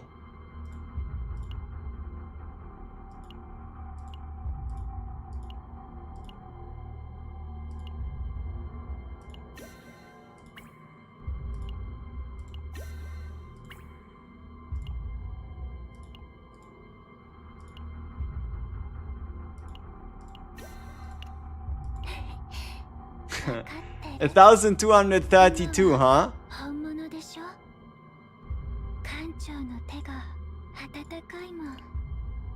I mean, let's see. This has +1. I mean, this is kind of whack. This is plus 1.7 on +2. So we have attack, attack, attack. Attack, attack. And then this one obviously does not have any attack. I mean, let's see. Would be attack percentage, right? Because the weapon itself already has attack. So this would be 3.2. I mean, this looks tasty. Okay, let's say like this. And then where is... yeah, I just want to make sure I give her... No. Give Renoa the piece back. But we're not done yet. We're not done yet. We give Renoa the piece back. And then we make sure we equip the save data that has the Cthulhu gun. Wait, I don't have a Cthulhu gun save data? Yeah, I don't. Damn. I remember now, we put in a ray. And the ray had the 8% attack Cthulhu dagger. Okay, so if we can't get the Cthulhu gun for now, I guess we just have to settle for the Cthulhu dagger. Because I just want to see her attack stat. Give me your predictions. What do you think?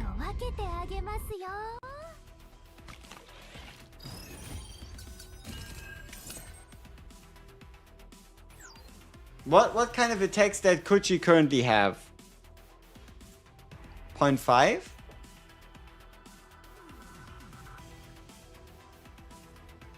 Two-piece attack? Oh yeah, we should have done that. You're not wrong. We check. What we can do there. 0.6. 1.633. But...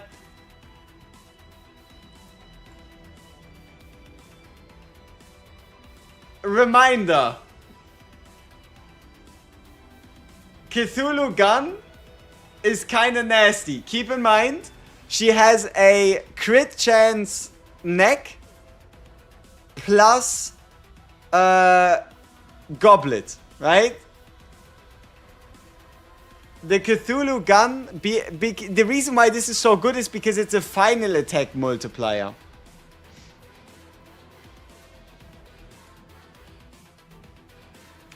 Okay, do ya think we should try to attack Max Rita? The way that would work is we get the Tentacles of Chaos.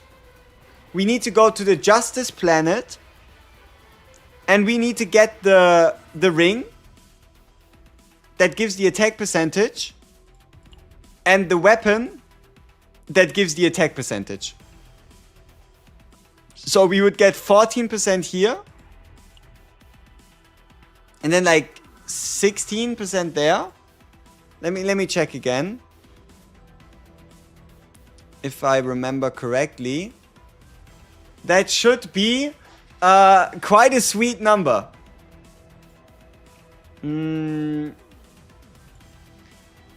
So it would be Foretold Ruin with unique equipment. Right? Is it only a boss drop? This is immunity. This is immunity. No, how do you... No, here it is. Ah, this is defense. No. Am I thinking of the Bug Planet? Does it need to be Bug Planet? Would it have to be fucking Twin Star Shadow? The egg? Twin Star Shadow plus Cthulhu gun? No, but that doesn't work. Wait. Is there a way for this to work?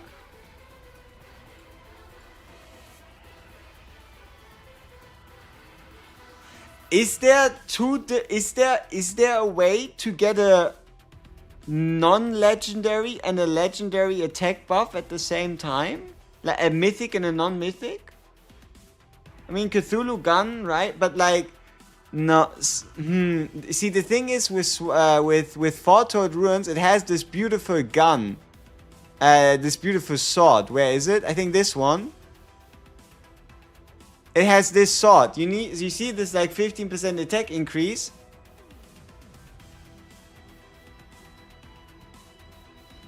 But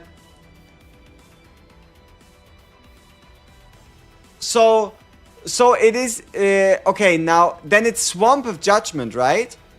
Swamp of Judgment, Forest Asks, and this is the only way to do it? The 12% on even turns? Right?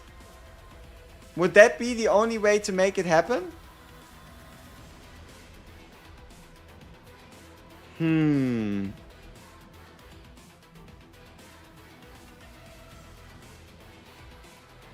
Ah, but it's damage, that's not attack percentage. Right? I think the Eye of the Punisher one.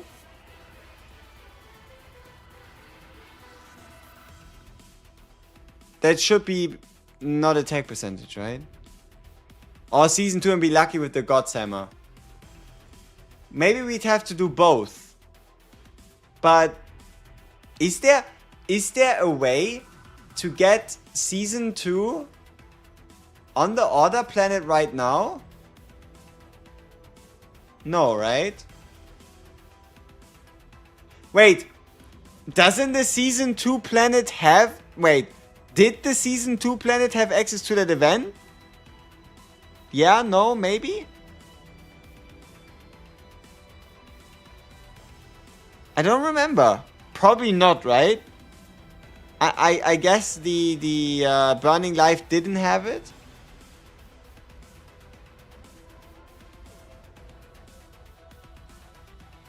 Yeah?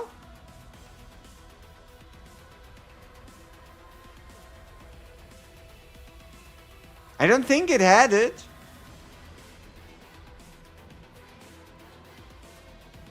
Yeah, no. Yeah, no, it didn't have... I would remember if it did have it. Yeah, it doesn't have it, yeah. No, it's... Okay, so the idea here is get the arena perk on the green planet, which we can't do anymore. We can only go to the planet itself.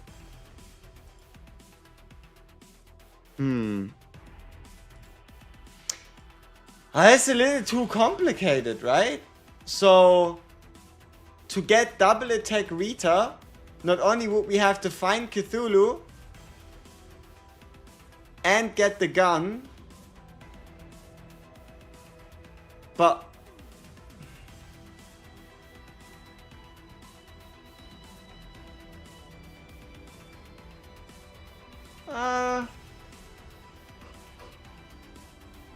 if you turn the toggle off, don't you get random Season 1 and random Season 2 for planets? Do you? I don't know. I don't... it's not something I consciously looked at.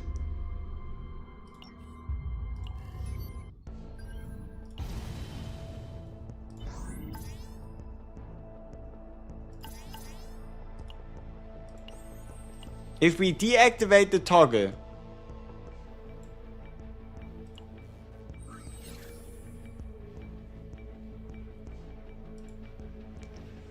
well, would you look at that? This clearly is a fake planet. Because if this planet were to be real, I might have just not been correct. Well, would you look at that? See, what is my excuse now?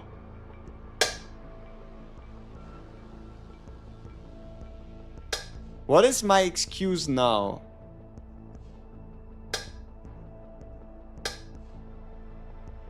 Huh.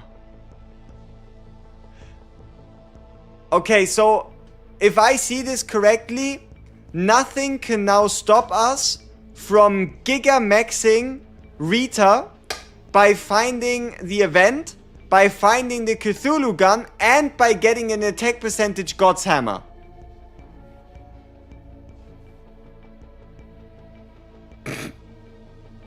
Right? Like, if everything were roses and sunshine, nothing would be able to stop us. Good luck. Yeah, shut up, man. I show you, it's gonna take one run. Wait, isn't there a problem with God's Hammer? Doesn't fucking God's Hammer only activate when we beat the final boss?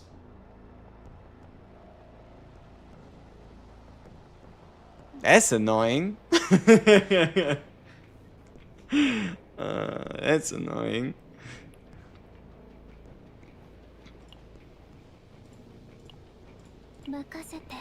And you know what? Just for the sake of it, how about we take Attack Rita for a spin in Chaos, where she gets higher base stats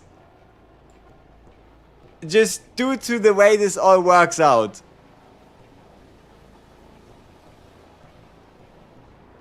This team is chaos. This team is a disaster. But we're going to play it, and it will work. Need 2-piece attack. Okay, yeah. Alright, we'll figure out a way to get 2-piece attack in here.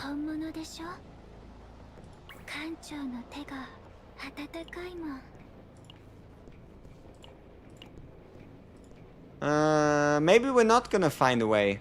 I only have these ones. So you really think I would be stupid enough? Oh wait, okay, I could just shift it around.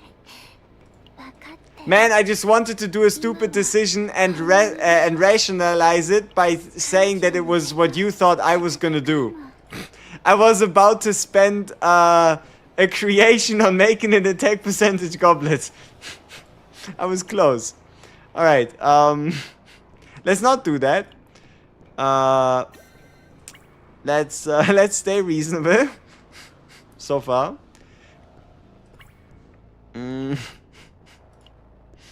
But I don't have any black wing of these. Period.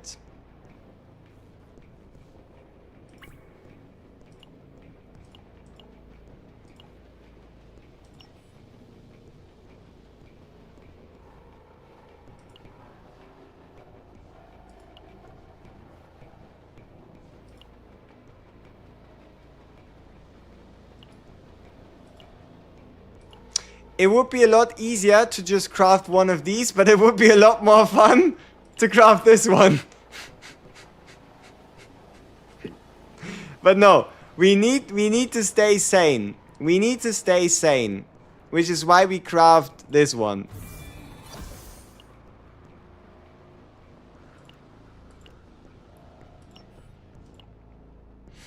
It would be a lot more fun to craft the other one. Alright, so give me maximum attack percentage rolls. Oh, what the fuck is this garbage piece?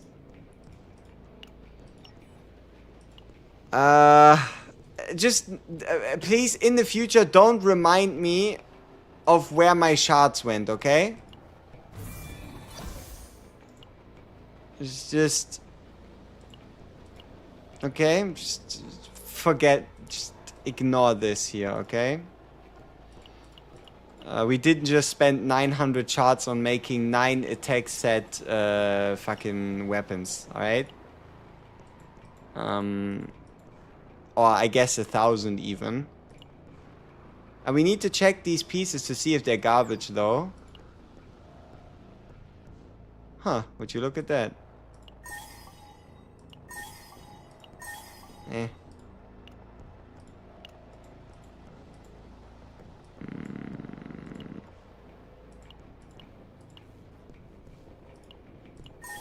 No. I don't like that it moves the pieces when you upgrade them. I'd like to stay them where they are. You know what I mean, right? I'd like for them to stay where they are. Makes it easier to mass sell pieces. Wait. Did I just unlock a piece? I don't need these anymore. At least not really.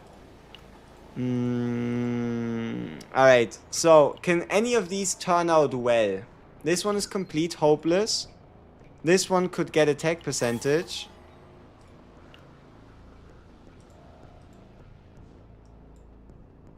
This one could get crit.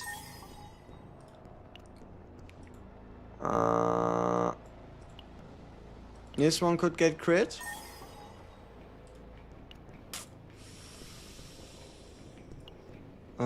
This one could get crit.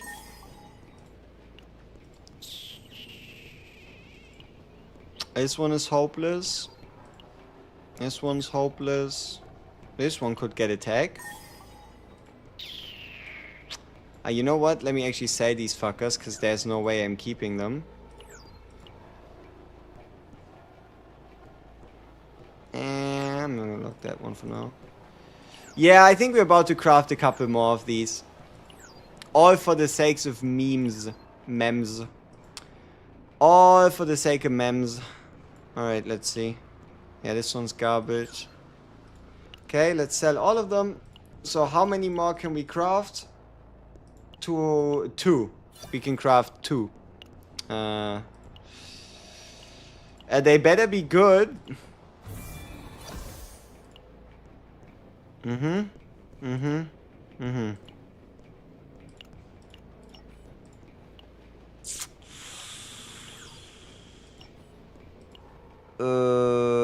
know about them being good. It's looking a little tough.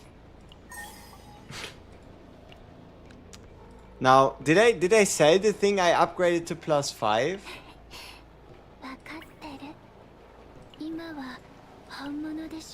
Did I?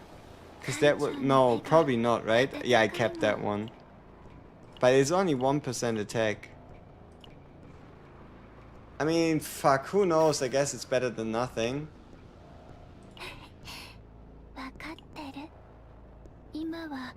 And then... one of these needs to be swapped. One of these needs to be swapped.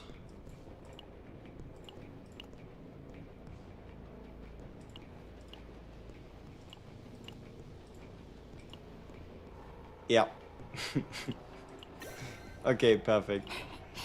Holy shit. Now, if that isn't an attack stat. 13, 18.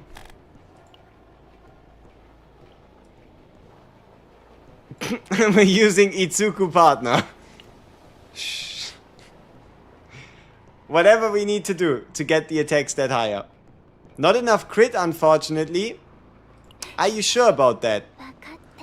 28.9% plus 20% for cards that cost 2 or more. Meaning, effectively, we are rocking 48.9% crit. In my opinion, good enough.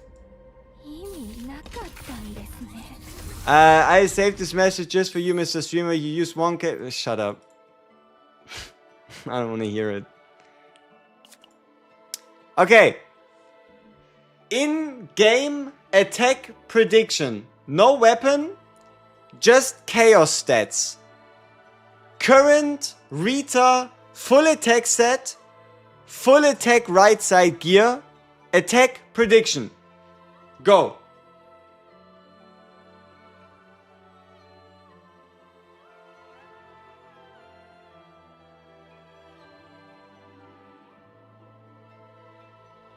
Come on, move on. We have a person to build.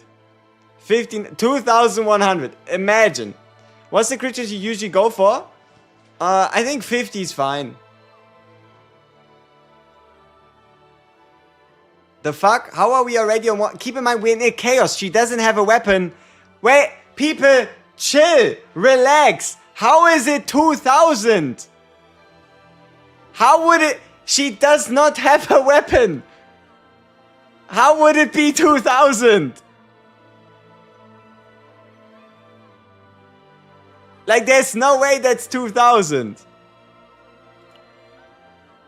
Oh, you know what?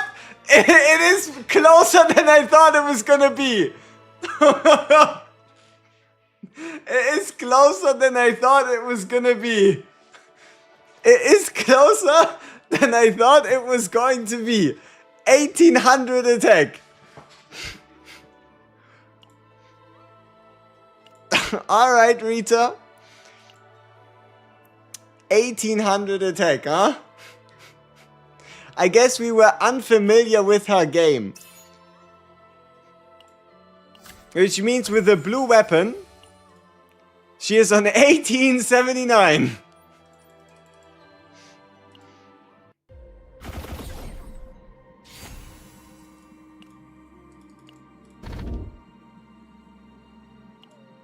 Okay, what are the odds that we are about to discover Rita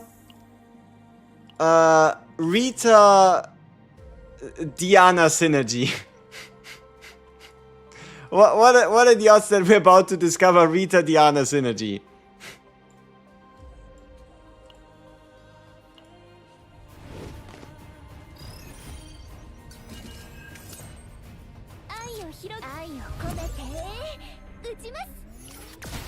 I mean, she can make a 1 cost.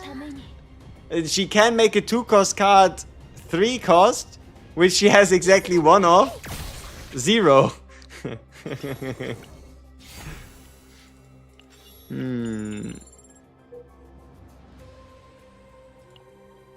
Ah!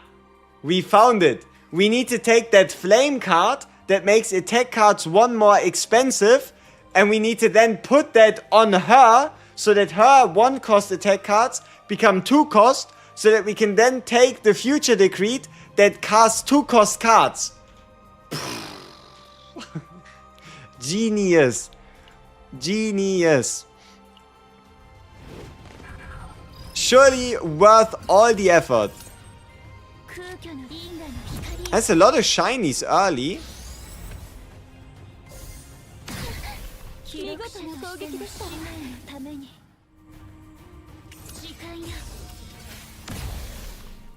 Hard copium. This run is gonna be cinema. I mean, this run better find Cthulhu, cause otherwise we're kinda cooked. Right? And you know what? We not only need to find Cthulhu, we also need to hit a fucking 1 in 6. On the condition that we actually beat him. Which might be a bit more difficult. Overcooking burned the whole kitchen.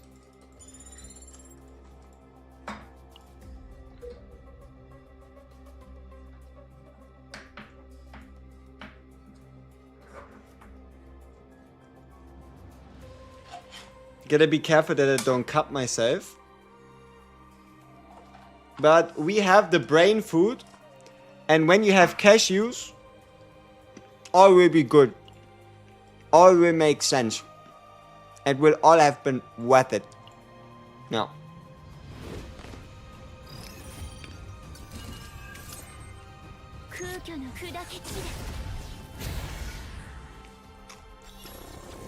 What was the mode that upgrade all your units with potentials and levels just for that season? Distortion adaptation. Distortion adaptation. Probably gets activated in 30 days again.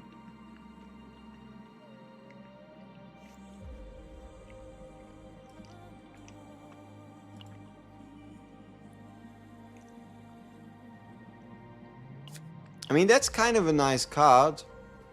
Or a nice item. Does it make sense now? No. I don't even know what we're doing here. We're meant to build a Diana we're meant to build a Nia, we're meant to build a Renoa deck, and instead we are Giga Chat Rita attack maxing. How did we get here? I have no idea. But somehow, instead of playing Diana and building her deck, instead of playing Nia or Renoa, we're using Rita.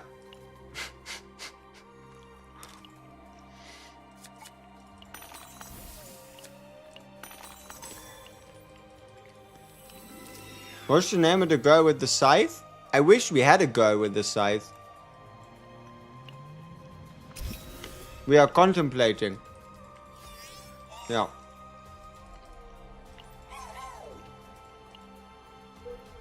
Contemplating life.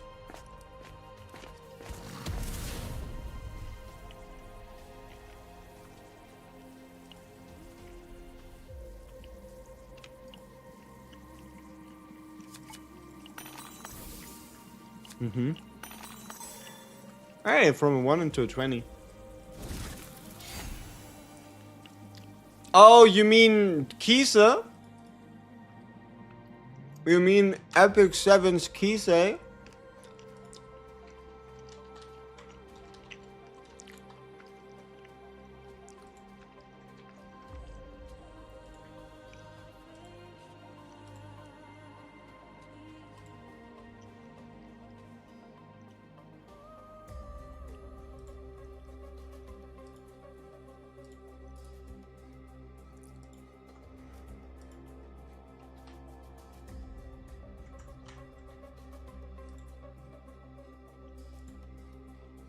Let's see, is there a good image?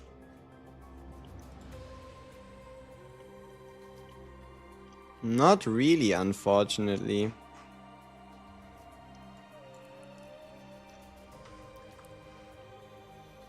It's fucking Ryota Kise from Kuroko no Basket who gets shown if you don't put Epic 7 in front of it, which is kinda sad.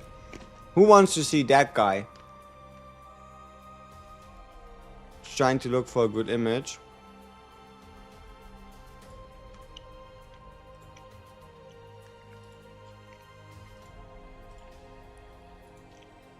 I mean, I guess this works.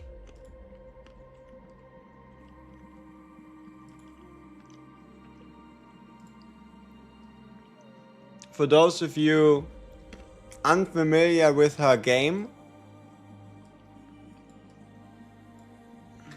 that would be her. Or obviously there would be a Moonlight version where she shows off a bit more.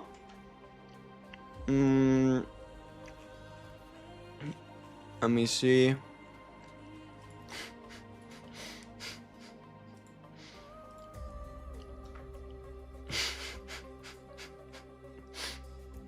Yeah.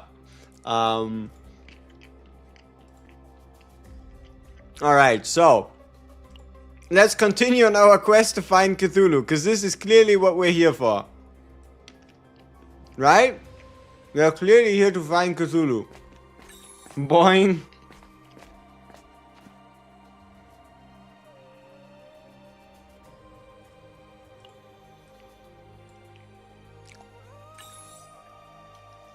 Can we still get the percentage event now that we found this one?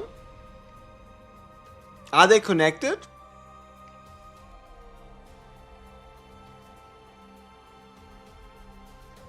No, right? Or are they the same thing?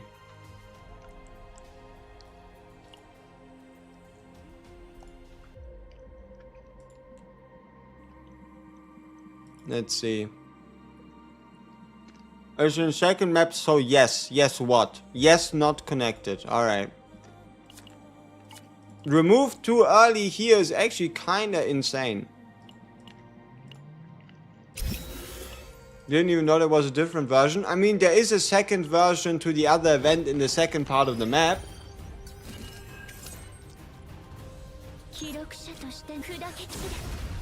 Imagine if we get the one with the purple item instead of the one with the gold one after getting the Cthulhu gun. How depressing that would be.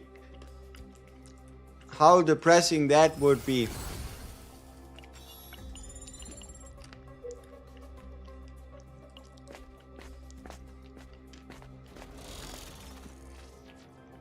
What could you substitute if you don't have Rita?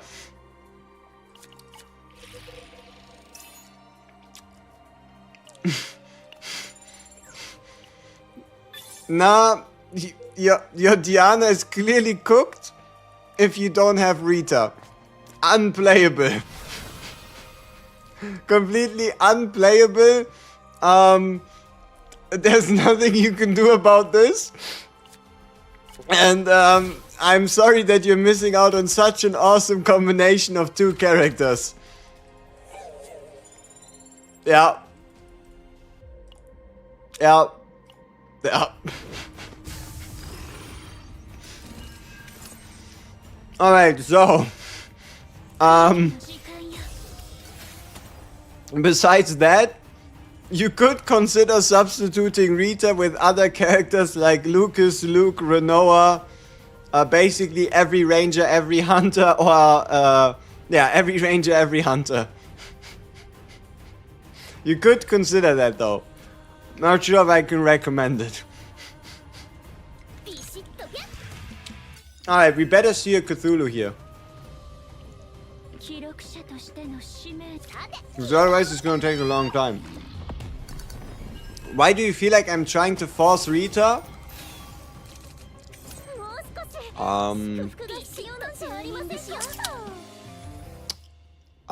We are clearly forcing no one.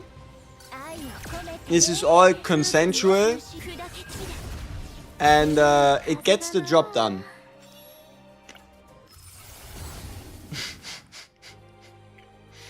Alright. Maybe here we actually have to play support, support lady. No, Rita equals delete game. Up. Even Serenia? Yeah. You can play Diana Serenia. Why not? Who's gonna stop you?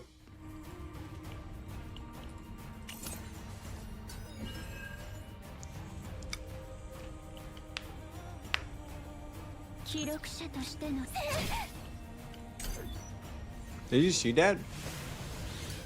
1900 crit. No, I saw you forcing a cat on that guy.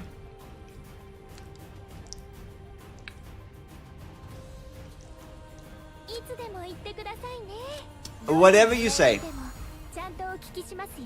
No, whatever you say.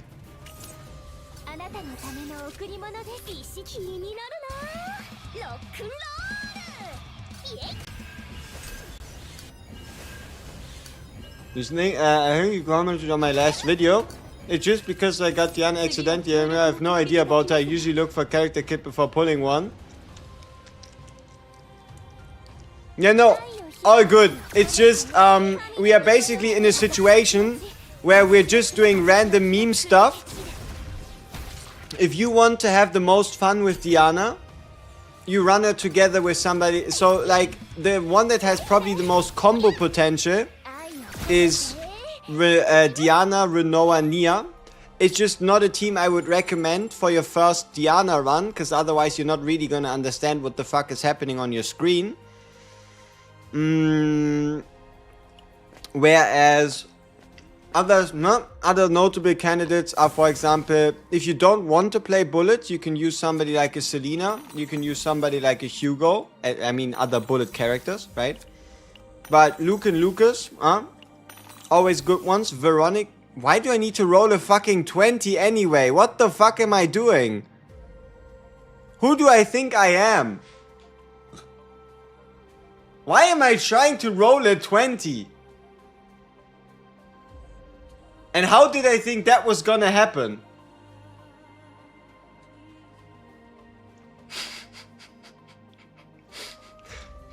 God damn it. It's time to get punished.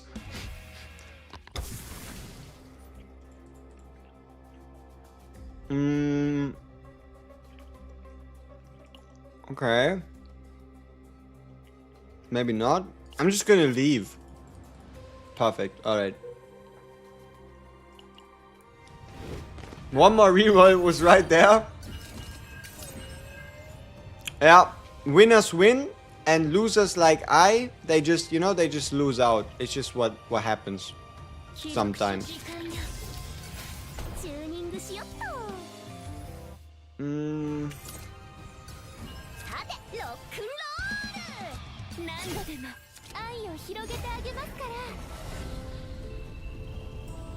Huh. Not too shabby.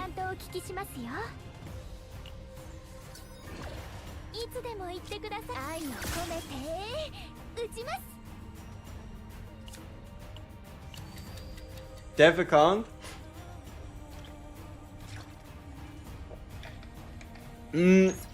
People, what do you think we should do? Do we restart every time we make it to the first boss and don't get the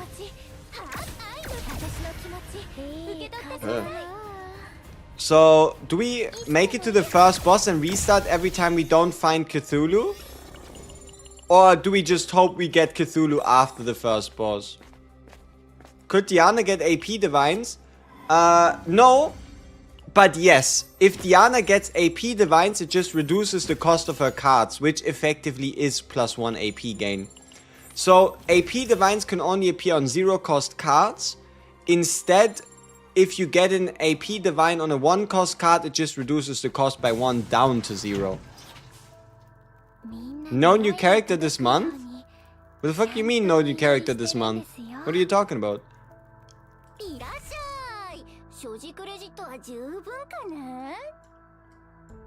What are you saying? Why Cthulhu?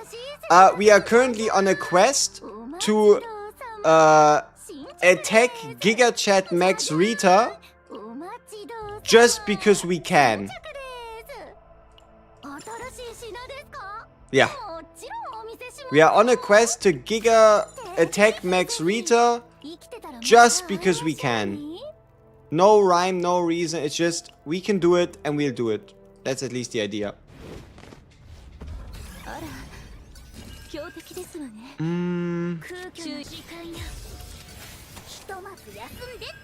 Is Rita just here to carry in chaos? Ooh, I don't know if you could say Rita is the one doing the carrying here. I wouldn't be so sure about that.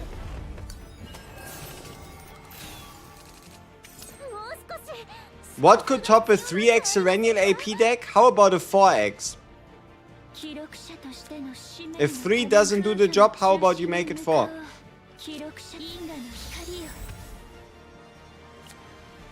Wait, what the fuck? Wasn't this shit meant to increase the cost of a... Ah, it's a 1-2 cost or lower, so it's kind of like... Yeah, it's random, duh.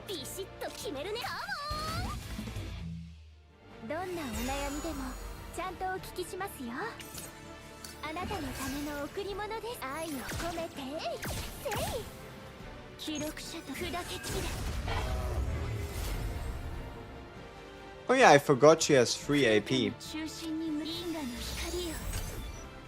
Oh well.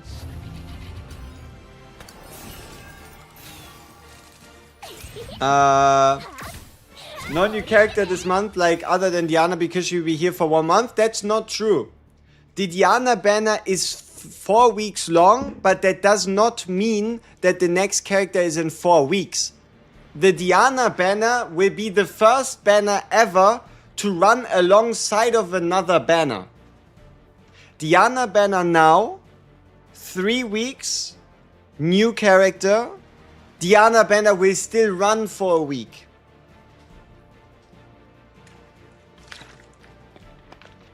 You love discard mechanics in deck builder, so Diana was the right pick for you. Very fun with Nia Renoa. Agreed. Agreed. Bam bam.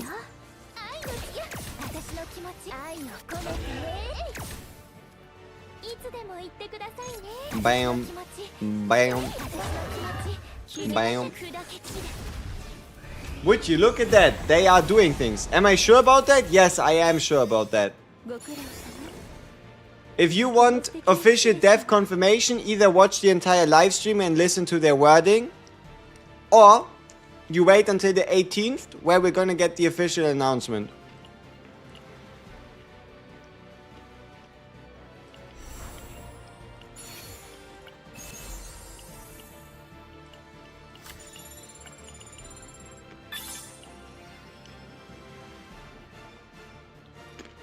So the best Yana team would be Diana, Renoa, Nia? Yeah. Pretty much.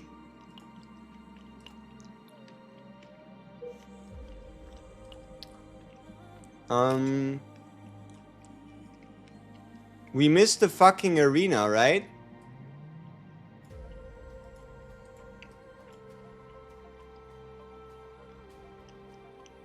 How did I do that? Wasn't one of the reasons we went here?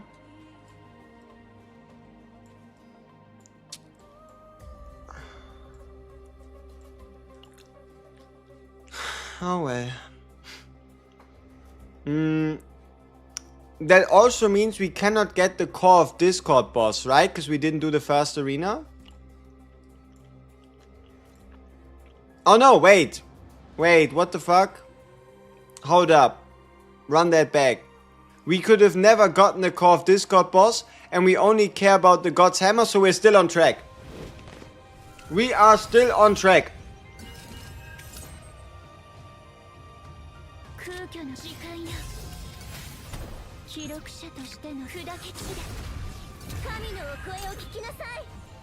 No Synectus anyway. I mean, he'll appear right after...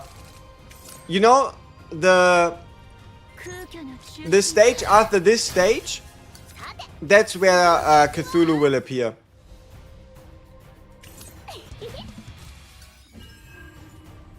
That's where he'll be. The stage after this stage.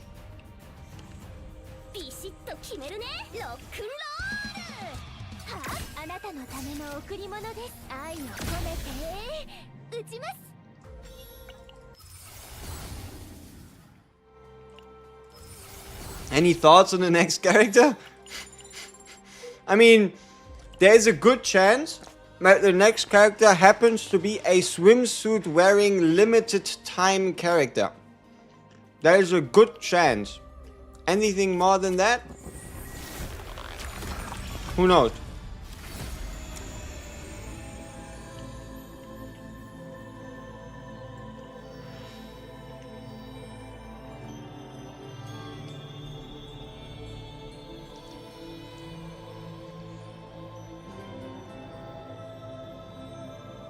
Why not in a run where I might just intentionally want to build a Nia deck?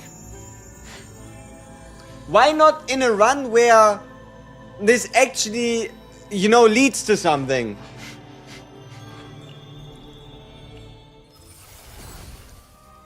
God damn it. One cost, double draw, activate the top card of your deck for... Why am I up here? Why am I up here? I was meant to play the fight. I even talked about going into the fight after the fight to summon Cthulhu. Why am I up here?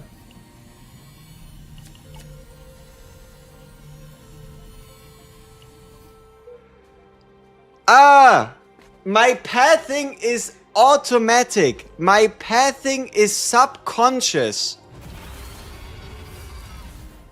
I am...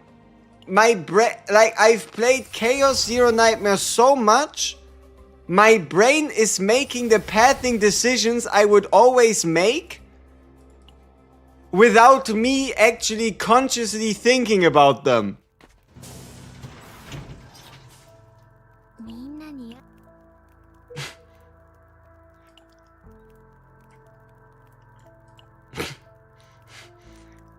Now, is that a good or a bad thing? Also, Where's Cthulhu? I'm in my brain's way. I mean, I am indeed trying to force something I usually don't do.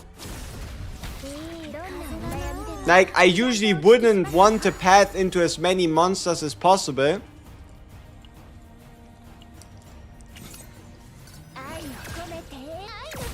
Because I never super specifically searched for Cthulhu from the very beginning.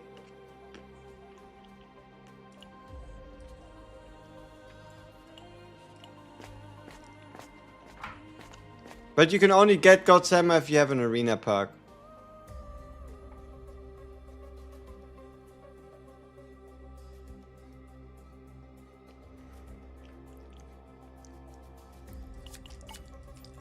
See, I knew something was missing.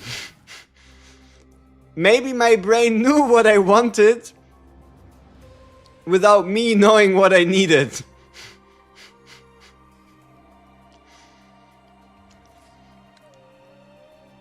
Yeah. The autoplay brain actually was correct. But then manual brain took over, complained, and fucked it up. Aha.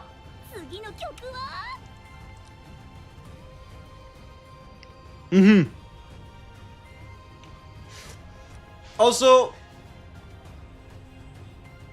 what about this adagio?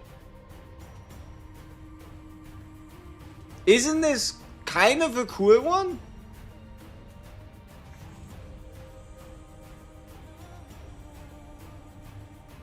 Then again, it is fucking expensive.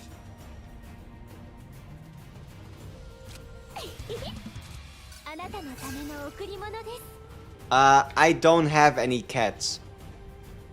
Me no cats.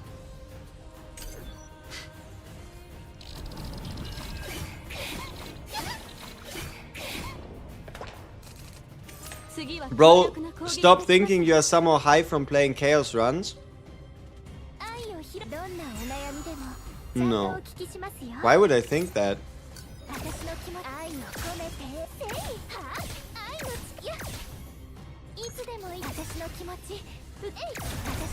That's just weird.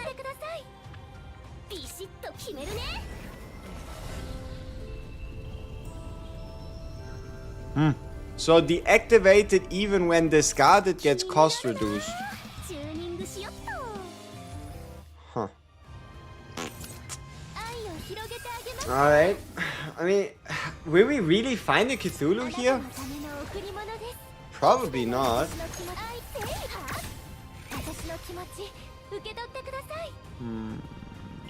Oh wait. The fuck is this Nia deck?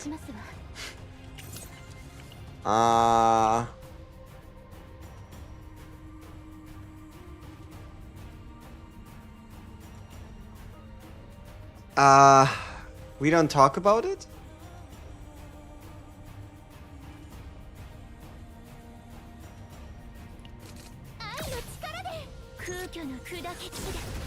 This deck is a lot of things.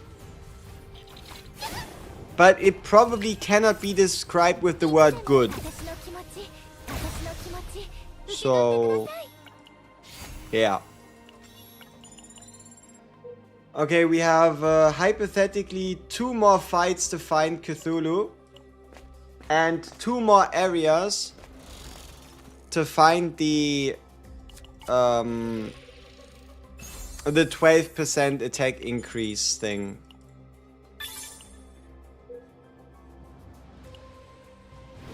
Because Cthulhu can only spawn on...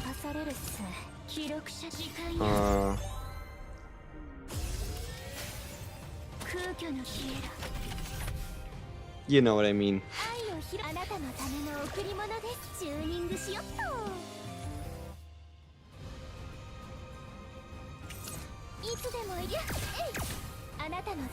Cthulhu can only spawn on red enemies. Normal fights. Small enemies. You know, that type of stuff. I dip, I think I pass out. Good night. Appreciate you tuning in. Maybe you were the high one after all. For only you are the high one.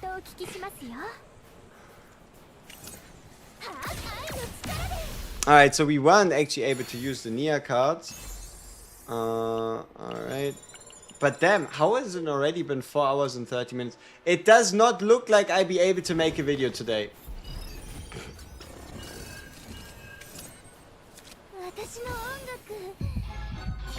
Does not look like that is within my means.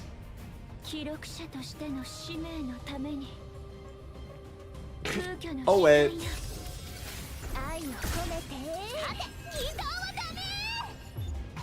Your revenge? I don't know what message you're talking about. You could never take revenge on me.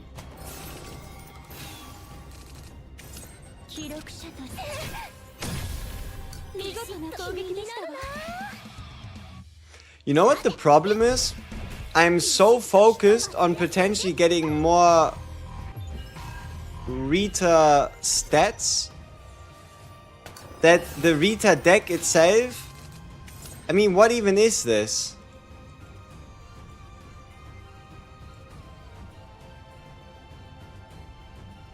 Right? Like... What is this deck?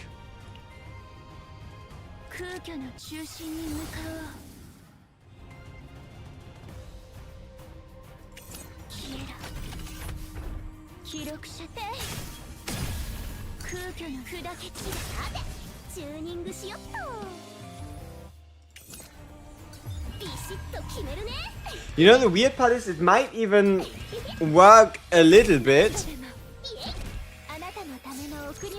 which is kind of the weirdest part, because I can at least see a way for this deck to do something.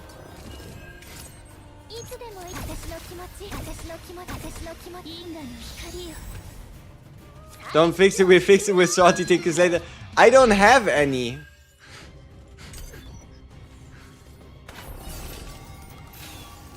Yeah, I don't have any.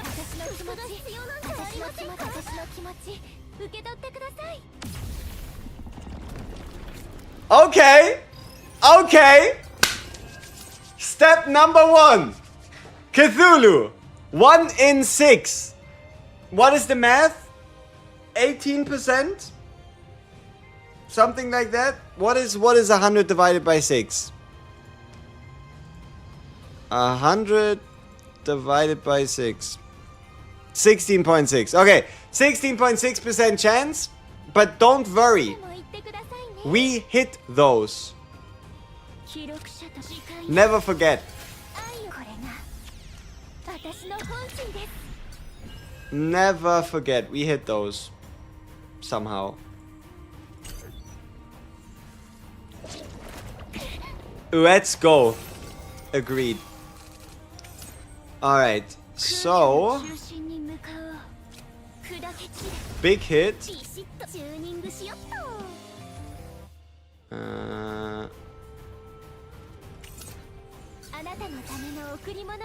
Giga hit. Yeah, whatever she just did.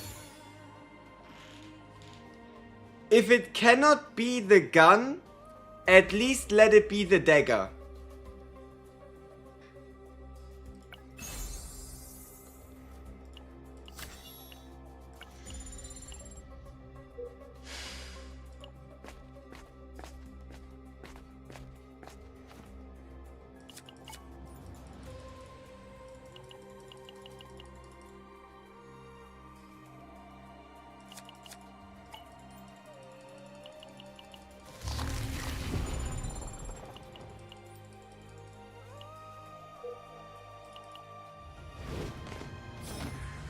Just in case, we check out the final question mark event to see what's going on there.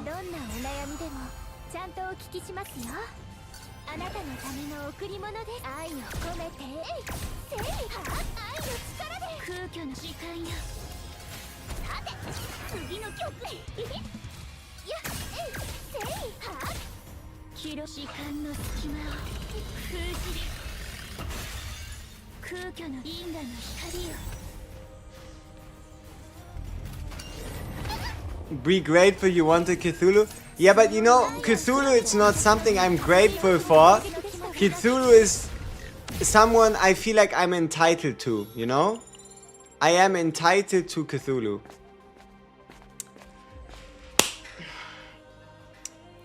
This could have been it.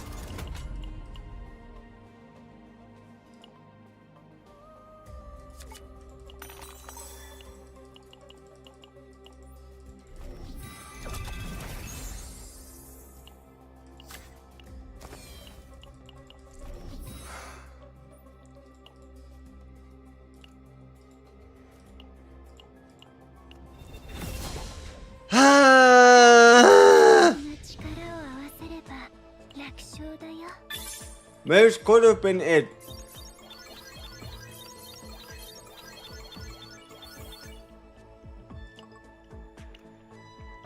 Okay, question. Two options. Nia Renoa. Nia slash Renoa, or maybe depending on what kind of epiphany we get, Diana run, or another attempt at getting mega maxed Rita attack. What do you think? I think I can get like one more run in. So Nia Renoa,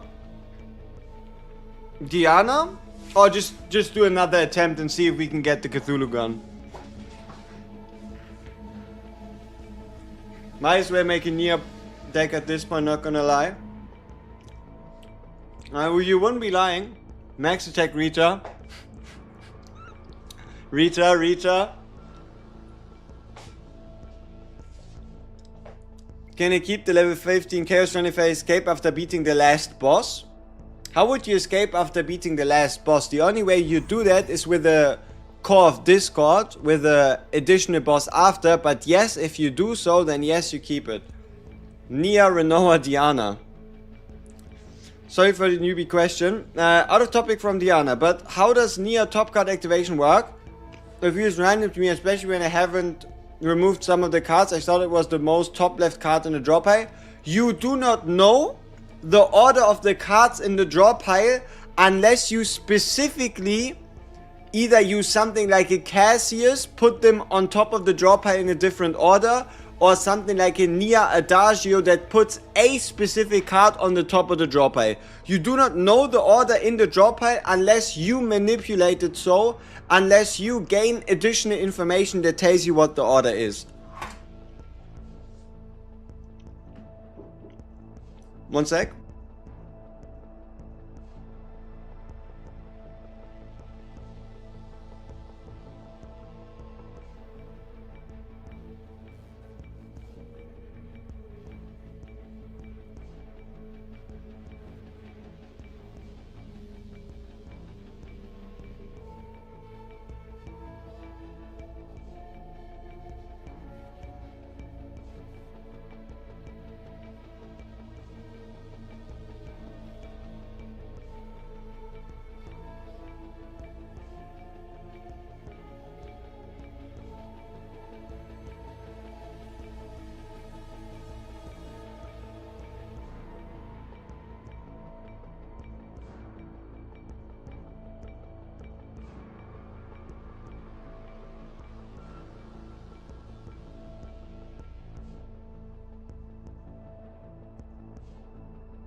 Camera again making me look like a fucking vampire. There we go. Still a little tough.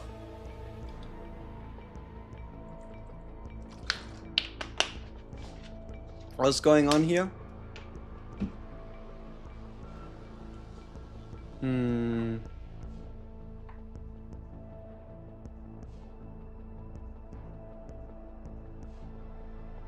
What did I miss?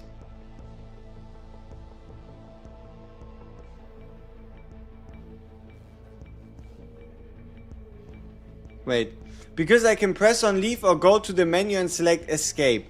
I know that if I press leave, it deletes my level 15 chaos run, but I never try to just escape. It doesn't work. Like, the moment the boss is beaten, the run is over. Unless you have an additional fight after, you can never keep a map and get the extra copy. Right? Any easy strat for third event boss? Would you believe me if I were to tell you that this is about the extent of my experience with how much I have experimented with these bosses?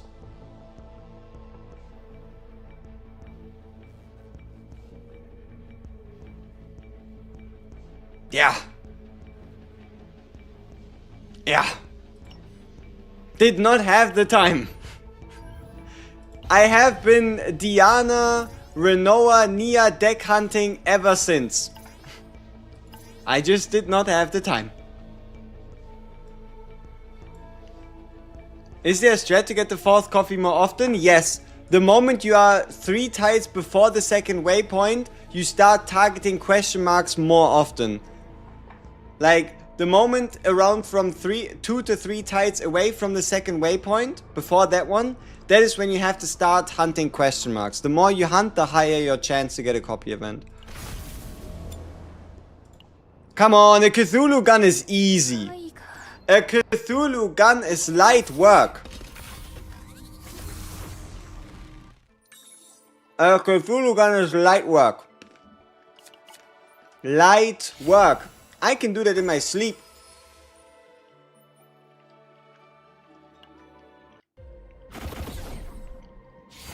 Would Tenebria from E7 be a passion controller? Only if it's the singy version, not the I call a meteor from the sky and doom you for eternity version.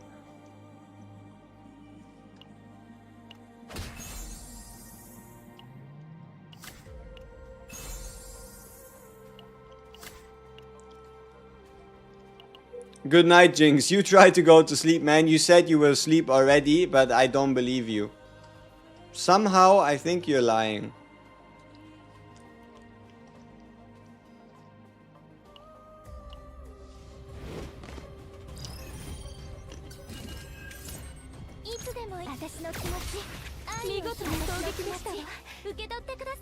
Any Tenebria's peak Tenebria? Yeah, I mean, Dark Tenebria would be kind of awesome as well. Hey, it's this thing. Lulu.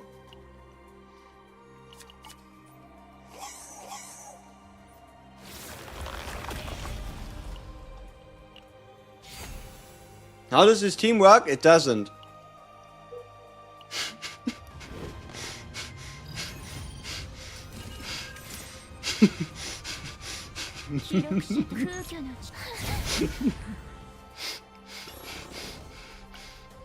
Okay, so one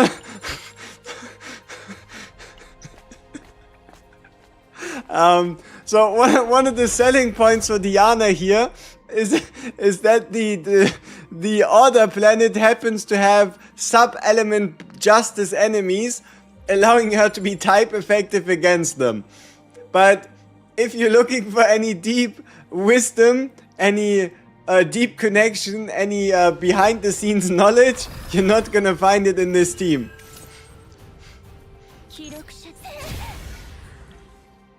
You had S10E, F10E before dropping E7, good times. Yeah.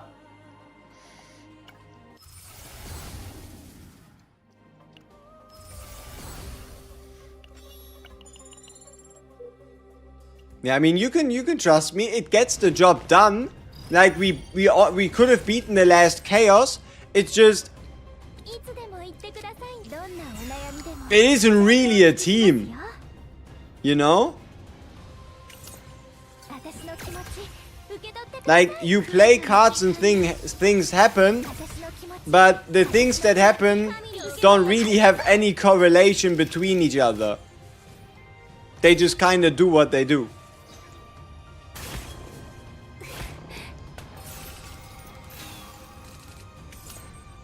記録者としてのさてギターはダメ空虚に砕け散れ愛を広げ愛の力で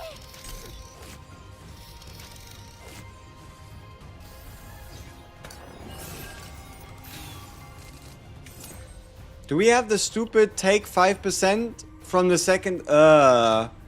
We need more healing. And I just got rid of Soul Rip, one of our best assets in terms of healing. Can we at least rest?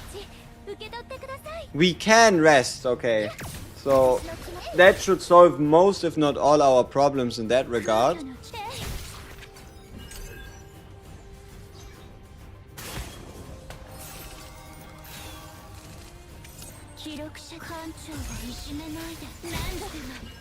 Nice.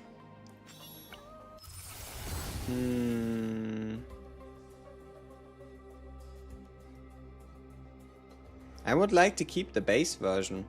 I remember my friend went crazy when I got Karen the first time I played this. Apparently he's from E7 and my friend hasn't gotten Karen yet, even though he's played CZN from day one. Yep, Karen is in fact part of the E7 extended universe. If you can call it that. Alright, so our goal is we get one piece of arena equipment, right? So that hypothetically at the end of the run we can get something like a Divine? No. We could get something like a God's Blessing with even more attack. Theoretically.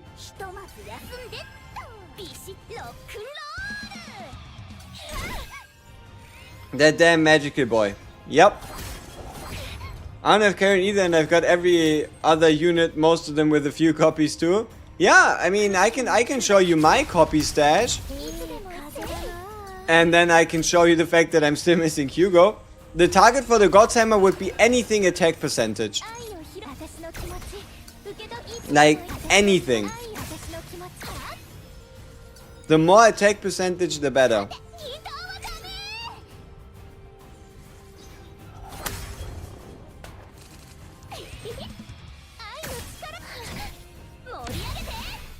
Okay, more Cthulhu here.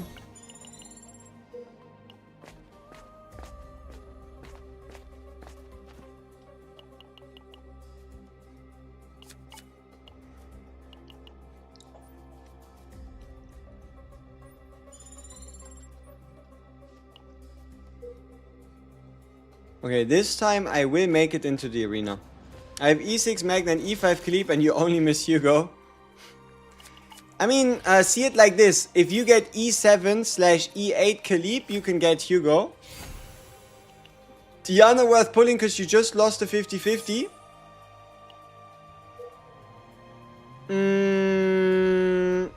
You can hold. Hold for 9 days, alright? Mr. New York Squatter. Hold for 9 days because on the 18th we get the big announcement of the next character, maybe even next upcoming characters. Multiple. And yeah.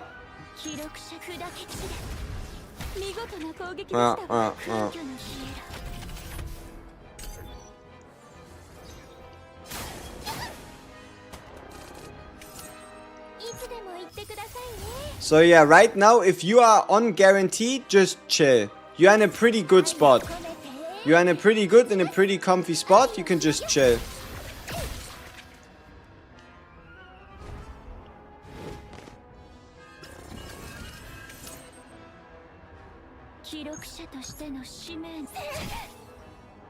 Yeah, it didn't go very well. How about we don't do that? Okay, let's play this. Let's play Rewind. Let's disrupt to take this garbage, I guess. Oh, nice.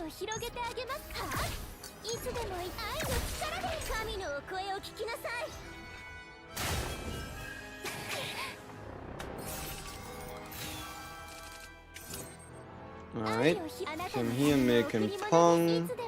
Create some heartbreakers to then use up the heart shakers.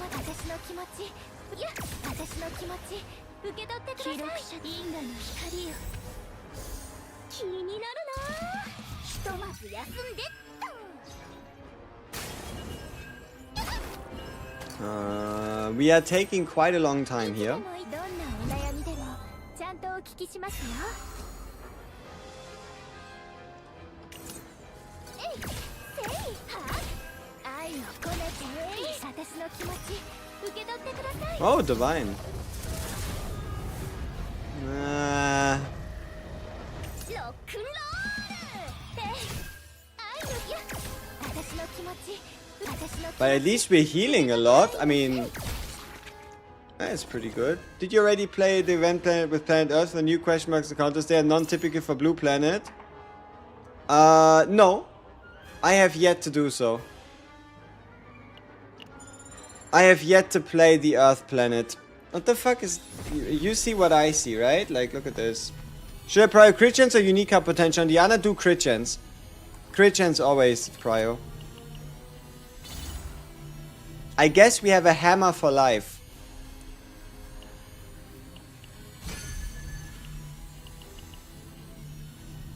Just chills there. Well, I guess this one is now part of the gang. Part of the squad. You know, an early Cthulhu would be really reassuring. If we could get an early Cthulhu with the early Cthulhu gun, that would be pretty awesome. 空虚の中心に向かおう。いつでも言ってください。あなたのための贈り物です。さて、次の曲は愛を込めて私の気持ち私の気持ち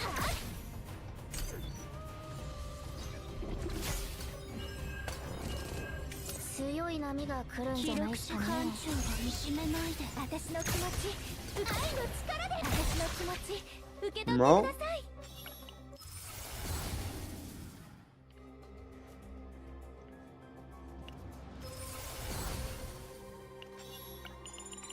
Thanks for answering my questions, man. It's 3:30 a.m. in my region here, so see ya, insta sub, by the way. I appreciate it. Thank you very much. What does X plus 1 on the accessory even apply to? Card cost. So, if I recall correctly, with the release of, who was it? There was another X plus 1 reunit, right? Wasn't there like a bit more of a recent X plus 1 unit that didn't really end up doing much? Or was it just Serenia? Okay, so at the moment, unless I'm mistaken right now, there should be a Serenia card, a Kairon card, and a Tressa card.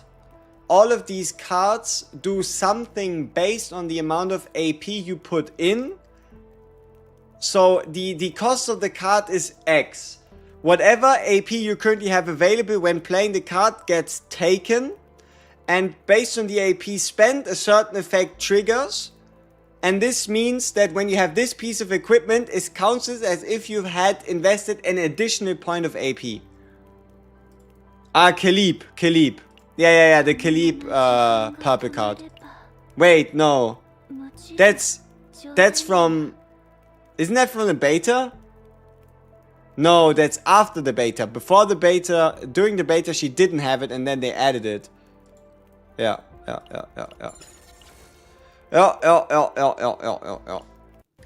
Did he ever fix the Nia interaction with zero card? It's not a fix.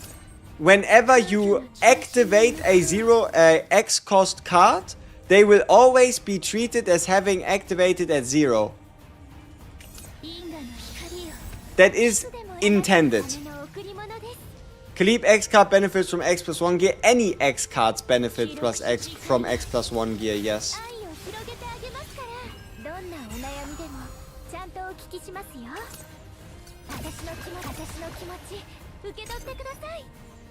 Yeah, absolute defense, I think, would probably... Can she stop putting her ass everywhere? I don't know about that one. We kinda need her non-broken down. She's meant to like heal us, you know? There we go.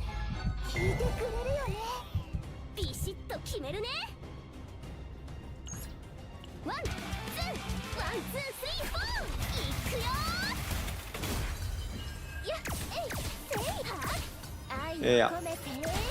The damage came from somewhere and I know where from. Yeah. The fuck? It's a moth. Like a moth to the lamp. They buffed Nia's breast size in the lobby. No. Clearly the jacket was just hiding her true potential. Am I able to get away with that? Yeah, right? Yeah, that has to be it. That's the only logical explanation.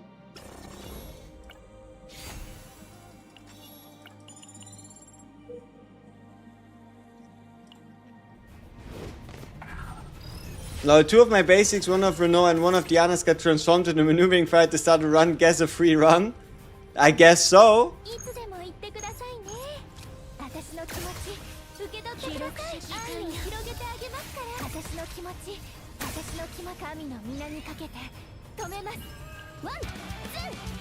Where do I start farming decks this season? I only know about the Great Rift. Oh, Zero System. You go into the Zero System and you craft yourself planets. Depending on what difficulty you currently have unlocked, you obviously craft them at the highest difficulty. If you have yet to unlock difficulty 10, the way you do that is by playing a bunch of planets in a row and leveling them up. And then every time you hit a certain level milestone, it's not too bad. Every time you hit a certain level milestone, you can then start creating higher difficulty planets at the base. And yeah, you just make your way up to difficulty 10. And then you create yourself the preview season 10 planet thing. Andre, was geht ab? We are trying to mega min-max the attack stat of Rita. So far, this is Rita without any equipment in a chaos run. 1805 attack. So that is our purpose. Why exactly that our purpose is, I don't know. But we somehow ended up in this situation. And this is our second run trying to find the Cthulhu gun. And trying to find a plus 12% on even turn ring. The only way to get both together is by playing on a on the green planet. The only way to get a double percentage attack boost from gear. And we are also playing on season 2 season content with the hope of getting a divine hammer, of getting a god's hammer that will also have an attack boost. That is kind of the goal.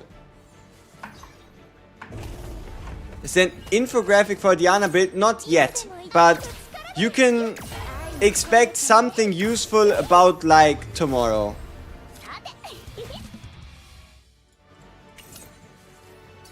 As well as also a guide on the persona system.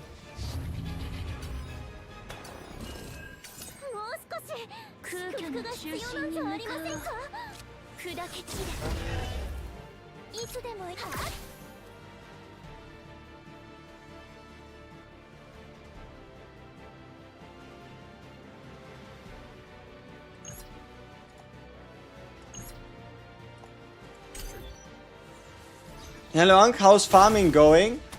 We made a pretty interesting Diana deck a bit ago. And right now we are farming a lot of nonsense. But if we can find the Cthulhu, then that would be pretty awesome. Yeah. So here's another thing. I started a week ago and I'm level 51.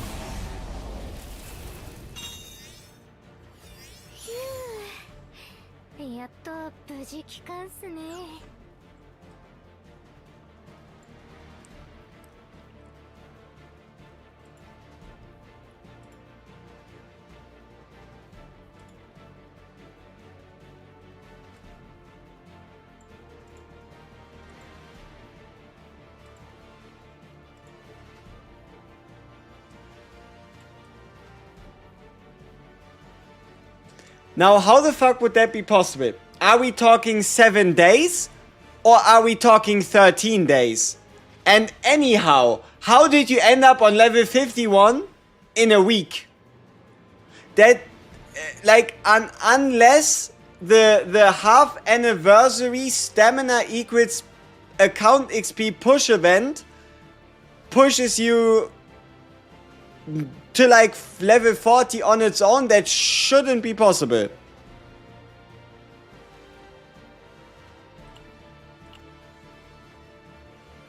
Nine days. How much of the half anniversary stamina event thing have you done? Like, how big of a help to you reaching level 51 was that event?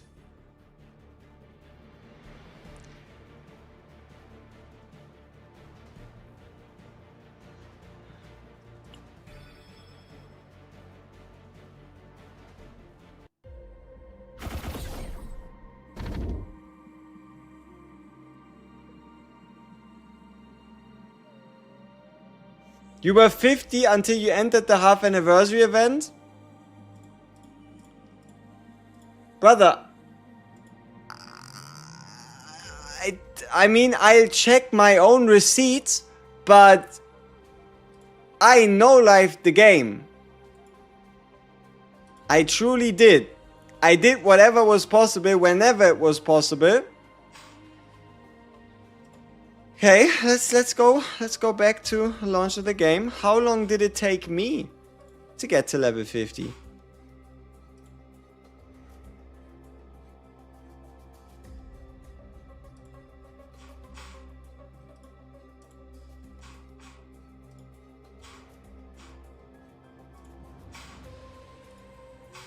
See?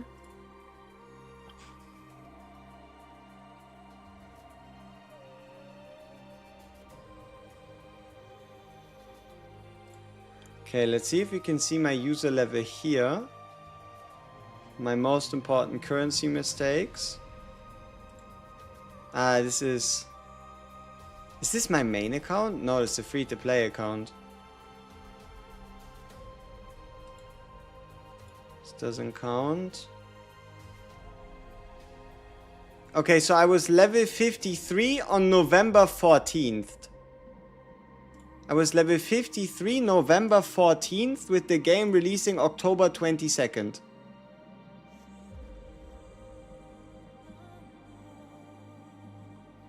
I was November 14th, level 53. I was level 52 and a half on November 10th. Just trying to currently get couple references. What about November? No, November 4th. Okay, let's get a little bit more bold. Okay, wait, then again. Okay, this is actually... okay, maybe I just imagined it taking me a bit longer to get to level 50. Because November 10th is not that far off.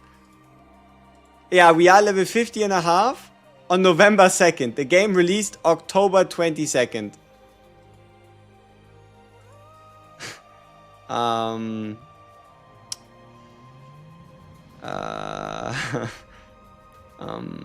Okay, how about October 31st, which would be 8 days. Or 9 days, I guess. October 31st, we were level 47. Yeah? Yeah, I can see 9 days. Okay, yeah, I can see 9 days. Seems to be about 8 to 9 days is what it took me as well. Okay. Yeah. All right, let's forget about all of that. it's great, I guess, for me to get a reminder on how much it actually took me. I could have sworn it was longer.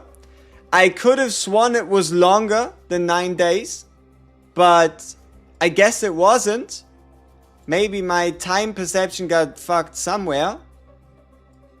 But alright, so let's get back to whatever you wanted to know. Maybe there was something you wanted to know, Mr. Enemy Lover.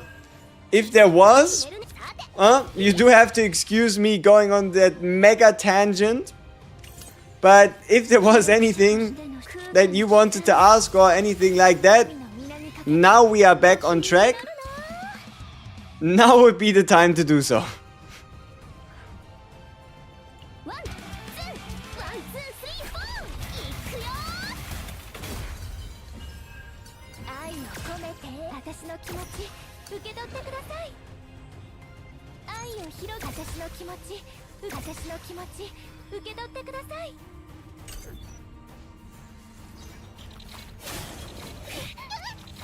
Should you get Diana?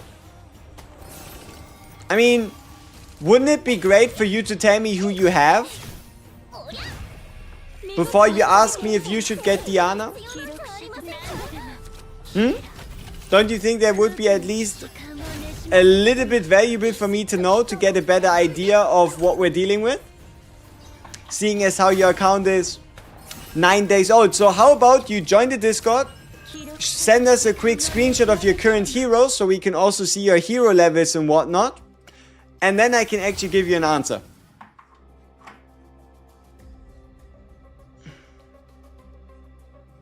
So yeah, that would be the easiest. Yeah, but keep in mind, whenever he did say it, I was either A, not paying attention, B, was in the state of searching for enlightenment by searching through my videos to find the receipts for when I reached level 60, level 50. And yeah, no, just in general, just join the Discord, send it there. It's better visually. So the way this works, you just join the Discord and you go in and you ping at WG so that I can see the message. You can pick general, you can pick pretty much any of the chats. Should you get the next character, have every character E2 plus? Yeah, good talk. Good talk, valid question. I hope I was able to answer your question. And yeah, if you have every character E2, should you get the next character? Yeah.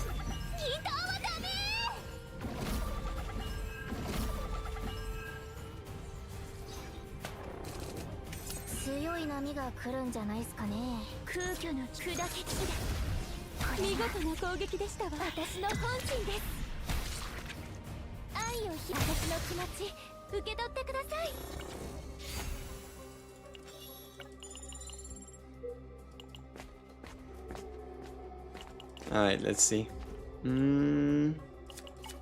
Let's get the Epiphany.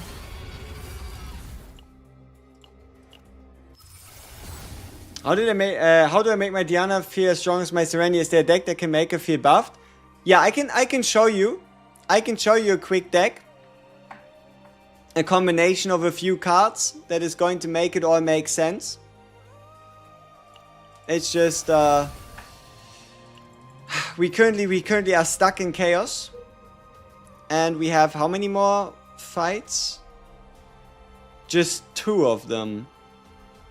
No, we can get 3. Okay. So 3 chances for Cthulhu. If we don't find Cthulhu, this all was kind of worthless. This was all kind of worthless.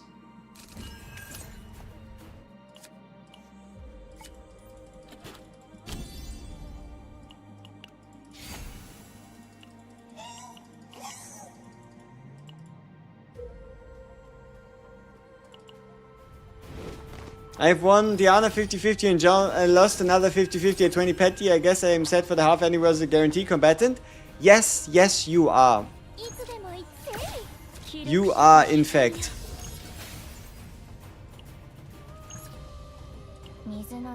Crit? Nice. Didn't really do much. Looked good though. Send the picture to Discord. Yeah, perfect. It's not like I have it fully open on the side, so let's have a look. もう少し祝福が必要なんじゃありませんか。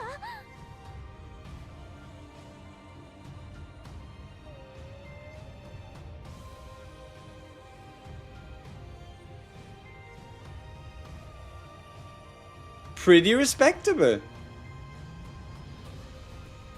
All 4 stars. Beryl E3, Ray E3, 9 days, Rin level 60, Naja level 60, Khalib level 60. Yeah, looking good. The combo of Rin, Naja, Khalib, or specifically Naja Rin or Naja Khalib, pretty nice.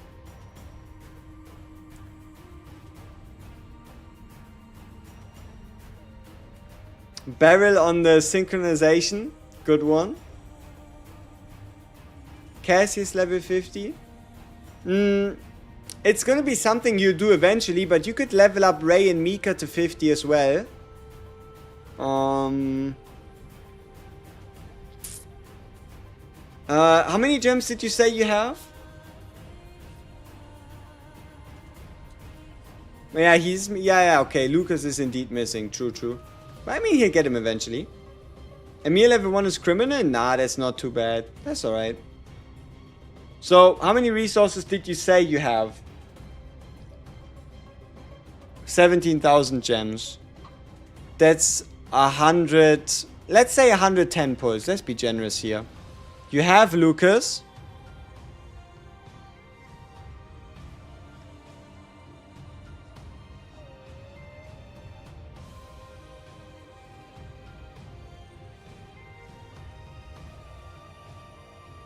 Where?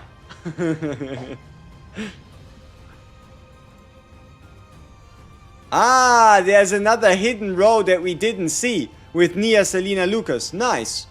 Yeah, makes sense. Usually when people send these pics, there is like additional heads for these people down here. So you'd kind of see that there would be like a third row.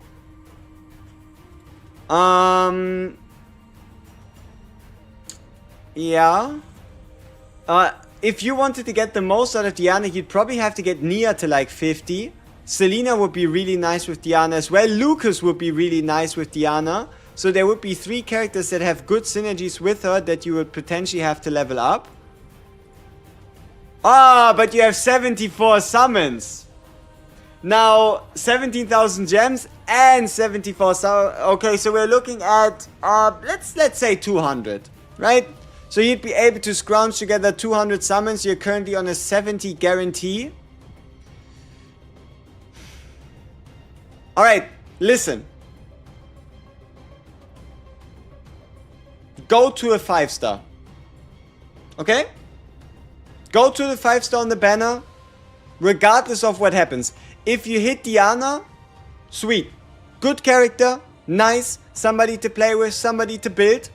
Will be a ton of fun for you. And if you don't hit Diana, you'll have guaranteed pity. And then you're going to wait for the next 9 days until the big announcement. So seeing as you have close to like 210, which would be enough to do pretty much 3 rotations, you can summon until you hit a 5-star and then you stop. Let us know who you get. Let us know who you get.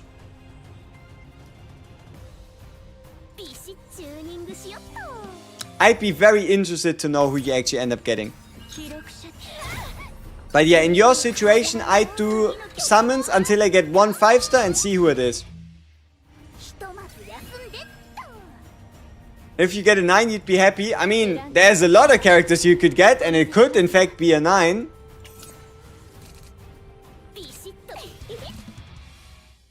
Oh! Yeah, no, yeah.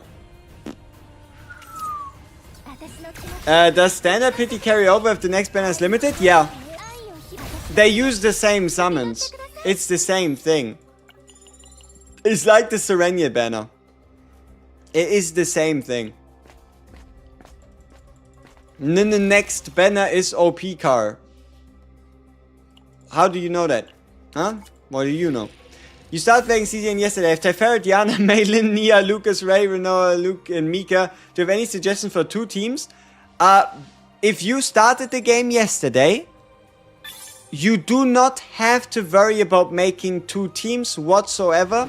You barely even have the resources to build one. The most important thing I can tell you right now is build yourself a team and have fun. Use that team, learn the ins and outs of that team. Don't worry about building 6 units to build 2 teams. There is no real reason for you to have to do that right now. If you think, okay, but what about Hyperspace Basin? That thing has 20 days. You have 3 weeks to build these characters. So at the moment, a triple team is fine. Now, having a look at your characters, which triple team should you play?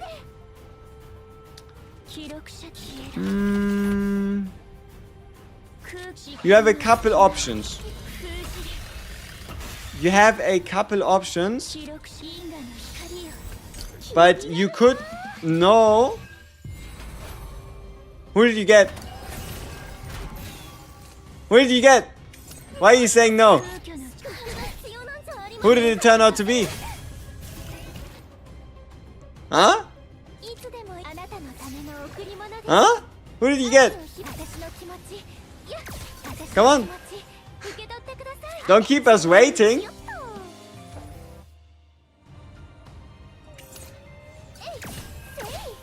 No. The only reason he'd say no is if he got a 5-star that he doesn't like. Game crashed, but nothing yet. Don't scare me like that. Brother, then just say the game crashed. Don't say no with 4 O's. What are you doing? Just be like, oh, game crashed. Like this, we're all assuming you got, I don't know, fucking half a foot of a mail-in. I don't know, it's something where you'd be like, oh shit, my life is ruined. Like, come on.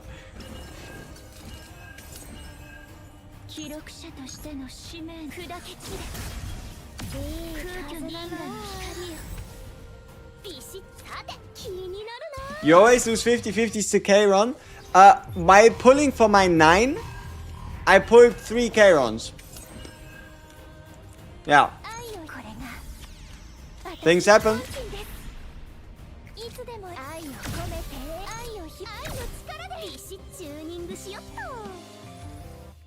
Me too.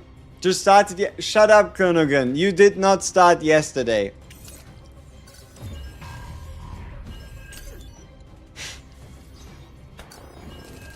Kayron is unique though. He's a male. They are rare. Yep. They are an entirely different rarity bracket. Getting a male 5-star is a lot more difficult.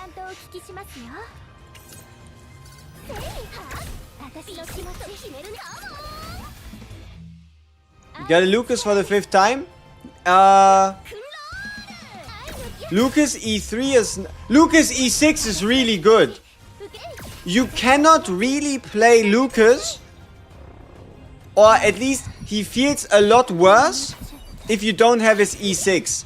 So if you could finish him off, he is one of those 4-stars that feel a lot better when you have him in E6. You hate this game. You got... So you... Wait, who cursed you? Who was the guy saying that the 50-50 is gonna be Kayron? Who was that? Who is to blame?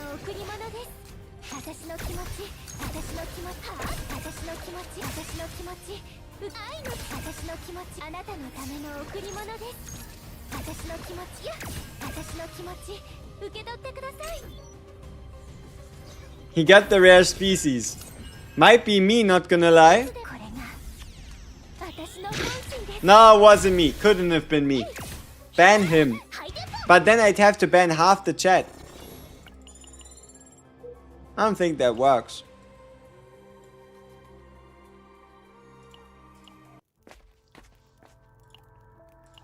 E5 crayon. E5 crayon. Yep. Foxy 222, it was him? Ah, so it was him. 70 pulls? No, it wasn't 70. It was close, but it wasn't 70. It might have been 63, might have been 64, might have been 65, but it sure as hell wasn't 70.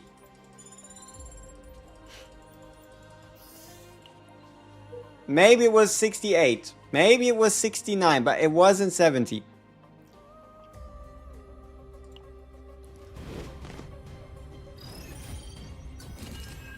But we do understand. But hey, don't get us wrong. You know, us as a community, Karen is a good unit. And Karen is a ton of fun. Now, obviously, unless you're like, oh, I'm never gonna play male characters, then what are you gonna do? Karen is a good unit. Karen is one of the, few infinite scalers in this game. I played D7, but you don't want any male characters. Alright, I mean, hey. In this type of situation, what am I meant to say? Right? You've made up your mind. There's nothing I can do. There's nothing I could say about Karen that would change that. You know what also didn't change? My inability to find Cthulhu this entire run.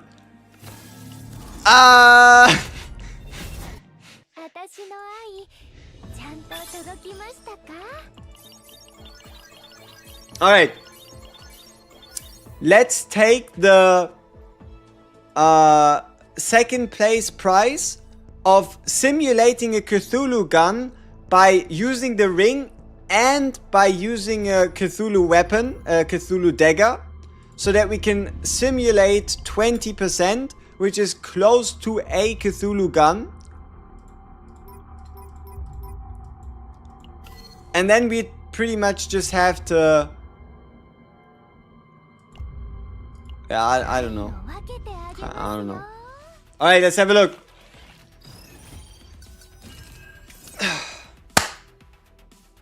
How would she look like?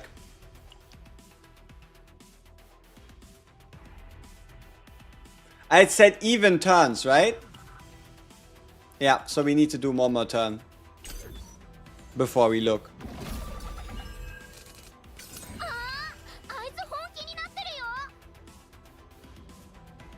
Did it just become less?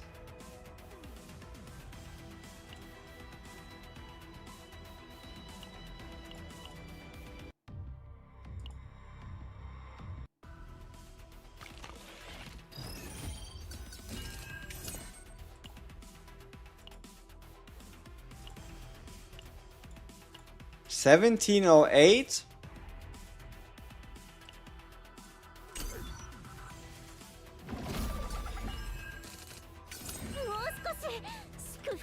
$17.08.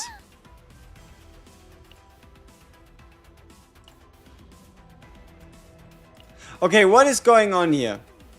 Does it work? But on every turn? Wait, it did say Verdant Knight remove. Verdant Knight buffs. Verdant Knight remove. But then why does her number not change? Is it again the problem where you cannot see the effects?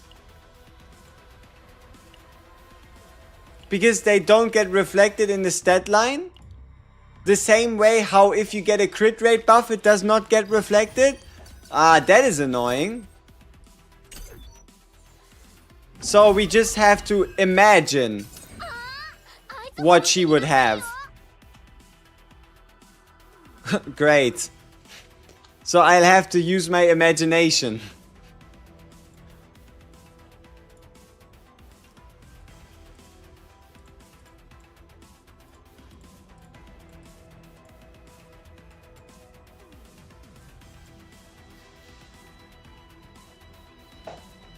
1912.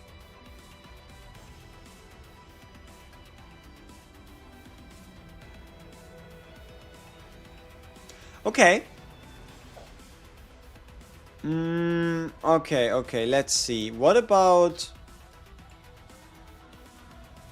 How about we try to find the base value?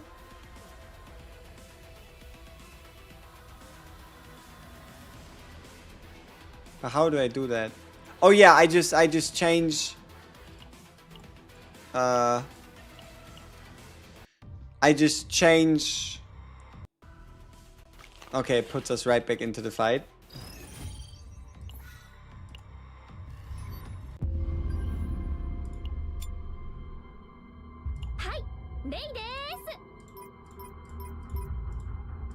So we change Ray away from the Cthulhu sword to see if that one at least gets reflected, which it should.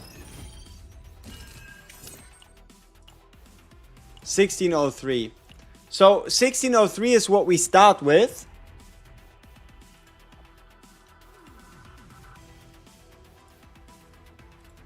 Motherfucker, where's the calculator? I'm blind. Alright. So 1603 times... Okay, so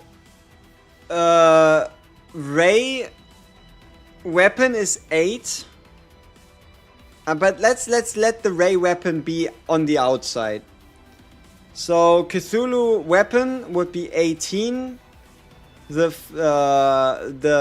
Verdant thing would be 12. So times 1.3. This would be the attack we could reach on Rita. 2083.9. Wait, it could be higher. Because the mythic weapon has a higher attack value.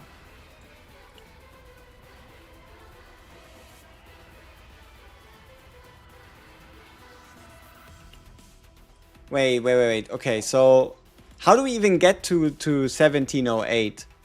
16... What do we currently have? 1603. 1603 times 1.08, which would be the Ray buff, 1731. So I guess the weapon is flat, which would mean it would be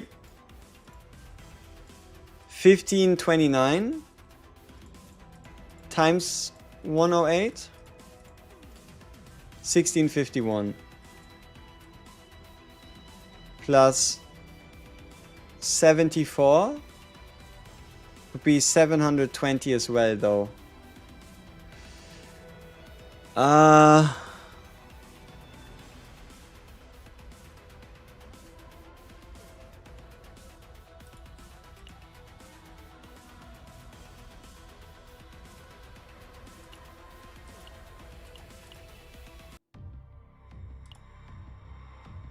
This is not good.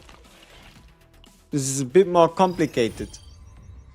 He's not reading Twitch chat? That's not true. I am reading chat whenever I have the ability to read it. Whenever I'm not using my brain to think. Which I sometimes do. You know, use that brain. Achoo. Alright, so how do we end up with 1708 anyway? Why is this 1634 plus 74?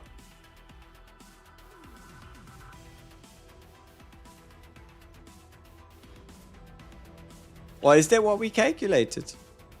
Fuck me. What was it? 1543? 1666. 1634. I don't know.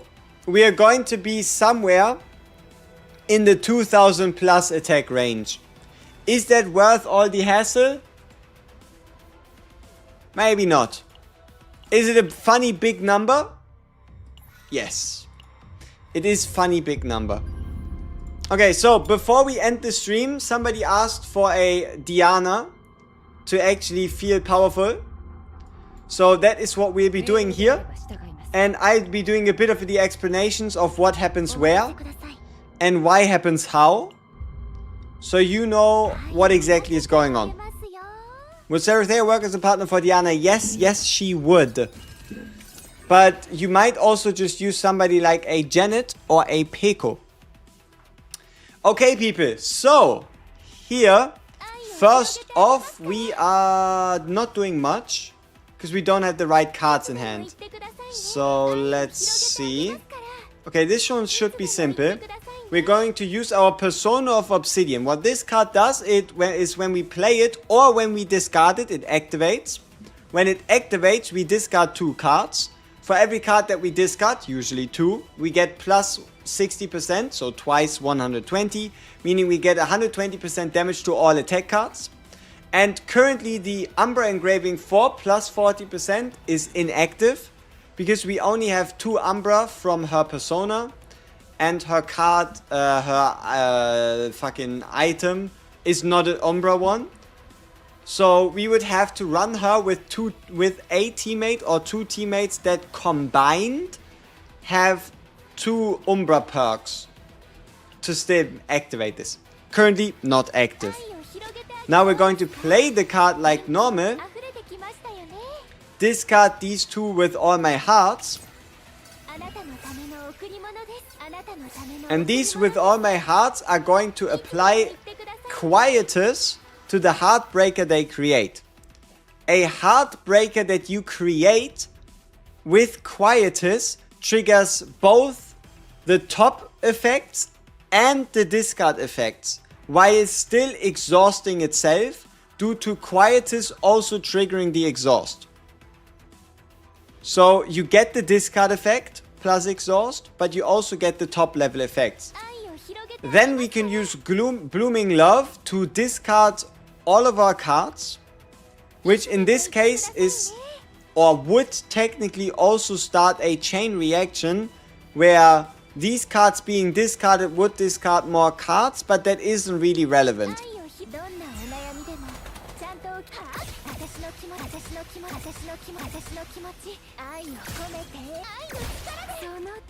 Alright. Now we have ourselves the Blooming Love that is going to... Okay, first off, Khmer Milk and Pong creates 2 Heart Shakers. These Heart Shakers will have the ability to, if played, discard a card from our draw pile, which could also trigger any Quietus left in our draw pile. What we are now going to do, but I guess we don't have to do that, is we're going to use Blooming Love to draw ourselves a Quietus card, use that to discard one of our Quietus cards and then the Persona card for the damage buff. Because the Persona card that gets discarded, we can discard 2 more cards, which is going to be with All My Heart and the Pistol of Purification.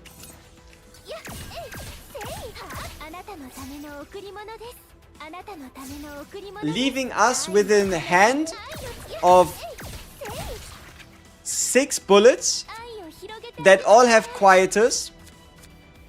These bullets are gonna discard the rest of our deck. Not that relevant at the moment. Nothing to discard, nothing of value. But these ones are going to apply 3 stacks of Resonance. And these ones here are gonna do a hit, as well as also do the extra damage hit. And then furthermore, Blooming Love per bullet in hand is going to start off with an extra attack, is what you see right here.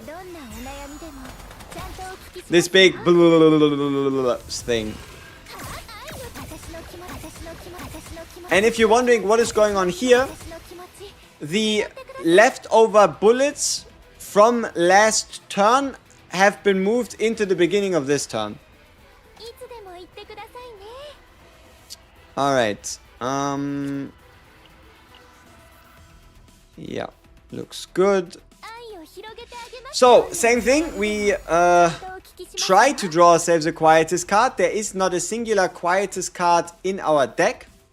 So I guess here we're just going to discard the two of them. Trigger the discard on these two. And in this case have a lot shorter of a turn than what you're used to. But because a Quietus card triggers both an attack and a discard and an extra damage, Heartbreakers turn into an infinite Heartbreaker chain. Every Heartbreaker is going to attack, trigger the next one, that then attacks and triggers the next one, to then attack and trigger the next. You get the deal, right? Yeah, so here simply we create some Heartshakers. We have these cards in our hand, which is nice. Now we need to find a way to discard them. Though before we do, we shall introduce another piece into our combo, and that is a brand new card, Cupid Shot. Cupid Shot is also a bullet, also a Quietus card, and what it does is it deals extra damage equivalent to the amount of bullets in your hand.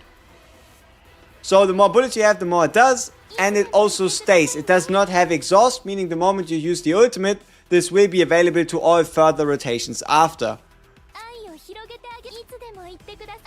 So now I'm currently wondering, how do I get the most out of this turn? I think the answer is using Persona to discard the two of these, to apply Quietus to all of those. Not a lot of them available just to hand size limitations. And then just start off the chain by playing a Heartbreaker, which triggers another card, which triggers another card, which discards another card, to then trigger another card, which triggers another card, to then trigger another card, which triggers the final card, which then also discards the rest of our deck. Alright, and that wasn't even that great a turn. So, yeah, base is always getting some Heartshakers on, then drawing a final Quietus card, discarding the buff card and one of the selection cards, and this is going to be a, yeah, you could say full damage turn, but keep in mind every hit against this enemy is going to reduce the total damage output, so it might look less impressive than what it actually is.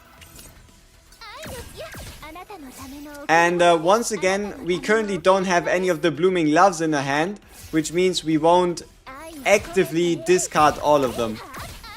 But, I mean, you can see the numbers and you can see what we still have in our hand. And you'd see, yeah, it's a decent amount of damage. Okay. Let's see. So we've made it to the boss. Yeah, these are just confusing. So we have a couple of these Heartshaker cards still in our deck because we didn't use them. They also didn't get played. They also didn't really get discarded. So I think here we're just going to... Yeah, we're just going to shoot the bullets. Because it's also going to draw us an additional card. But this turn is hopefully just useful to... Yeah, just get rid of the awkwardness that was having to end this last turn a bit more weirdly. But here we can luckily discard these, so we'll have a couple more here. All of them will have all of them will have Quietus. So we now start a chain. Get this one rid of, discard another card, and then that discards more cards, and that creates more cards, and now they all have Quietus, and then it starts its own chain again. Alright, and then this turn again should hopefully allow us to play to our full potential. So we draw ourselves a Quietus card.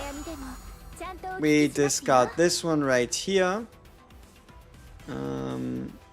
Yeah, I think that's alright. We need to select two. Alright, so we discard that one. Discard these two.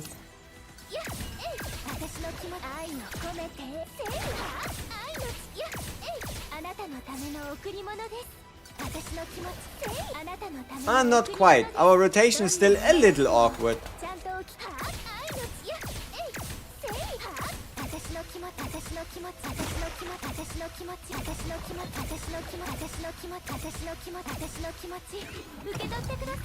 I mean, you can see we are certainly dealing damage. Alright, so let's have a look. We draw one, create two. Yeah, we still have a couple heart shakers in here, which makes this thing a little bit more awkward. Draw saves the quietest card. Get this one. Gonna discard that one. Gonna discard, I guess, this one. You don't really need that one. And then I think for the final turn, we're just gonna give ourselves a bit more draw. And then here, I guess, yeah, okay, we could trigger that one, but it is going to auto trigger. So, alright, let's do persona thing here. Start off with these two to trigger the last card in our deck. And unfortunately we weren't able to start it off with like a discard one, but this should discard the rest of our hand and deal some decent damage.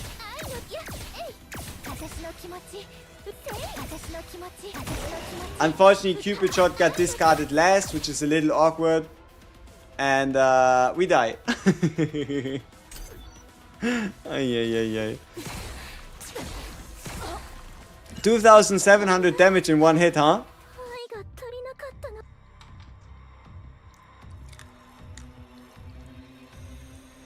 Sometimes good, sometimes not. I think us killing the fourth guy when we did was a little awkward. Okay. That is a sentence and a half. What do you think about the current state of the game? Do you feel exhausted making good decks, rolling the right epiphany, divine, praying for 4 copies and all that? I think it's really bad right now and we need to move away from this kind of deck building. We should build core decks first and then refine, upgrade them. I love the game, but it's so exhausting to run chaos and pray for the right stuff.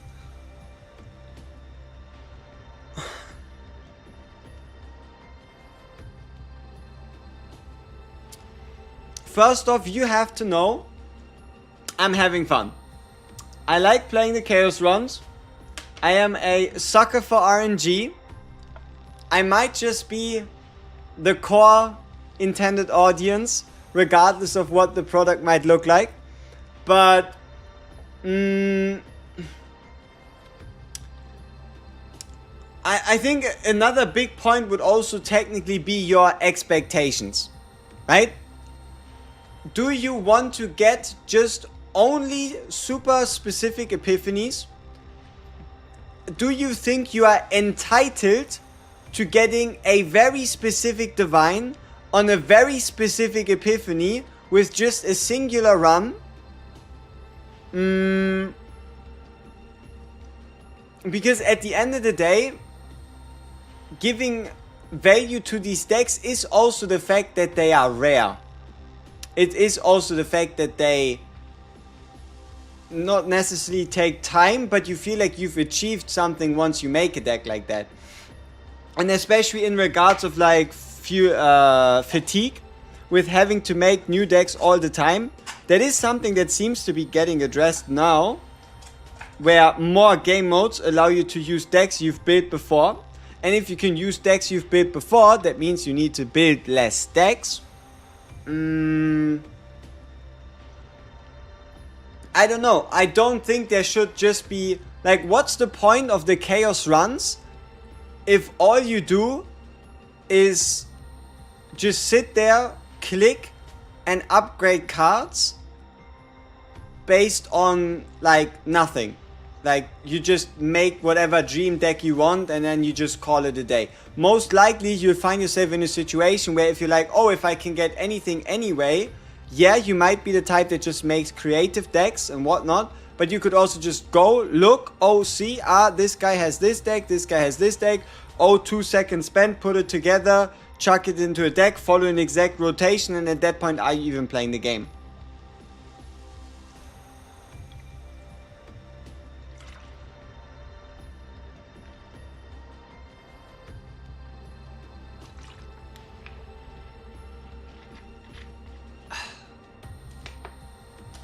Memory fragments are the real pain of RNG.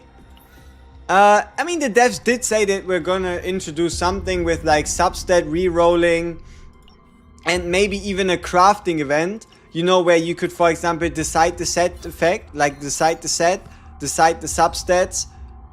Epic 7 has these, like these type of crafting events where you can spend, whenever you spend stamina, you get points, and you can use those points to then, over the duration of one event, craft one dedicated, like fully customizable piece. But as much as y'all say memory fragments are the true pain, memory fragments are the end game of stamina usage. What else are you going to use your stamina for if not memory fragments? Yeah, potential. Expensive. Yeah, sure. Partner XP, maybe partner leveling. But at some point, you will have leveled all the people you want to level, and your stamina has to go somewhere. Right? And also, keep in mind, it is not like you can just get stuff like this in like a week, but you will get it eventually, and you will find pieces, especially with now there being defense-based just normal healers, defense-based damage dealers, attack-based damage dealers, DOT damage dealers, extra attack damage dealers.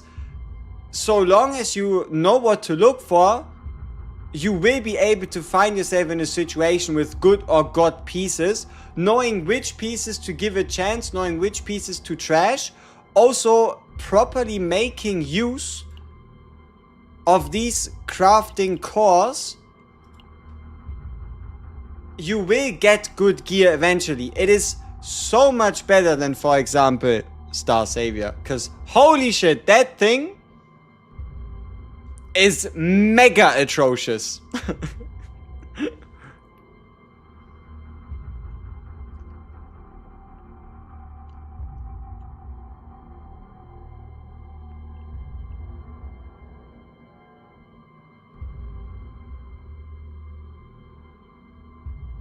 Hey, you got your Emily dupe? Nice. No problem, Michelang. Appreciate it. Good shit. Yeah, like Star Savior gear is fucking horrendous. Am I done with Star Savior? Oh no. No, I'm not. I just haven't found the time.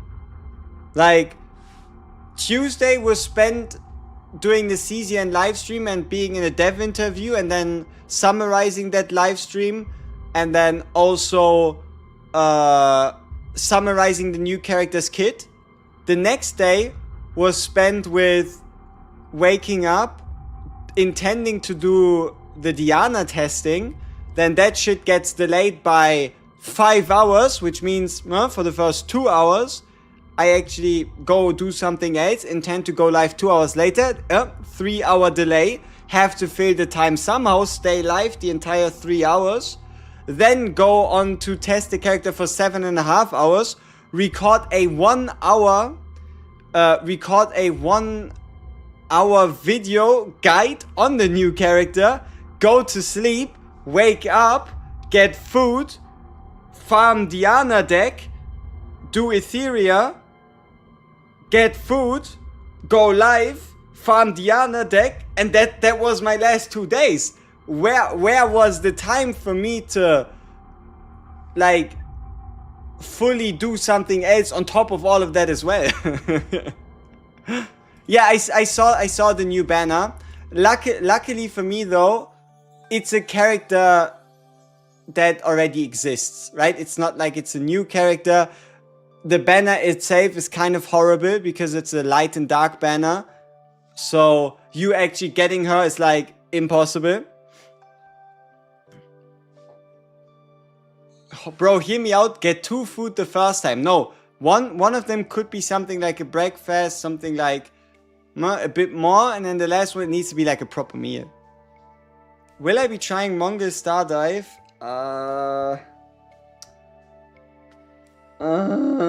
I don't think I will. I think this might just be something I sit out. Not only is it potentially open world, but also I I have no idea. It's like a own IP, whatever, but it's also Netmarble, but it's also, I don't know. You've been with me for every minute and it was exhausting for you. Now that is a little something, isn't it?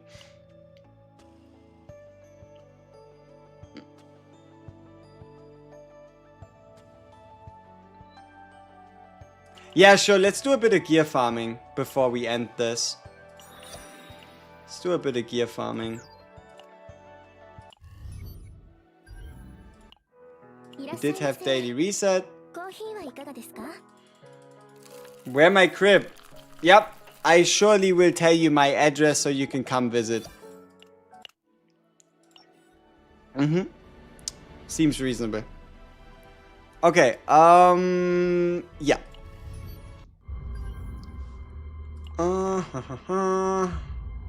Corpses and tools. Let's use our Diana. And let's see if she can. I mean, she should be able to one-turn the guy. Spend your 100 in the stream over 6 AM. I mean, if I look at the clock, it's 11:30. I will probably head to sleep after this. Yeah, basically.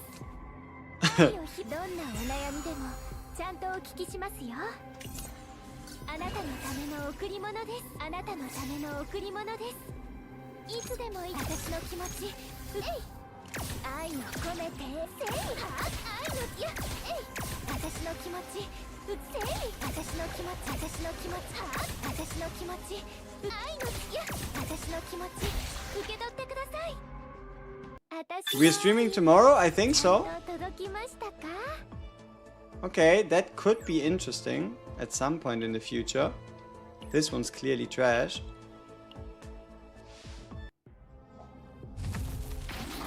It's 11:38 here, but you're in South Africa? Didn't you know? I am in fact in South Africa. Uh-oh, location leak. What? Hold up, wait a minute, you mean to tell me?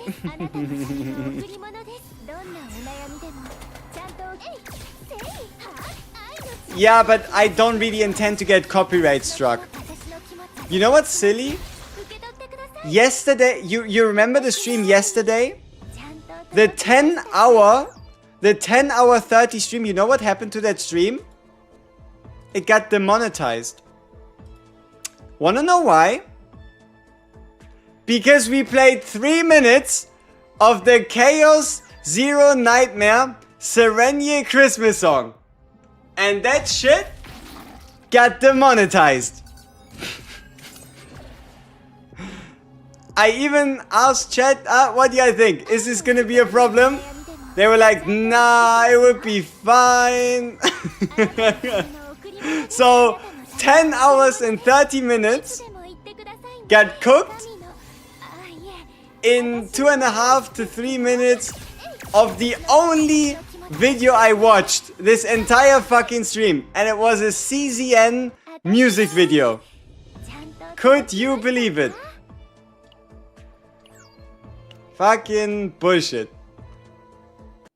That is copyright strikeable. Yeah, I think apparently the song used during the video is what gets copyright struck. Because it's from a band that, I don't know, does something. Yeah.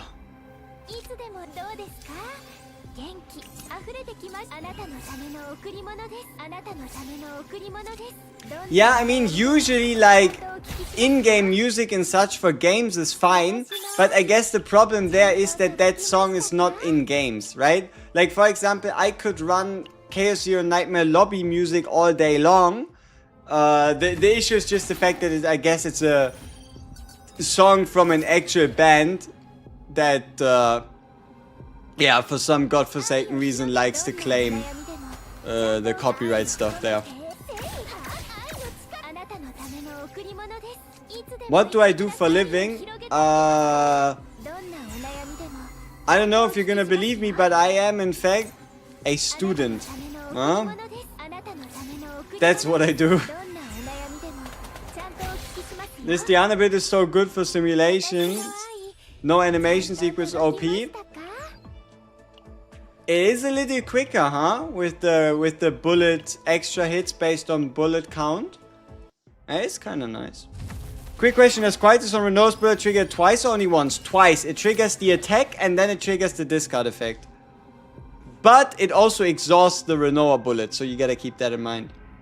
How old am I? I mean, most of the people in chat do already know, but you can give a guess. Because that's a lot more fun.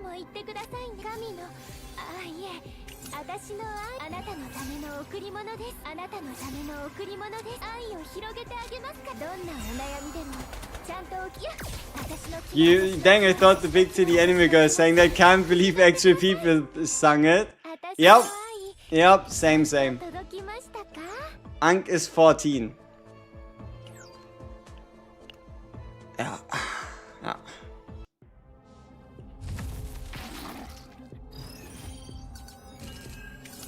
24. Huh? See, there you go. Not quite, but pretty much.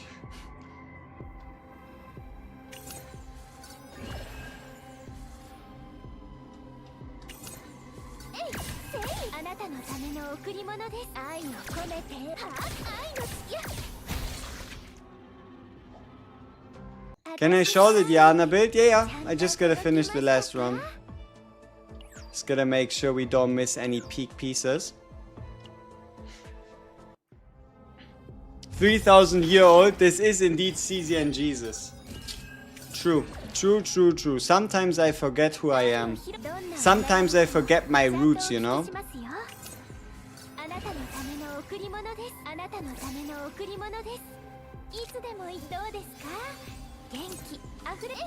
Oh, already dead. Poof.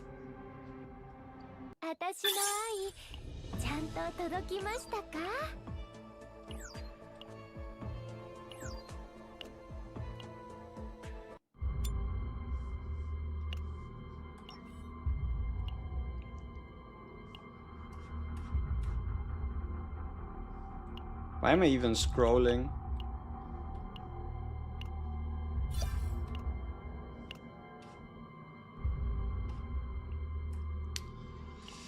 Alright.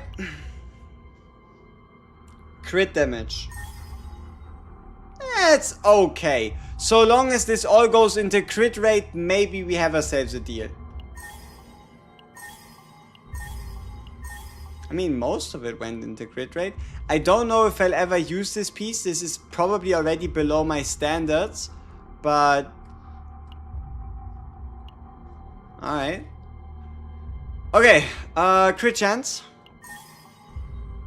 Maybe everything into extra damage or crit damage. Alright, forget about it.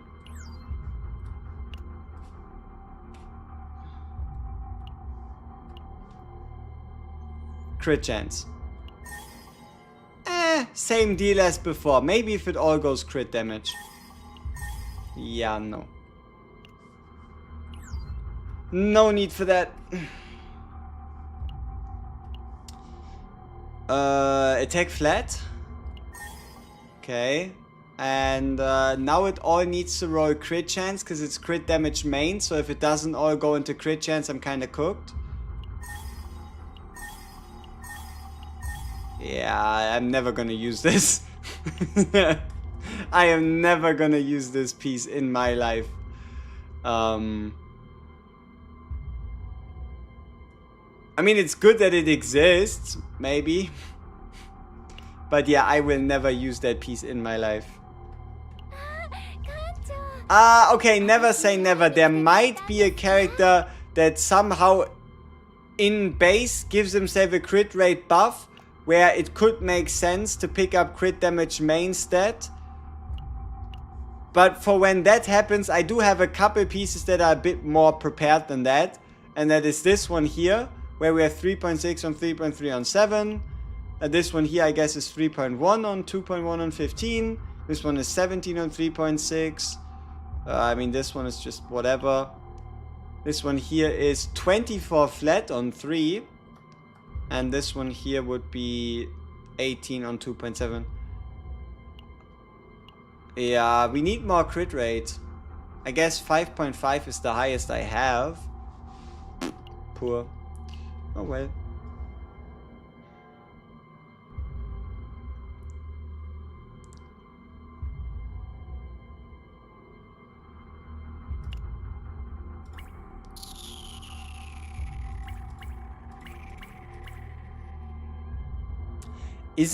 Would it be possible for me to get full shiny? Yeah, right? So the way for me to get full shiny would be I need to roll crit chance, extra damage, crit damage, attack, flat, attack. So something like this, but a bit more strict. And this one here would need to be extra damage, crit damage, attack, and crit chance. For her to have like a full shiny stat. Could I at least make a full shiny stat line? Let's see. Attack, flat, crit chance, crit damage, extra damage. Do I have a singular piece like this? I do. A feather. But it's defense percent main. Why?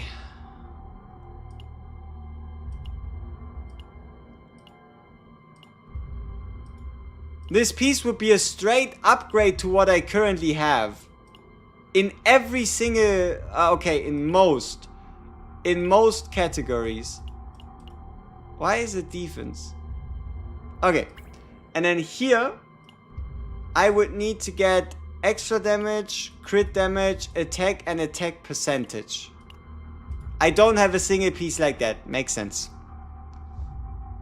Do I plan on covering / playing Neverness to Everness? It's again open world, right? I mean, I'll always dip my toes into them, but I'll be honest, there's a decent chance that it just doesn't end up being my type of game.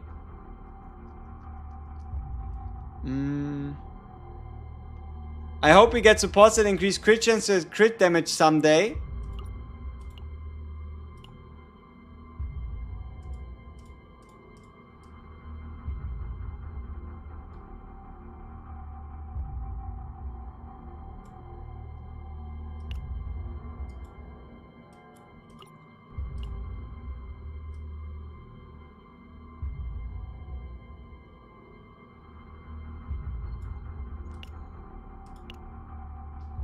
Alright, so, yeah. I can only think of Haru and Mei Lin that with their specific epiphanies that would want to run crit damage ideal slot. Rin could do it.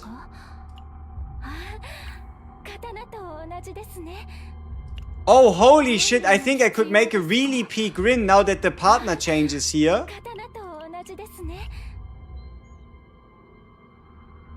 Damn, I could make a peak Rin.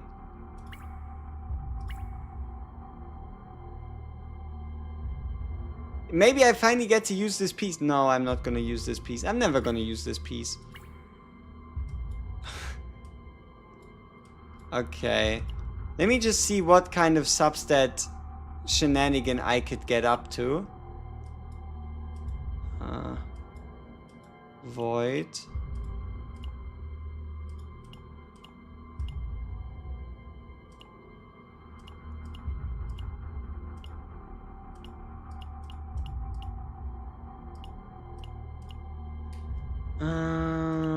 This would be crit damage, crit chance. I mean, this would be both, but the rolls are okay. And then here, what is my popular one that I always use? Crit chance, crit damage, attack flat. No, no, no.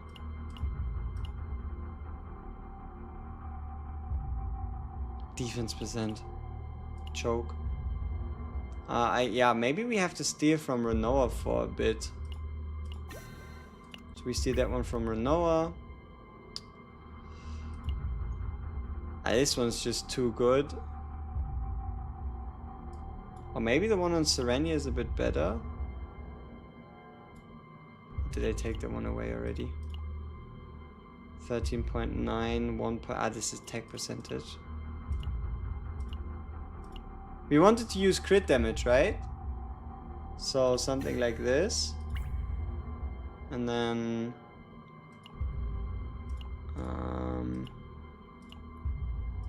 crit damage, attack.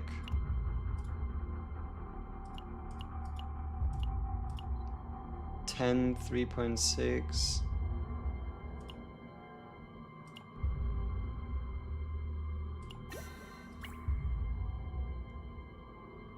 We do have one more slot where I could just use whatever the fuck I want to. Like this.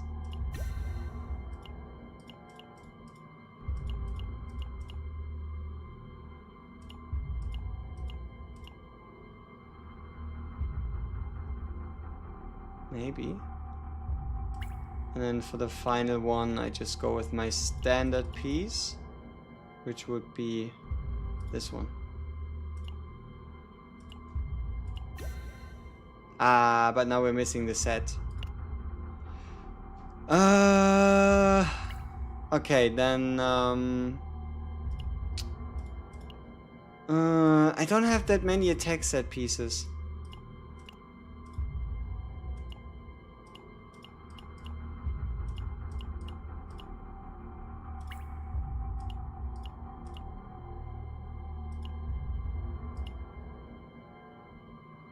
This one's kind of ass. Yeah, I don't have a lot of attack set pieces.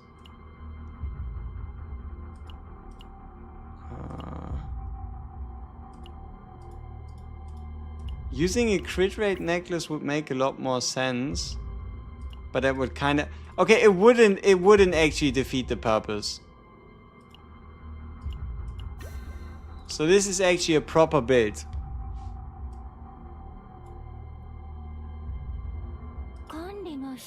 73%?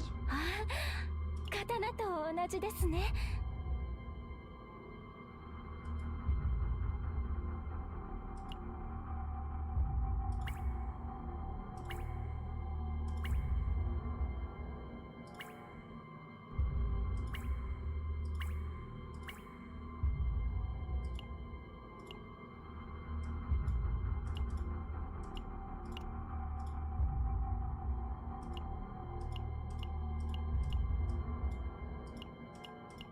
And yes, I know the fucking submarine noise because we're in the damn tab.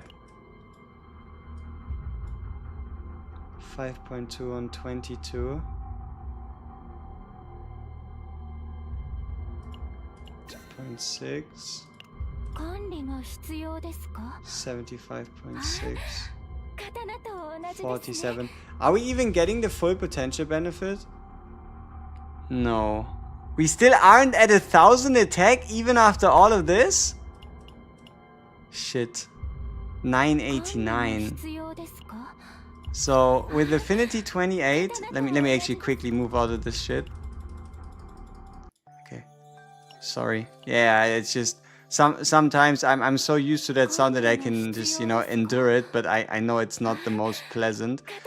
So even after all of this, I cannot hit 1,000 attack without potentially having to rely on like an attack. So we have attack here, we have attack there, we have attack here, we have attack there, we have attack here, and we have no attack. I mean, we do, but because it's attack flat.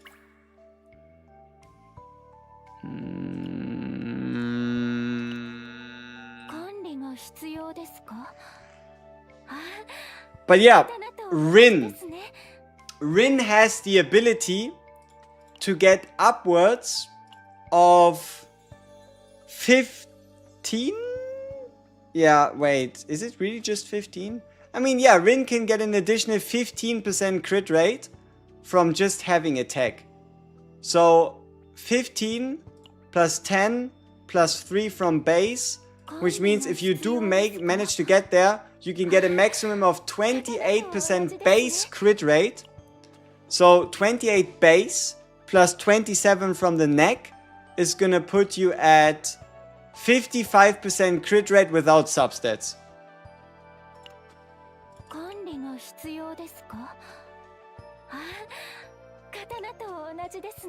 Yeah. Right? Like, 55% crit rate without any substats is kind of nuts. It is kind of nuts.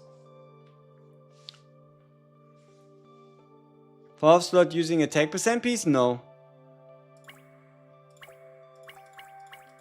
Crit chance, attack void. We're not using attack percentage piece. Yeah, base attack got a big boost. Base attack got a big boost now that partners do what they do.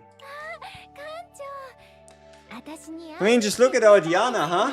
980 on 50 on 206 on 208 on 60s. I love my Diana stat line. I adore it.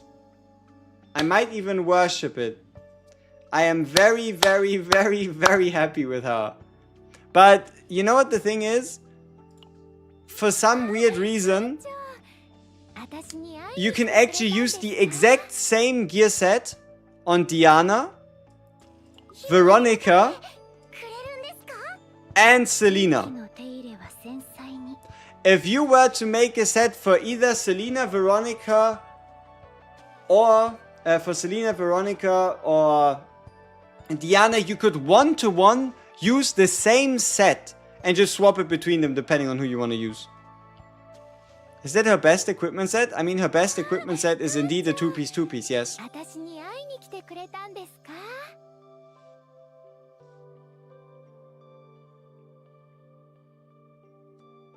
Yeah. Like, I could just take this exact set and smack it on any of these, and they would also dominate. Yeah. Our substats being 50 on 208 while having 54% extra damage. Yeah. Yeah. It's certainly something. And then this here would be my usual Serenia, I think. I mean, let me check again. Crit chance with crit damage. I think it needs to be crit damage set. 13, 12, 12, 3. Yeah, would be this one. 56.4 on 223. I think. Yeah. 56.4 on 223. And keep in mind, with Peko partner, this goes up to 81. So we'd have 81.4% crit rate on 223% crit damage.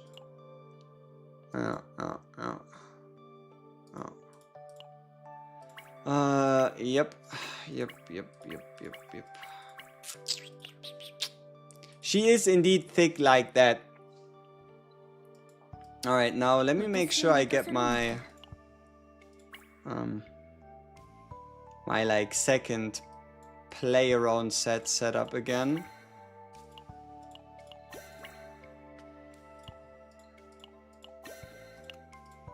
Yeah. Do I need to reach 60%? I would need to, but I don't bother with it as much. I'd rather get more crit damage. Even though, yes, technically speaking, I stand to gain more damage. I kind of just like seeing that crit damage number as high as possible. Like, yeah, I could and I should go down to, let's say, something closer to like a 215, 208 while getting 60. But it's a personal choice for the most part. But also some of these pieces are just ass in certain regards.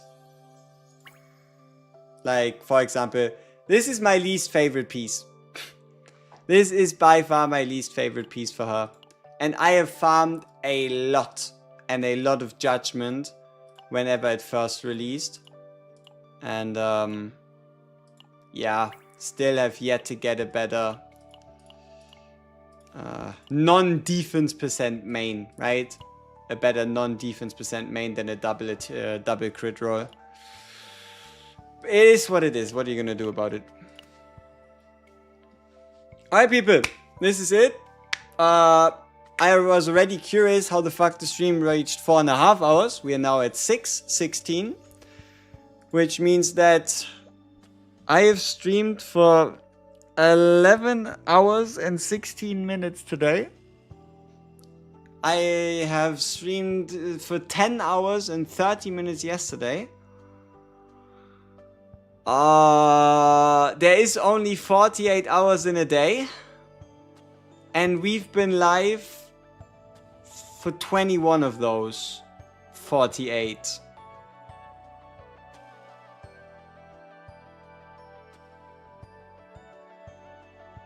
And it hasn't even been 48 hours since we went live for the first time. It's been closer to 41. I mean, in 2 days, sorry. Side question. How are you faring in Star Savior? We are doing things. I mean, I might as well just show you a bit, I guess, if you're that curious. Sure. Can have a quick peek. We can have a quick peek. We can all be very happy. I don't mind. Then again, I do know that I haven't logged in yet since daily reset. May run out of fabric when making a maid outfit? Yes. Okay, so the main thing that is... Ooh, what's this? Nice. Captain's Journey. Yeah, you can hear the game is on mute. That's what you can hear. But yeah, I think she might just be the biggest change to what you might have seen the last time around. Yeah. On another note, RTA, we haven't played in a while, so we're now back down to rank 53. I think we peaked at, like, I don't know, rank 20.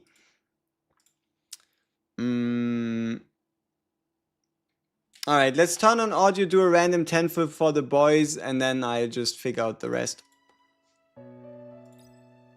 Let's go!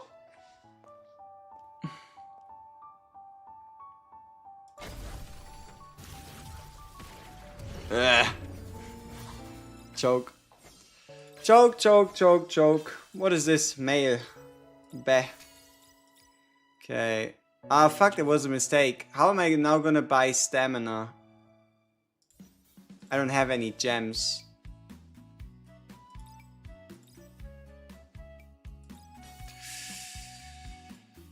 Oh well. Oh well. Alright, let's see if we can get something nice. This is so depressing. So let's do Hunt Quest, Forgotten Oath, Sweet Battle, chuck that in, 15 runs. It's garbage. It's garbage, garbage, garbage. Hypothetically could be at least something. Where's HP substat?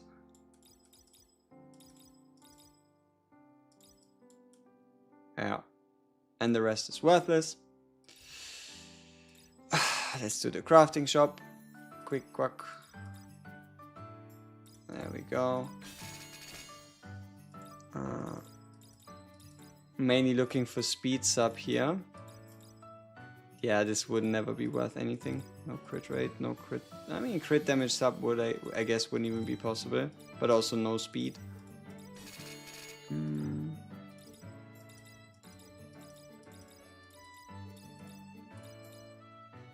Affected. And there we go. That is the entirety of our daily stamina plus a bit extra, which was never meant to be there. And we got nothing. Yeah. So the only thing that has changed since the last time, you might have seen this account or maybe you haven't, is I got a single good piece, which is this one. This is basically all that has changed. One piece that actually rolled. So, yeah. I think it rolled HP twice, crit rate once, crit damage twice.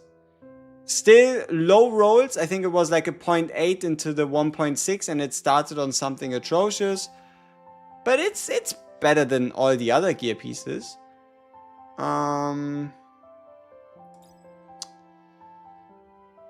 Yeah, I was only ever able to pull her 3 times. Yeah. The other 4 are from mileage. And if you convert 800 mileage into summons, yeah. I think we started this entire thing on like 170 mileage. Yeah. Her banner is fucking horrendous. You know what the worst part is? They don't even let you look at your history. Because the history was fucking atrocious, I tell you. Alright, enough of that. Me tired. Me need sleep. Maybe me hungry. I have no idea. Maybe I'm gonna read a book. Huh? Maybe. I don't know. I figure something out. But tomorrow's gonna be busy again as well. But yeah, we'll probably be live with CZN. I think I want to do a Persona video. I want to do a Diana video, but we will definitely do another stream to try and see if we can cook up something more, so I have something prepared. Star Savior wise, I might do a video or 2, maybe a stream. I have no idea. We'll have to see.